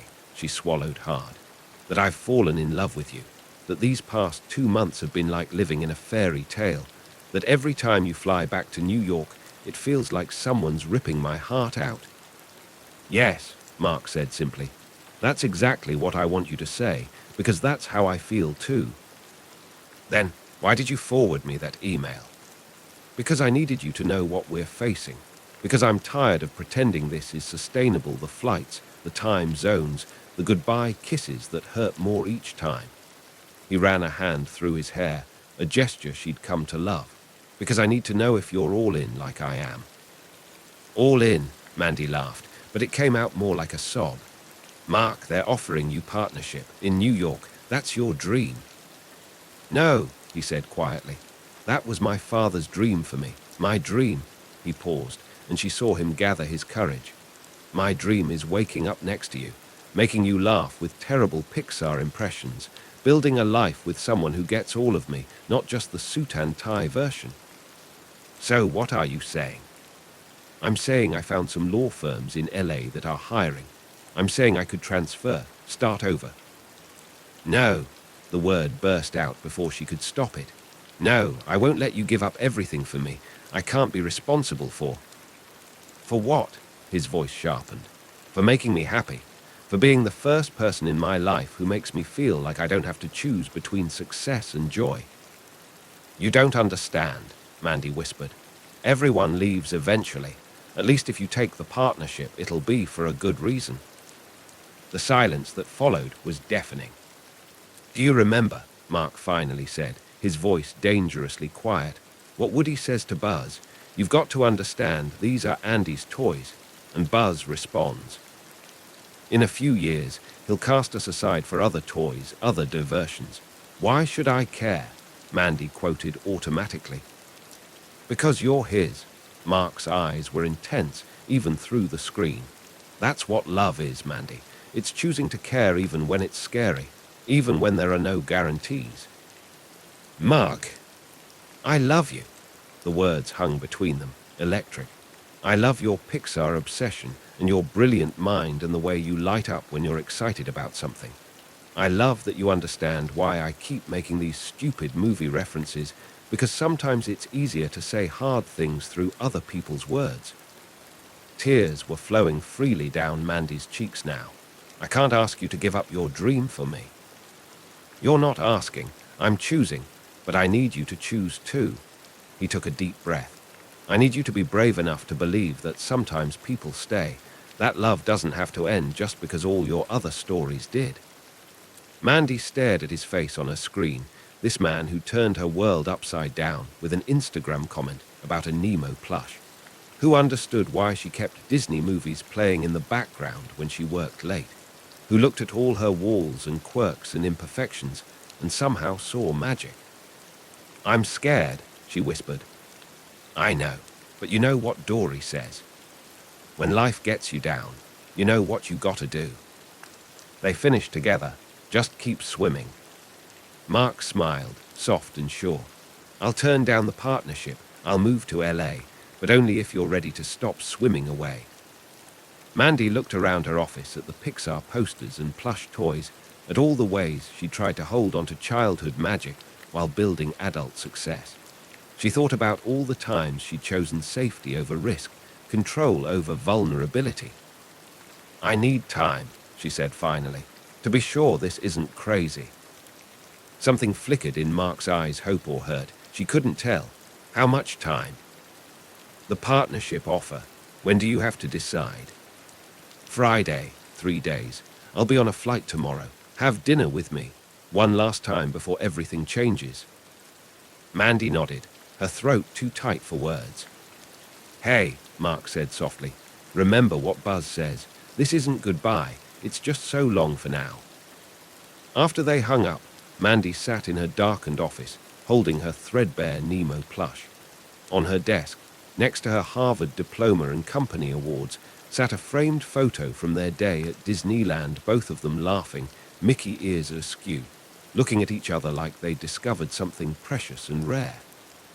She thought about what Mark had said about choosing to care, about being brave enough to believe in magic, about how sometimes the biggest adventures started with letting go of the steering wheel and trusting the journey. Her phone buzzed one last time. Mark, whatever you decide, you've got a friend in me, always. Mandy closed her eyes, remembering every moment that had led them here, from Instagram messages to cross-country flights, from shared laughs to deeper understanding. She thought about love and risk, and the courage it takes to believe in happy endings. After all, as a wise toy once said, the thing that makes Woody special is that he'll never give up on you. Ever. The question was she ready to stop giving up on herself? Lisa found Mandy at 3 a.m., still in her office, surrounded by a sea of sticky notes forming what looked like the world's most emotional flowchart. Okay, Lisa said, setting down 2 cups of coffee. Talk to me. Mandy gestured at her wall of notes. I'm doing a cost-benefit analysis. Of love, Lisa raised an eyebrow. Honey, I don't think that's how this works. It's how I work, Mandy muttered, but even she had to admit there was something absurd about trying to quantify feelings with colorful post-its. She'd organized them by category. Reasons to trust, blue, past hurts, yellow, and evidence of Mark's commitment, pink. The pink section was embarrassingly large. He bought a matching coffee mug, she said quietly. I know. He quotes Finding Nemo in legal briefs. You mentioned that. He's willing to give up partnership for me, Mandy's voice cracked. No one's ever. I mean, my own parents couldn't even. Lisa crossed the room and hugged her friend. Sometimes, she said gently, the bravest thing we can do is believe we deserve the love we're being offered. Mandy thought about all the ways she'd been running from love, from vulnerability, from the possibility of happiness. She thought about Mark, who saw her Disney obsession not as something to outgrow, but as something to cherish. Her phone buzzed, a text from Mark. Landing in 2 hours. Brought you something from NY. Here's a hint. It's blue, it lives in the ocean, and it never stops swimming. Kind of like someone else I know. Attached was a photo of a Finding Nemo snow globe, clearly bought from the Disney store in Times Square. It was exactly the kind of silly, thoughtful gesture that made her heart ache. "I need to go," Mandy said suddenly, standing up. "Go where? It's 3 a.m. "To the airport." She was already gathering her things. "I need to." She stopped, looking at her wall of sticky notes at all her attempts to analyze something that couldn't be contained in pros and cons. "I need to stop swimming away." The drive to LAX was surreal in the pre-dawn darkness. Mandy tried rehearsing what she'd say, but everything sounded wrong. How do you tell someone that they've changed your whole world, that they've made you brave enough to believe in magic again? She found him at baggage claim, looking rumpled and beautiful in his wrinkled suit. When he saw her, his whole face lit up, then immediately shifted to concern. "Mandy, what's wrong? Why aren't you?" She kissed him, right there in baggage claim, surrounded by red-eye travelers and fluorescent lights. When they finally broke apart, she rested her forehead against his. "Ask me again," she whispered. "What?" "Ask me if I'm ready to stop swimming away." Understanding dawned in his eyes. "Mandy Parker," he said softly, "are you ready to stop swimming away?" She took a deep breath. "You know that part in Up where Ellie gives Carl the adventure book?" "Yeah." "She leaves all those blank pages at the end for new adventures." Mandy's heart was racing, but her voice was steady. "I want blank pages with you, Mark. I want adventure and silly movie quotes and matching coffee mugs. I want to infinity and beyond." His smile was blinding. "Way beyond," she laughed through tears.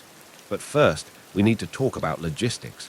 Because if you think I'm letting you give up partnership for me, you clearly haven't been paying attention to my control freak tendencies." "What do you mean?" "I mean I spent all night researching law firms in LA. There's a boutique entertainment law firm that's expanding their corporate division. They specifically handle animation studios and streaming platforms." She pulled out her phone, showing him the listing. "The partner there, she's a huge Pixar fan. Uses movie quotes in her closing arguments." Mark stared at her. "You did research at 3 a.m. "I also may have sent her your resume and mentioned that you once snuck to infinity and beyond into a merger agreement." Mandy bit her lip. "She wants to meet you. Said anyone who can make corporate law whimsical is worth talking to." "You're incredible," he breathed, pulling her close.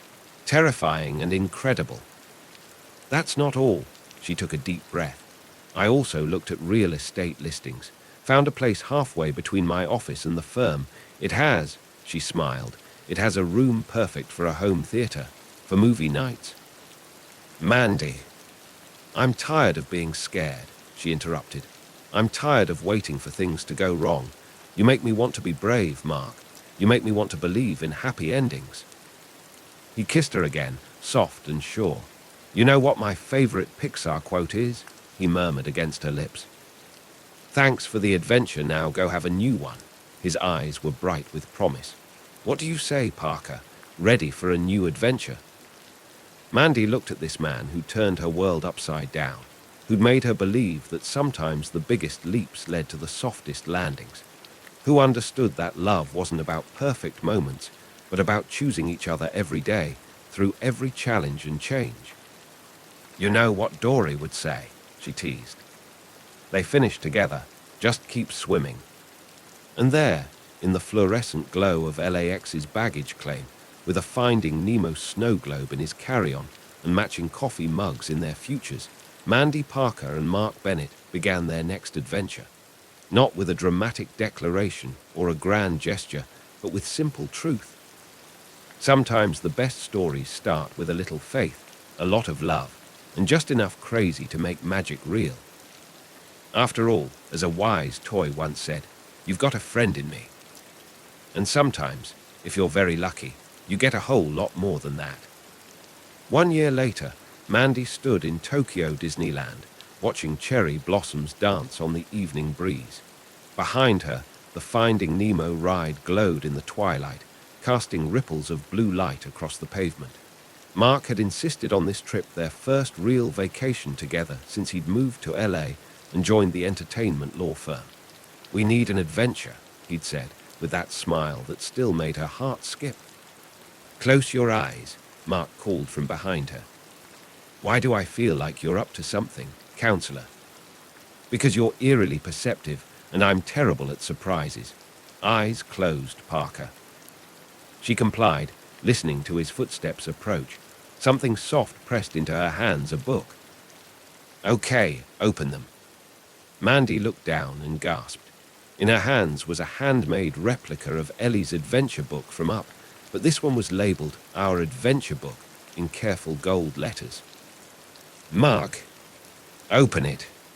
With trembling fingers, she turned the pages. There were photos their first meeting at Disneyland, coffee dates with their matching Nemo mugs, the day they moved into their apartment, movie nights in their home theater.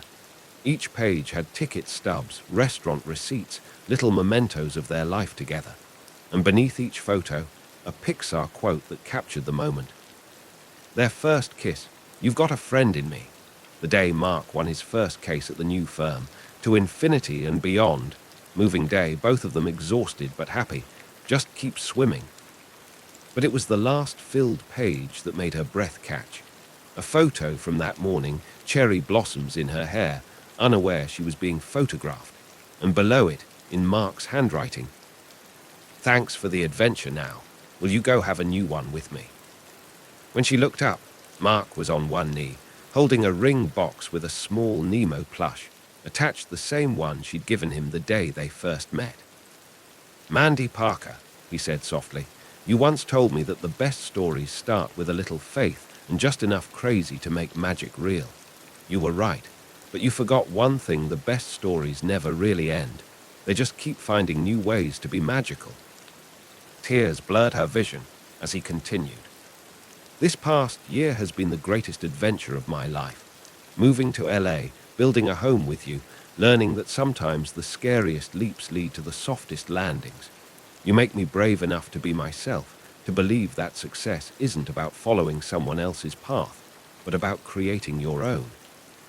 He opened the ring box, revealing a delicate silver band with a small blue stone that caught the lights from the Nemo ride. "So what do you say, Parker? Ready for our next adventure, to infinity and beyond?" Mandy looked at this man who changed her whole world with an Instagram comment about a Nemo plush, who'd chosen love over ambition, only to find that sometimes you could have both, who understood that real magic wasn't about perfect moments, but about choosing each other every day, through every challenge and change. "Just one question," she managed through happy tears. "Did you seriously hide a ring in a Nemo plush? Again?" Mark grinned. "I figured we should come full circle. Plus," he gestured at the ride behind them, "seemed appropriate." Mandy pulled him to his feet, wrapping her arms around his neck. "You know what Dory would say about this moment." They finished together, laughing. "Just keep swimming." Later, as they celebrated with Mickey-shaped ice cream because some traditions were sacred, Mandy looked through the adventure book again. The last few pages were blank, waiting to be filled. "You left room," she observed. "Of course," Mark squeezed her hand. "We're just getting started." And he was right, because the best love stories don't end with a perfect moment or a grand gesture. They continue in quiet mornings over matching coffee mugs, in silly arguments about which Pixar movie to watch, in the 1,000 tiny ways two people choose each other every day. 6 months later, they added a new photo to their adventure book, their wedding day, where they exchanged vows filled with movie quotes and promises of eternal friendship, where Mark's new law partner officiated, wearing a subtle Pixar tie, where Mandy's old Nemo plush sat in a place of honor, watching two people who'd found magic in the most unexpected place. And at the reception, during their first dance, Mark leaned down and whispered the words that had started it all. "You've got a friend in me." Mandy smiled, remembering that first Instagram message, that first spark of possibility. "Just a friend." "No," he said softly. "So much more than that, to infinity and beyond." And as they danced under twinkling lights, surrounded by friends and family, and more than a few Disney plush toys, Mandy Parker Bennett realized something important. Sometimes the best fairy tales aren't about princes or perfect endings. They're about finding someone who makes the ordinary magical, who turns everyday moments into adventures. They're about learning that love isn't about never being scared, it's about being brave enough to swim forward anyway, together. The adventure book still sits on their coffee table, its pages gradually filling with new memories, new quotes, new moments of magic. And on quiet evenings, when they're curled up watching their favorite movies, they still quote along with every line, their matching Nemo mugs close at hand. Because as a wise toy once said, the thing that makes Woody special is that he'll never give up on you. Ever. And neither would they. After all, some adventures are meant to last forever.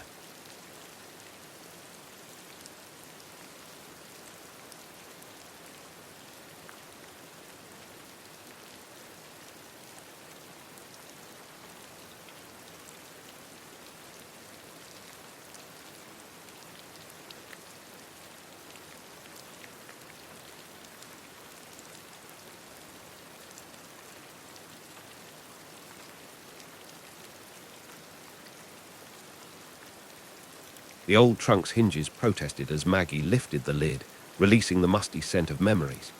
Her weathered hands, once young and restless, now wrinkled and still, trembled as they brushed against the yellowed paper inside.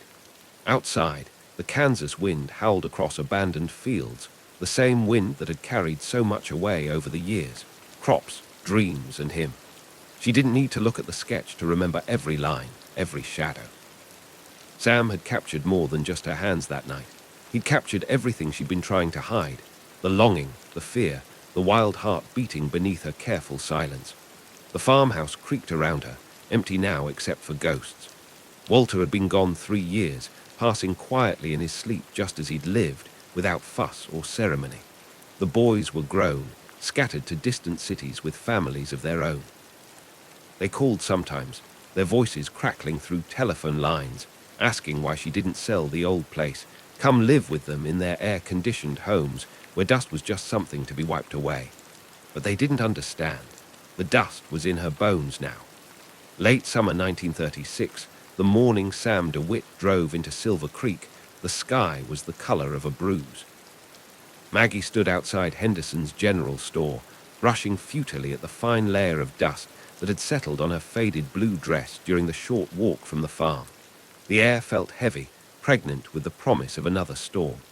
"Ain't natural," old Mrs. Henderson muttered from her perch by the store window.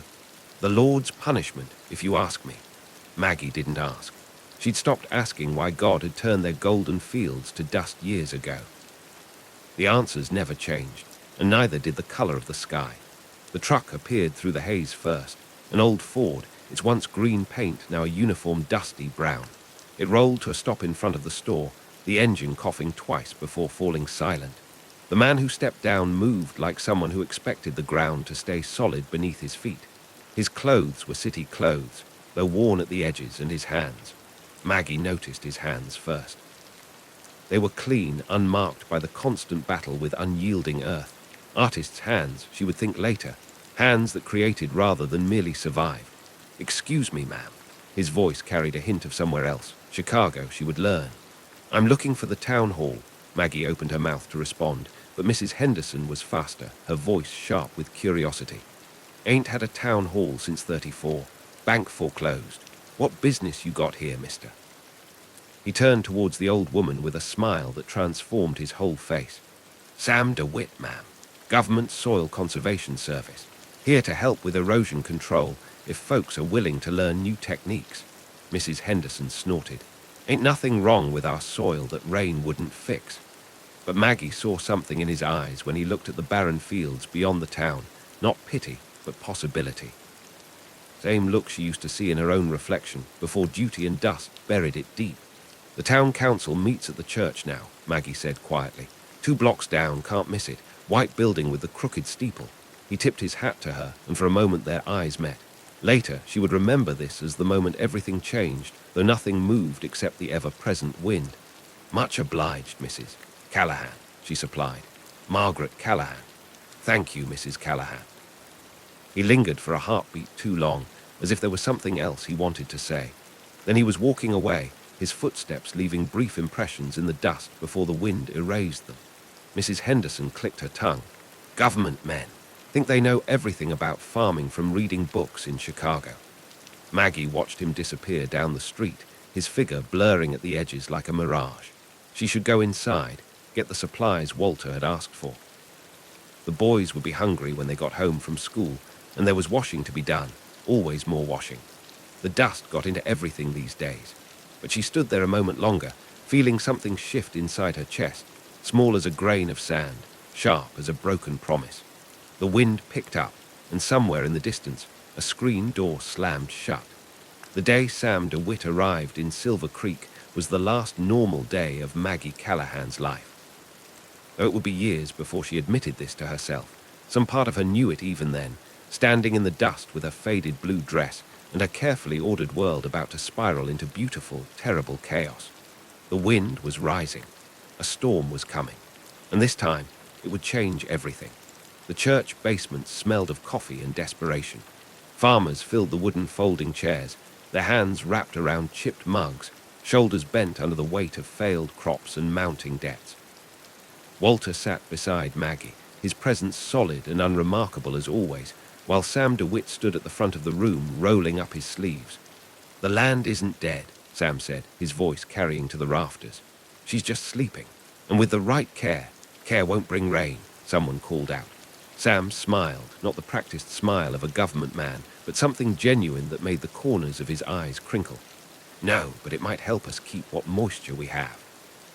Pulled out a notebook, its pages dog-eared and weather-worn. Let me show you. His hands moved across the paper, quick, sure strokes creating images of contour plowing, strip cropping, terraces. Maggie found herself leaning forward, watching his fingers dance across the page.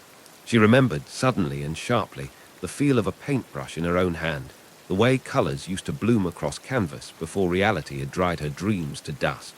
Walter shifted beside her, his knee brushing hers. She straightened, guilty for no reason she could name. After the meeting, the men clustered around Sam, voices rising and falling like the wind. Walter joined them, leaving Maggie to gather empty coffee cups. She didn't mind. It was what wives did after all. Invisible work, keeping the world turning. You have an artist's eye, she startled, nearly dropping a cup. Sam stood nearby, his notebook open. I'm sorry. I noticed you watching while I sketched. He turned the notebook toward her. You see things differently than most people here. The way you tilted your head, following the lines. Heat crept up her neck. I used to paint. Nothing special, just. She stopped, remembering her mother's words. Never apologize for your gifts. When had she forgotten that? What did you paint? Such a simple question. Why did it feel like opening a door she'd nailed shut years ago? The sky, mostly. The way it changes.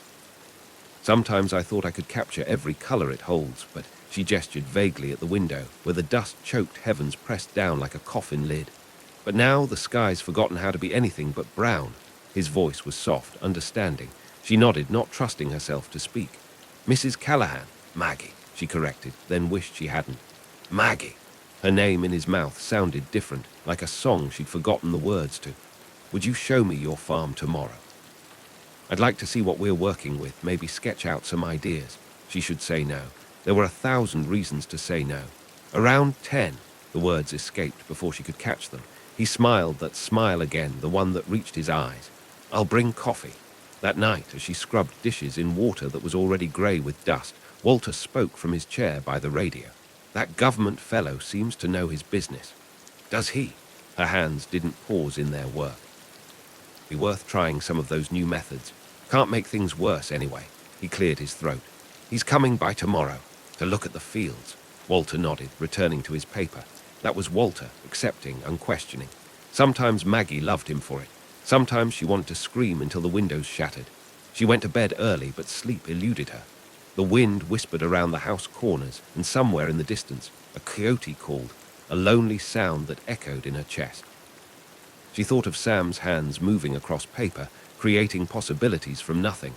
She thought of her old paintbrushes, buried in a trunk in the attic, their bristles probably stiff with age. Just before dawn, she slipped from bed and climbed to the attic. The trunk was where she'd left it, half hidden behind old quilts. Inside, wrapped in faded cloth, Her brushes lay like fallen soldiers. She touched one gently, remembering. The sun was rising when she descended, painting the dust-filled air with shades of gold she hadn't noticed in years. She made breakfast, packed the boys' lunches, kissed Walter goodbye as he headed to the fields. Normal things, safe things. But her hands trembled slightly as she pinned up her hair, and when she caught her reflection in the window glass, she barely recognized the woman looking back. There was something in her eyes that hadn't been there yesterday, something that looked dangerously like hope. At precisely 10 o'clock, an old Ford truck appeared on the horizon, drawing a line through the dust like a brush stroke on canvas. The wind picked up, carrying the scent of coffee and something else, something that smelled like rain, though the sky was cloudless and vast above them. Maggie stepped onto the porch, her heart beating a rhythm she thought she'd forgotten how to dance to. The storm inside her was just beginning to turn. The old oak tree stood like a skeleton against the evening sky, its bare branches reaching toward clouds that promised rain but never delivered. Beneath it, Maggie watched Sam's sketch in his notebook, his pencil moving with the same quiet certainty that had begun to unravel her carefully ordered world. 6 weeks had passed since his first visit to the farm. 6 weeks of professional consultations that somehow always ended with them here, in this spot where the wind seemed to sing a different song. She couldn't say exactly when their conversations had shifted from soil conservation to dreams buried deeper than any roots, but she knew it was dangerous, this feeling of being seen, truly seen for the first time in years. "Hold still," Sam murmured, his eyes flicking between her hands and his paper. "The light's perfect right now." Her hands rested in her lap, work roughened and stained with berry juice from the morning's preserving. Once she would have been ashamed of such hands in front of a city man, but Sam looked at them like they were something worth capturing, worth remembering. "Tell me more about Chicago," she said, needing to fill the silence with something besides the sound of her heart. His pencil never stopped moving. "It's alive, always moving, buildings so tall they scratch the sky. At night, the lights make you forget the stars exist." He glanced up, caught her watching him. "You'd hate it." She laughed, surprised. "How do you know?" "Because you see colors where other people see dust. You hear music in the wind. Chicago's beautiful, but it's a different kind of beautiful. It's not." He gestured at the prairie stretching endlessly around them. "This. And what is this, Mr. DeWitt?" His pencil stilled. "Something that gets in your blood, something that changes you if you let it." The way he looked at her then made her breath catch. She turned away, watching the sun sink toward the horizon. In the distance, a lone figure worked the fields, Walter, still fighting the endless battle against the dust. Her throat tightened. "I should go," she said, standing quickly. "The boys will be hungry." Sam nodded, but as she turned to leave, he spoke again. "Maggie." She stopped, not turning. "I've been offered a position in California. They're setting up new conservation programs there." The wind picked up, sending dust devils dancing across the barren field. Somewhere a screen door slammed. "When?" Her voice sounded strange to her own ears. "End of summer, 2 months." The knowledge settled in her chest like a stone. "Will you?" He cleared his throat. "Will you look at something before you go?" She turned then. He held out his notebook, open to the sketch he'd been working on. Her hands filled the page, but they weren't the work-worn hands she saw every day. In his drawing, they were elegant, strong, alive with possibility. They were the hands of a woman who painted skies and held dreams and reached for what she wanted. They were the hands she might have had in another life. "Sam." His name felt like a prayer and a curse on her tongue. "Keep it," he said quietly, tearing the page free. "To remember." "Remember what?" He smiled, but it didn't reach his eyes. "That someone saw you, the real you." She took the sketch with trembling fingers, careful not to let their hands touch. The paper felt warm, alive with more than just graphite and possibility. That night, after the boys were asleep and Walter had trudged up to bed, Maggie sat at the kitchen table, the sketch hidden in her apron pocket. The radio played softly, Bing Crosby singing about pennies from heaven, while she mended one of Tommy's shirts by lamplight. Normal things, safe things. But her fingers kept straying to the paper in her pocket, and when she finally pulled it out, spreading it on the table beside her mending, the contrast was stark enough to make her eyes burn. The woman with those hands would know what to do. The woman with those hands wouldn't sit here night after night, drowning in silence and duty while her heart screamed for something more. But she wasn't that woman. She was Maggie Callahan, wife of Walter, mother of 2 boys who needed her, keeper of a home that was crumbling like the earth beneath it. Thunder rumbled in the distance. She went to the window, drawn by the unfamiliar sound. The sky had turned the color of bruised plums, and against all odds, against all reason, rain began to fall. She stood there for a long time, watching water paint patterns in the dust, listening to the music it made on the roof. In her pocket, the sketch burned like a secret, like a promise, like a sin. The rain fell harder, and somewhere in the darkness, an old screen door creaked open and closed, the sound almost lost in the steady drumming of water on tin. Maggie pressed her palm to the cool glass of the window, leaving a print that slowly faded as her skin warmed the surface. When she finally pulled away, she could still see it there, ghost-like, the impression of a hand reaching for something just beyond its grasp.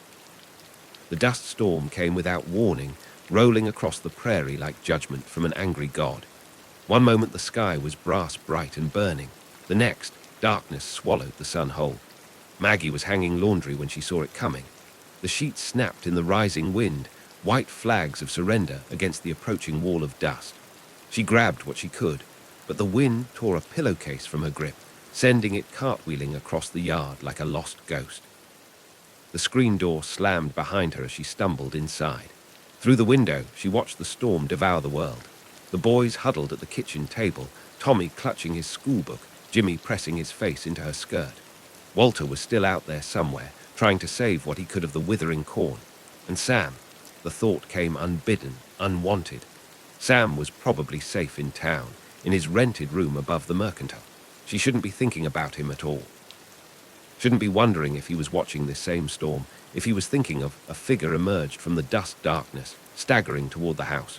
Her heart leaped before she recognized Walter's familiar gait. He burst through the door in a cloud of dirt, coughing, his handkerchief pressed to his face. Storm might last days, he managed between coughs.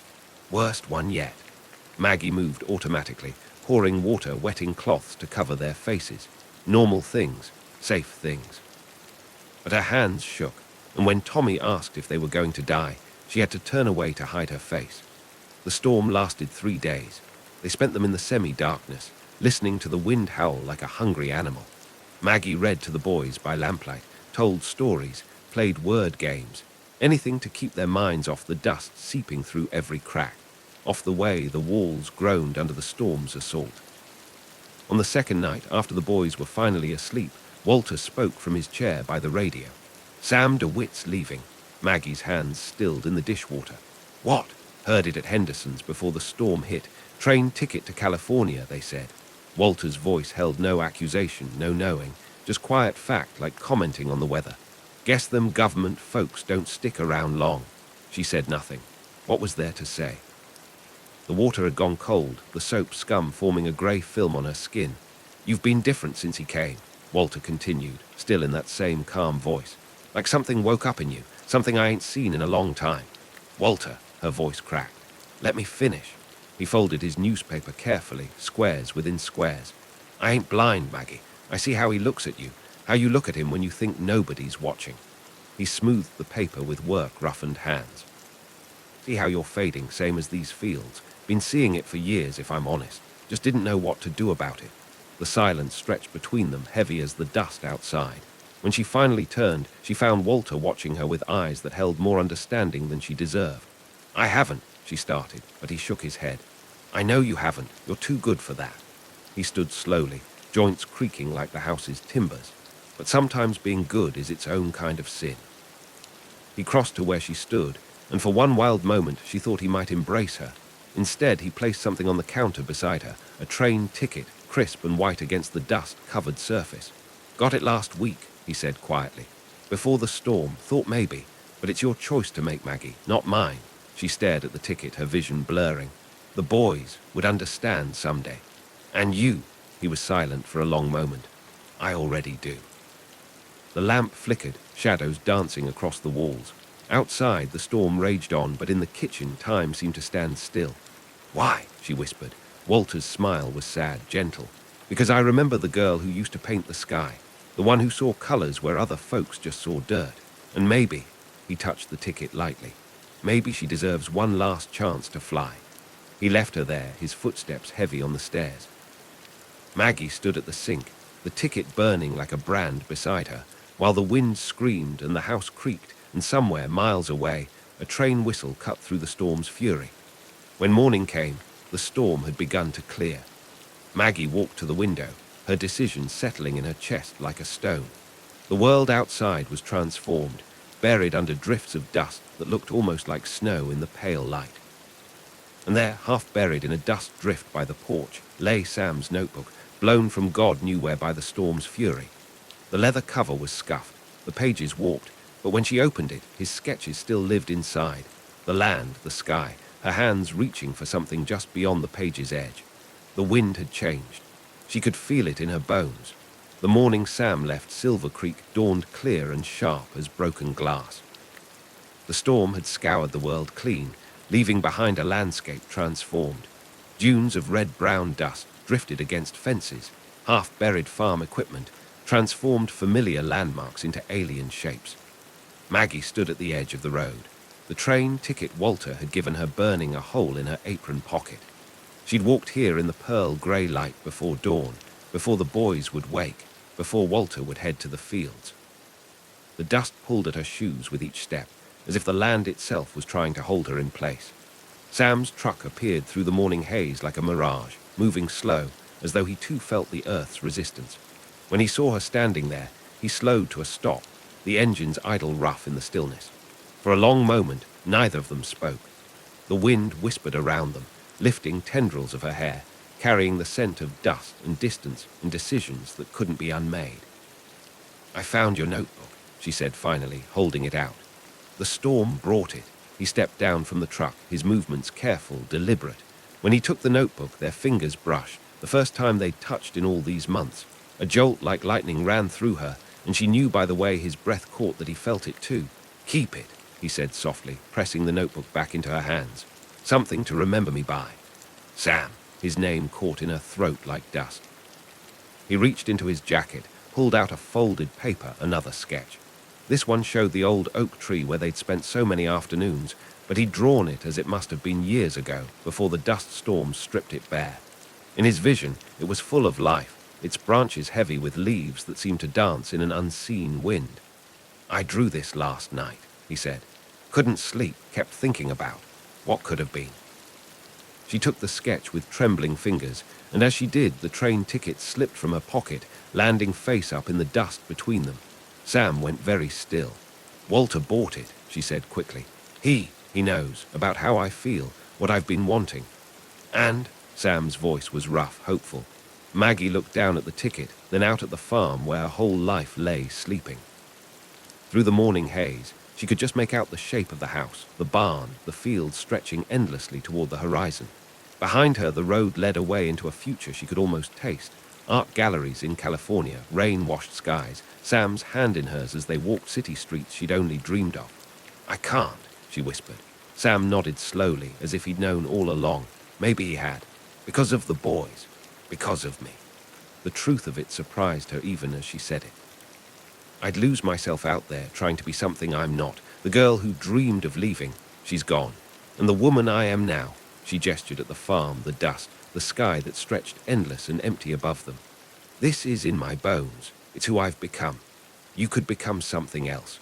But his voice held no conviction now, only a gentle understanding that broke her heart more than anger would have. "No." She touched his cheek, allowing herself this one liberty, this one moment of what might have been. "I could only pretend, and you deserve more than a woman playing at being free." He turned his face into her palm, pressed a kiss there that branded her skin like a promise. Then he stepped back, leaving cold morning air between them. "Goodbye, Maggie Callahan." She watched him drive away, the truck growing smaller and smaller until it disappeared into the dust-hazed horizon. Only then did she look down at the sketch in her hands, the oak tree, alive with impossible leaves, reaching toward a sky that held every color she'd ever dreamed of painting. The wind picked up, and Maggie let it take the train ticket from her fingers. It spiraled up, dancing on the current like a leaf in autumn, until it vanished into the morning light. Then she turned and walked home. Late summer 1960, the setting sun paints the prairie in shades of gold and purple, colors so familiar they ache. Maggie stands on the porch of the old farmhouse, Sam's notebook in her weathered hands. The years have yellowed the pages, but his sketches still live inside, the land, the sky, her hands reaching for something just beyond the edge. She thinks of Walter, gone now but remembered in every board of this house, every furrow of these fields. She thinks of her boys, grown and gone to lives of their own. She thinks of Sam, wherever he is, and hopes he found someone who could give him the kind of love she couldn't, the uncomplicated kind, the free kind. The wind rises, warm and familiar as an old friend's touch. Maggie opens the notebook one last time, lets her fingers trace the lines he drew so long ago. Then slowly, deliberately, she tears out each page, releasing them one by one into the wind. They dance away like autumn leaves, like memories, like dreams of what might have been. She watches until the last one disappears against the darkening sky. Some loves aren't meant to be kept. Some are just meant to remind us that we were alive once, that we were seen, that we were brave enough to choose our own way of being free. The screen door creaks behind her. In the kitchen, the radio plays an old song, something about pennies from heaven. Maggie smiles, remembering, and goes inside to make her evening tea. Above the prairie, the sky burns with all the colors she never painted, all the dreams she chose to let fly. The wind carries them away, one by one, into the gathering night. The end.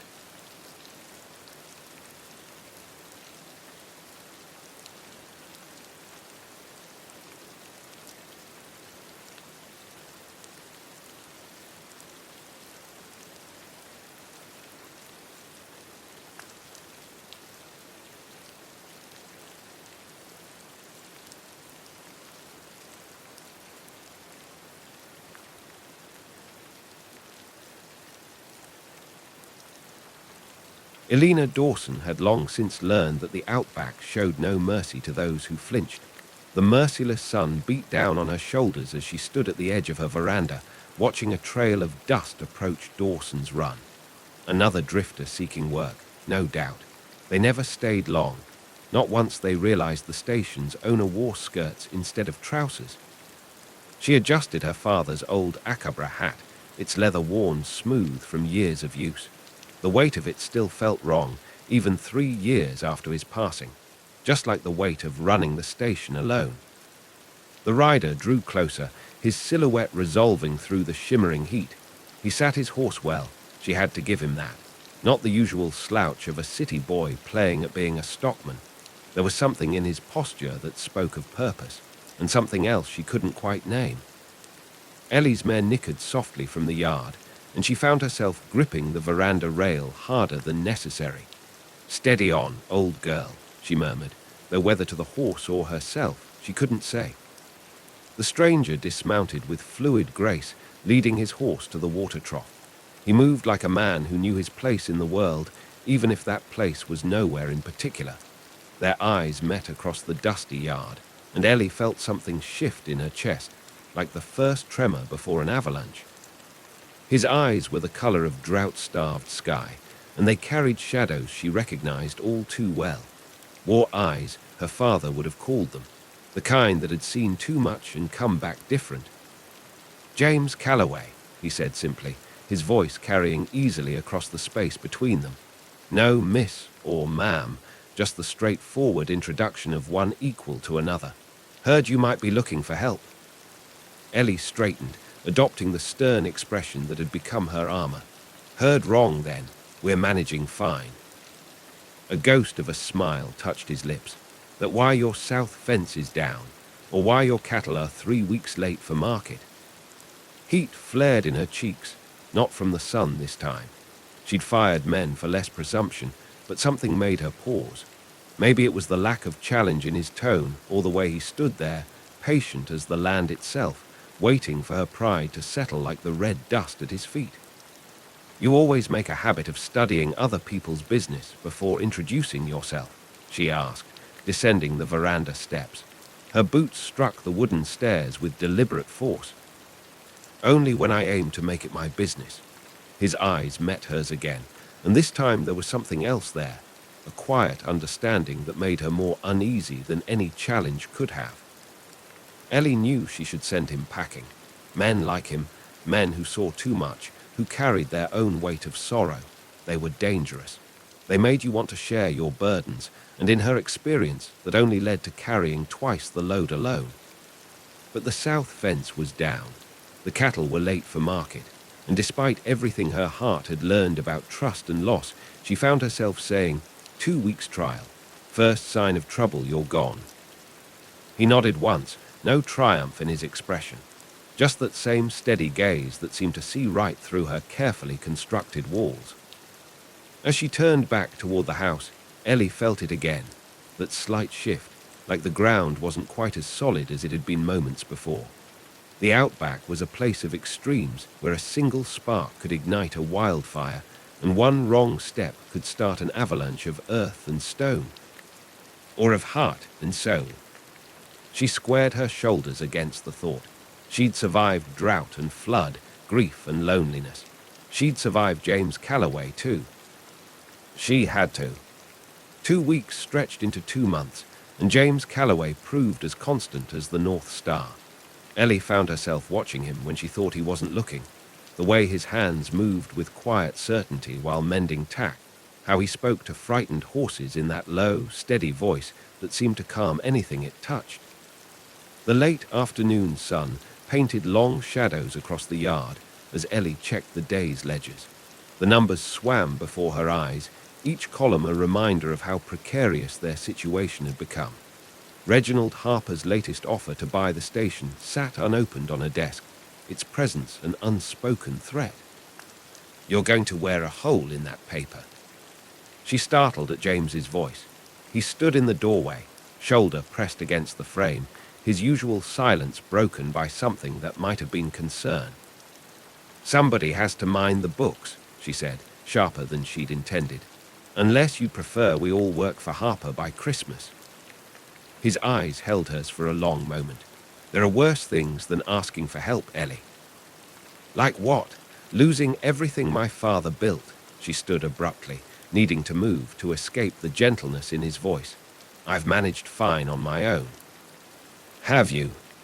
The question hung between them, dangerous as a lit match in dry grass. Ellie turned to face him, ready to defend herself, but the words died in her throat. James had moved closer, close enough that she could see the faint scar above his left eyebrow, smell the leather and sun-warmed wool of his shirt. I don't need, she began. Not needing something doesn't mean you can't want it. Thunder rolled in the distance, and Ellie used it as an excuse to step away, moving to the window. Storm clouds gathered on the horizon, heavy with promise. There's a bank of rain coming in. We should check the creek crossing before it hits. James didn't move. Ellie. The cattle will scatter if we don't get them to higher ground. She grabbed her hat, brushing past him. Their shoulders touched, and she felt the contact like a brand through her shirt. They rode in silence, the air growing thick with approaching rain. The creek had already risen, brown water churning against its banks. As they worked to move the cattle, the storm broke over them with biblical fury. Lightning split the sky, and a young heifer panicked, breaking away toward the flooding creek. Ellie spurred her horse forward without thinking. The ground, slick with rain, gave way beneath them. For one terrible moment, she was falling, the world a blur of mud and sky. Then strong arms caught her, and she found herself pressed against James's chest, both of them half in the creek's rushing water. I've got you, he said, his voice rough with something more than exertion. I've got you. She should pull away, should straighten her spine and prove she didn't need saving. Instead, she found herself gripping his shirt, feeling the thundering of his heart beneath her palm. The heifer, she managed. Safe, but you nearly weren't. His hands tightened on her arms. Damn it, Ellie, you can't keep. Can't keep what? Doing what needs doing. She tried to step back, but her boots slipped in the mud. James steadied her again, and this time when their eyes met, something electric passed between them. Can't keep acting like you're alone in this, he said softly. Rain streamed down their faces, and Ellie couldn't tell if the salt on her lips was from tears or storm water. James lifted a hand to her cheek, his touch achingly gentle. For one breath, too, she let herself lean into it. Then a branch crashed downstream, the sound like a gunshot, and reality came rushing back. Ellie jerked away, stumbling up the bank. "We should get back," she said, her voice unsteady. "The cattle are fine."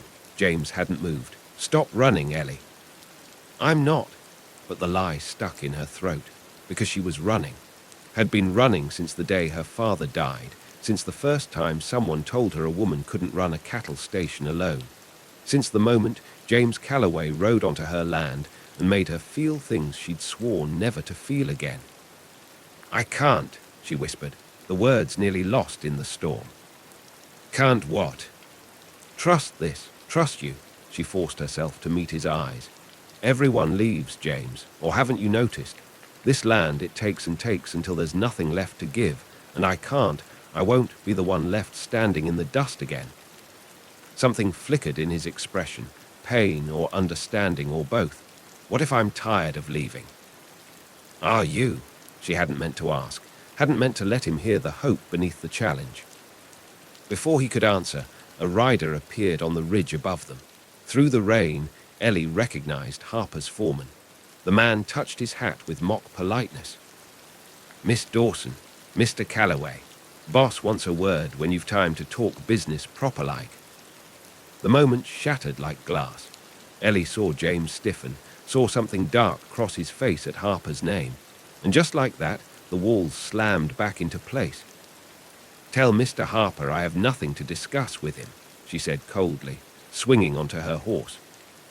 As they rode back through the storm, lightning periodically illuminating the path ahead, Ellie felt the weight of James's silence.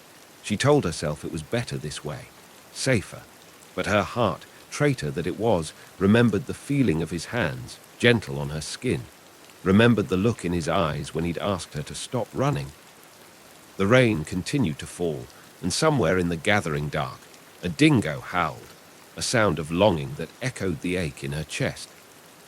The day everything shattered started like any other, with dust and promise and the weight of unsaid things. Ellie stood in the station's office, Harper's latest letter crushed in her fist. The paper crackled as her fingers tightened, each word a blade against her heart.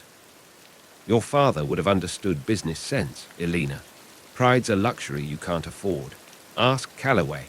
He knows the price of stubborn loyalty."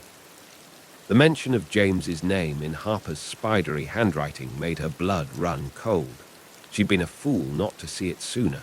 The way Harper's threats had softened since James arrived. The knowing looks from Harper's men when they passed the station. The sound of boots on the veranda pulled her from her thoughts. Through the window, she watched James approach, his expression troubled. He'd been gone since dawn, and dust coated his clothes as if he'd ridden hard. "Harper's men are pulling down the boundary fences," he said without preamble, stepping into the office. "They're claiming survey markers were set wrong 30 years ago, that half your north pasture belongs to." "To Harper, yes." Ellie's voice came out flat. "He was kind enough to inform me by letter." She held up the crumpled paper. "He also mentioned I should ask you about the price of loyalty." James went still, the kind of stillness that came before lightning struck. "Ellie, how long?" The words burned her throat. "How long have you been working for him?" "I'm not." "Don't." She slammed the letter down on the desk. "I heard you. 2 days ago, behind the shearing shed, Harper offered to clear your debts if you convince me to sell." Something raw flashed across James's face. "Then you heard me tell him to go to hell." "Did I? Or did I leave before you named your price?" Her voice cracked, and she hated herself for it. Hated him for making her care enough that this could hurt so much. "You really think that of me?" He took a step forward, and Ellie forced herself not to retreat. "After everything?" "Everything what, James? A few months of work, some lingering looks and almost moments." The laugh that tore from her throat was bitter as drought. "My father trusted people too. Look where that got him." "Your father died of a heart attack, Ellie, not betrayal. And you'd know all about that, wouldn't you? About hearts and betrayal." She saw the words hit him like physical blows, saw the muscle jump in his jaw. "Tell me, does your dead fiancé know you're selling out other people's dreams these days?" The silence that followed was absolute. Even the ever-present wind seemed to hold its breath. James's face went white, then hard as stone. "You want to believe I'm the villain here? Fine." His voice was desert rough. "It's easier than admitting you're scared. Easier than facing the truth." "Which is what?" "That you're not pushing me away because you don't trust me. You're doing it because you do." The words struck home with devastating accuracy. Ellie turned away, gripping the edge of the desk until her knuckles went white.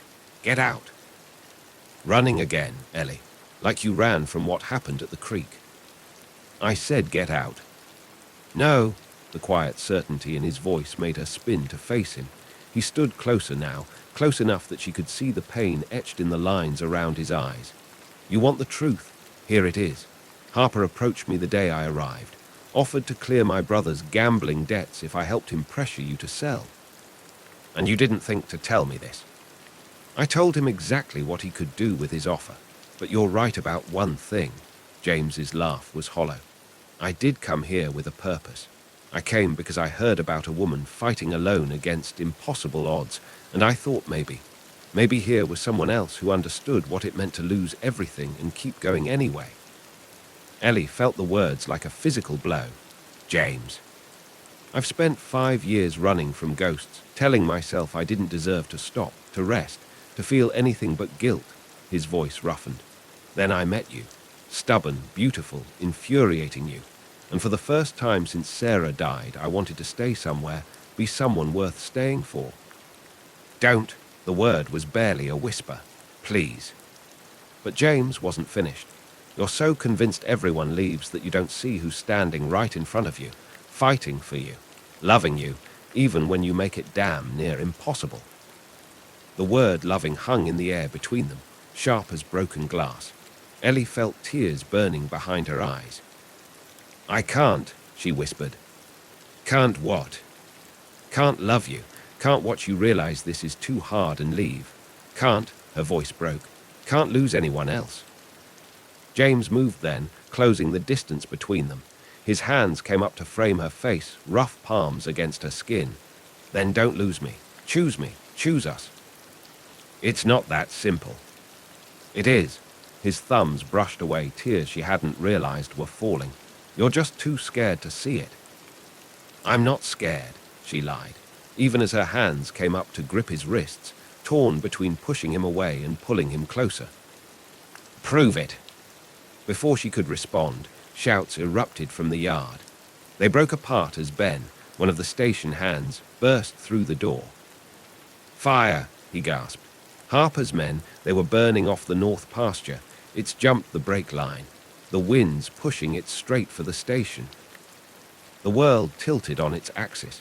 Through the window, Ellie could already see the dark smoke rising against the afternoon sky. Everything she'd fought for, everything she'd built, stood in its path. She looked at James, saw her own fear reflected in his eyes. In that moment, she knew he'd been right. This was what she'd really been afraid of, not that he would leave, but that he would stay. That he would risk everything for her, and she'd have to watch him burn alongside her dreams. The choice crystallized, trust or fear, love or loss, standing together or falling alone. The smoke rose higher, and time ran out. Smoke stung Ellie's eyes as she raced toward the stables, James close behind. The fire roared across the north pasture, a living thing with hunger in its heart. Time seemed to stretch and compress, every second crucial, every minute an eternity. "The horses!" she gasped, but James was already throwing open the stable doors. Together they worked to free the panicked animals, leading them to safety as ash rained down like grey snow. "The wind's shifting," Ben shouted from somewhere in the haze. "It's going to jump the creek." Ellie's heart stopped. The creek had been their firebreak, their last line of defense. If the flames crossed it, nothing would stop them from reaching the station house, her father's house, everything she had left of him. She turned to run toward the creek, but James caught her arm. "Ellie, no. I have to try." "Not alone." His grip shifted to her hand, fingers interlacing with hers. "Never alone again, but we do this smart." Through the smoke and chaos, their eyes met.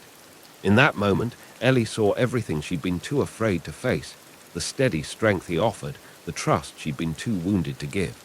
She squeezed his hand once, then nodded. What followed was a blur of fire and fury. James orchestrating the men to create backburns, his voice carrying calm commands through the chaos. Ellie directing the water cart, knowing exactly where the land dipped and rose, using her lifetime of knowledge to predict the fire's path. They moved in sync, two parts of a whole, as if they'd fought battles together all their lives. Hours later, as the first hint of dawn crept into the sky, the fire finally began to die. Ellie stood at the edge of the scorched earth, surveying the damage. The station house still stood, smoke-stained but intact. They'd saved most of the structures, though the north pasture was a black wasteland. She felt James approach before she saw him. He moved differently now, favoring his left leg where a burning branch had caught him. His shirt was torn and soot-stained, his face streaked with ash and exhaustion. To Ellie, he had never looked more beautiful. Harper's men confessed, he said quietly. Signed statements saying he ordered them to start the burn. The police are bringing him in. Ellie nodded, too drained to feel triumph. We lost the north pasture, half the winter feed. We'll manage.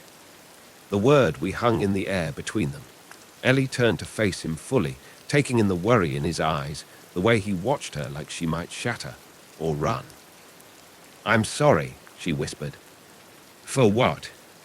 For not trusting you, for trusting Harper's words over your actions, for, her voice caught, for being so afraid of losing everything that I almost lost the one thing that mattered most.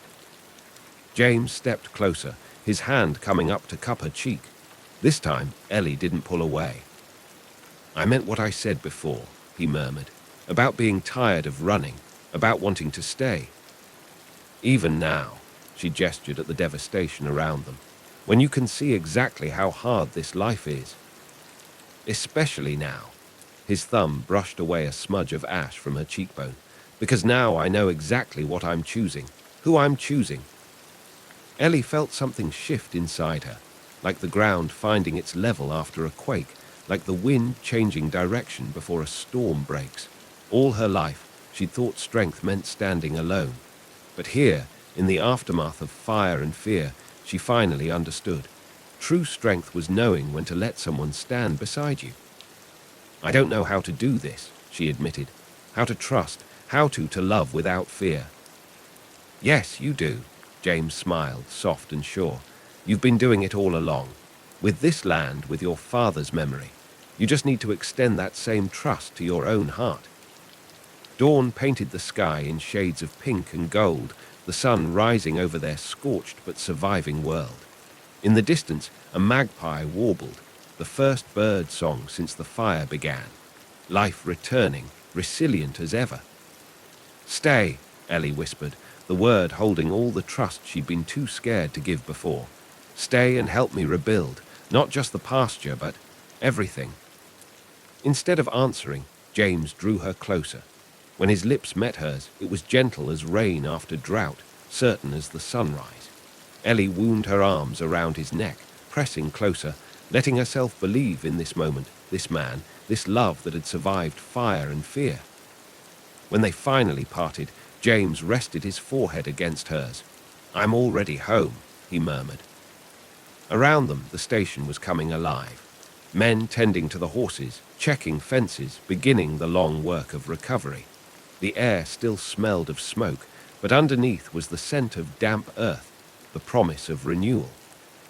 Ellie looked at the burned pasture, seeing not just the destruction, but the possibility. New grass would grow, stronger for the ash that would feed it, just as she and James would grow stronger for having faced the fire together. We should check the southern boundary, she said eventually. Make sure no embers jumped the fence line. James's hand found hers, their fingers intertwining naturally now, no hesitation left between them. Lead the way. As they walked together across the awakening land, Ellie felt the last of her walls crumble, not in fear, but in freedom. The outback had taught her its harshest lessons, that life was unpredictable, that loss was inevitable, that love was the biggest risk of all. But it had also taught her this, that after every fire, new life emerged, that the strongest roots grew in challenged soil, and that sometimes letting someone in wasn't a weakness, it was the bravest thing you could do. 3 months after the fire, the north pasture sprouted its first green shoots. Ellie stood at the fence line, running her fingers over the new growth. The morning air carried the scent of eucalyptus and promise, and somewhere in the distance, a flock of galahs painted the dawn sky pink with their wings. Penny, for your thoughts. She didn't need to turn to know James was there. She felt his presence like a shift in the air, as natural now as breathing. He stepped up behind her, sliding his arms around her waist, and she leaned back against his chest. Just thinking about what Dad would say, she murmured. About all of this. The fire, Harper's arrest, us. James rested his chin on her shoulder, his breath warm against her ear.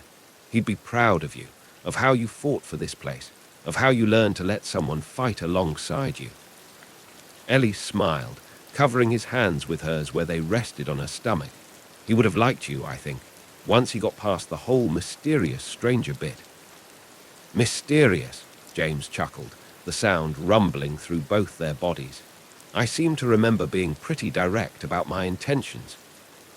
Oh, is that what you call that first day, when you rode in here listing all my station's problems? I call it love at first sight, even if neither of us knew it then. Ellie turned in his arms, studying the face that had become as familiar as her own reflection. The war shadows still lingered in his eyes sometimes, just as her own fears hadn't completely vanished. But they'd learned to face their ghosts together, to hold each other through the dark nights when the past came calling. I've been thinking, she said, tracing the line of his jaw with her fingertips, about what you said that day, about making this your business. James caught her hand, pressing a kiss to her palm. And I think it's time we made it official. She took a deep breath, steadying herself. The station needs a partner, someone who knows the land, who loves it like I do. Someone who... Yes, I haven't actually asked yet. His smile was soft and sure. Ask me anyway. Ellie felt tears prick at her corners of her eyes, but they were different from the ones she'd shed before. Not from loss or fear, but from the kind of joy that made her heart feel too full for her chest. James Calloway, she said, her voice only slightly unsteady. Will you be my partner? In all of it, the station, the struggle, the story we're writing together. Instead of answering, he kissed her. It was a kiss that spoke of morning light and evening shadows, of battles fought and won together, of a love that had been forged in fire and tempered by trust. When they finally parted, James brushed away a tear from her cheek with his thumb. I should warn you, he said solemnly. I'm not just saying yes to being your business partner. No, I'm saying yes to all of it, to fighting beside you when the next drought comes, to dancing with you in the kitchen when the rains finally break, to loving you through every season this land throws at us. His voice roughened. I'm saying yes to forever, Ellie Dawson, if you'll have me. She pressed her forehead to his, breathing in the moment. The sun had fully risen now, painting the land in shades of gold and promise. In the distance, the station was coming alive. Horses nickering in their stalls, cattle lowing in the yards, the sounds of a world rebuilding itself day by day. Forever's a long time in the outback, she whispered. Not long enough. They sealed the promise with another kiss, this one tasting of morning tea and shared dreams. When they finally pulled apart, Ellie couldn't help but laugh at the joy bubbling up inside her. What? James asked, smiling. Just thinking about that first day again, when I told you we were managing fine without help. And now? Ellie looked around at their shared kingdom, the green shoots pushing through blackened earth, the repaired fences standing straight and true, the station house that had withstood fire and storm. But most of all, she looked at the man beside her, who had taught her that the greatest strength lay not in standing alone, but in choosing to stand together. Now, she said, taking his hand, we're managing beautifully, together. The morning breeze picked up, carrying with it the scent of eucalyptus and new grass. Red dust danced in the sunlight before settling around their feet as if the land itself was blessing their union. Ellie squeezed James's hand and felt his answering pressure, a silent promise, a shared future, a love as vast and enduring as the outback itself. They walked back to the station house hand in hand, their footprints marking the earth side by side. Above them, a wedge-tailed eagle soared on thermal currents, its wings spread wide against the endless blue sky. And in that moment, Ellie knew with bone-deep certainty that she had found not just love, but home, in this land, in James's arms, in the story they would write together. The red dust settled around them like a benediction, and the outback, witness to their journey, held them in its ancient, eternal embrace.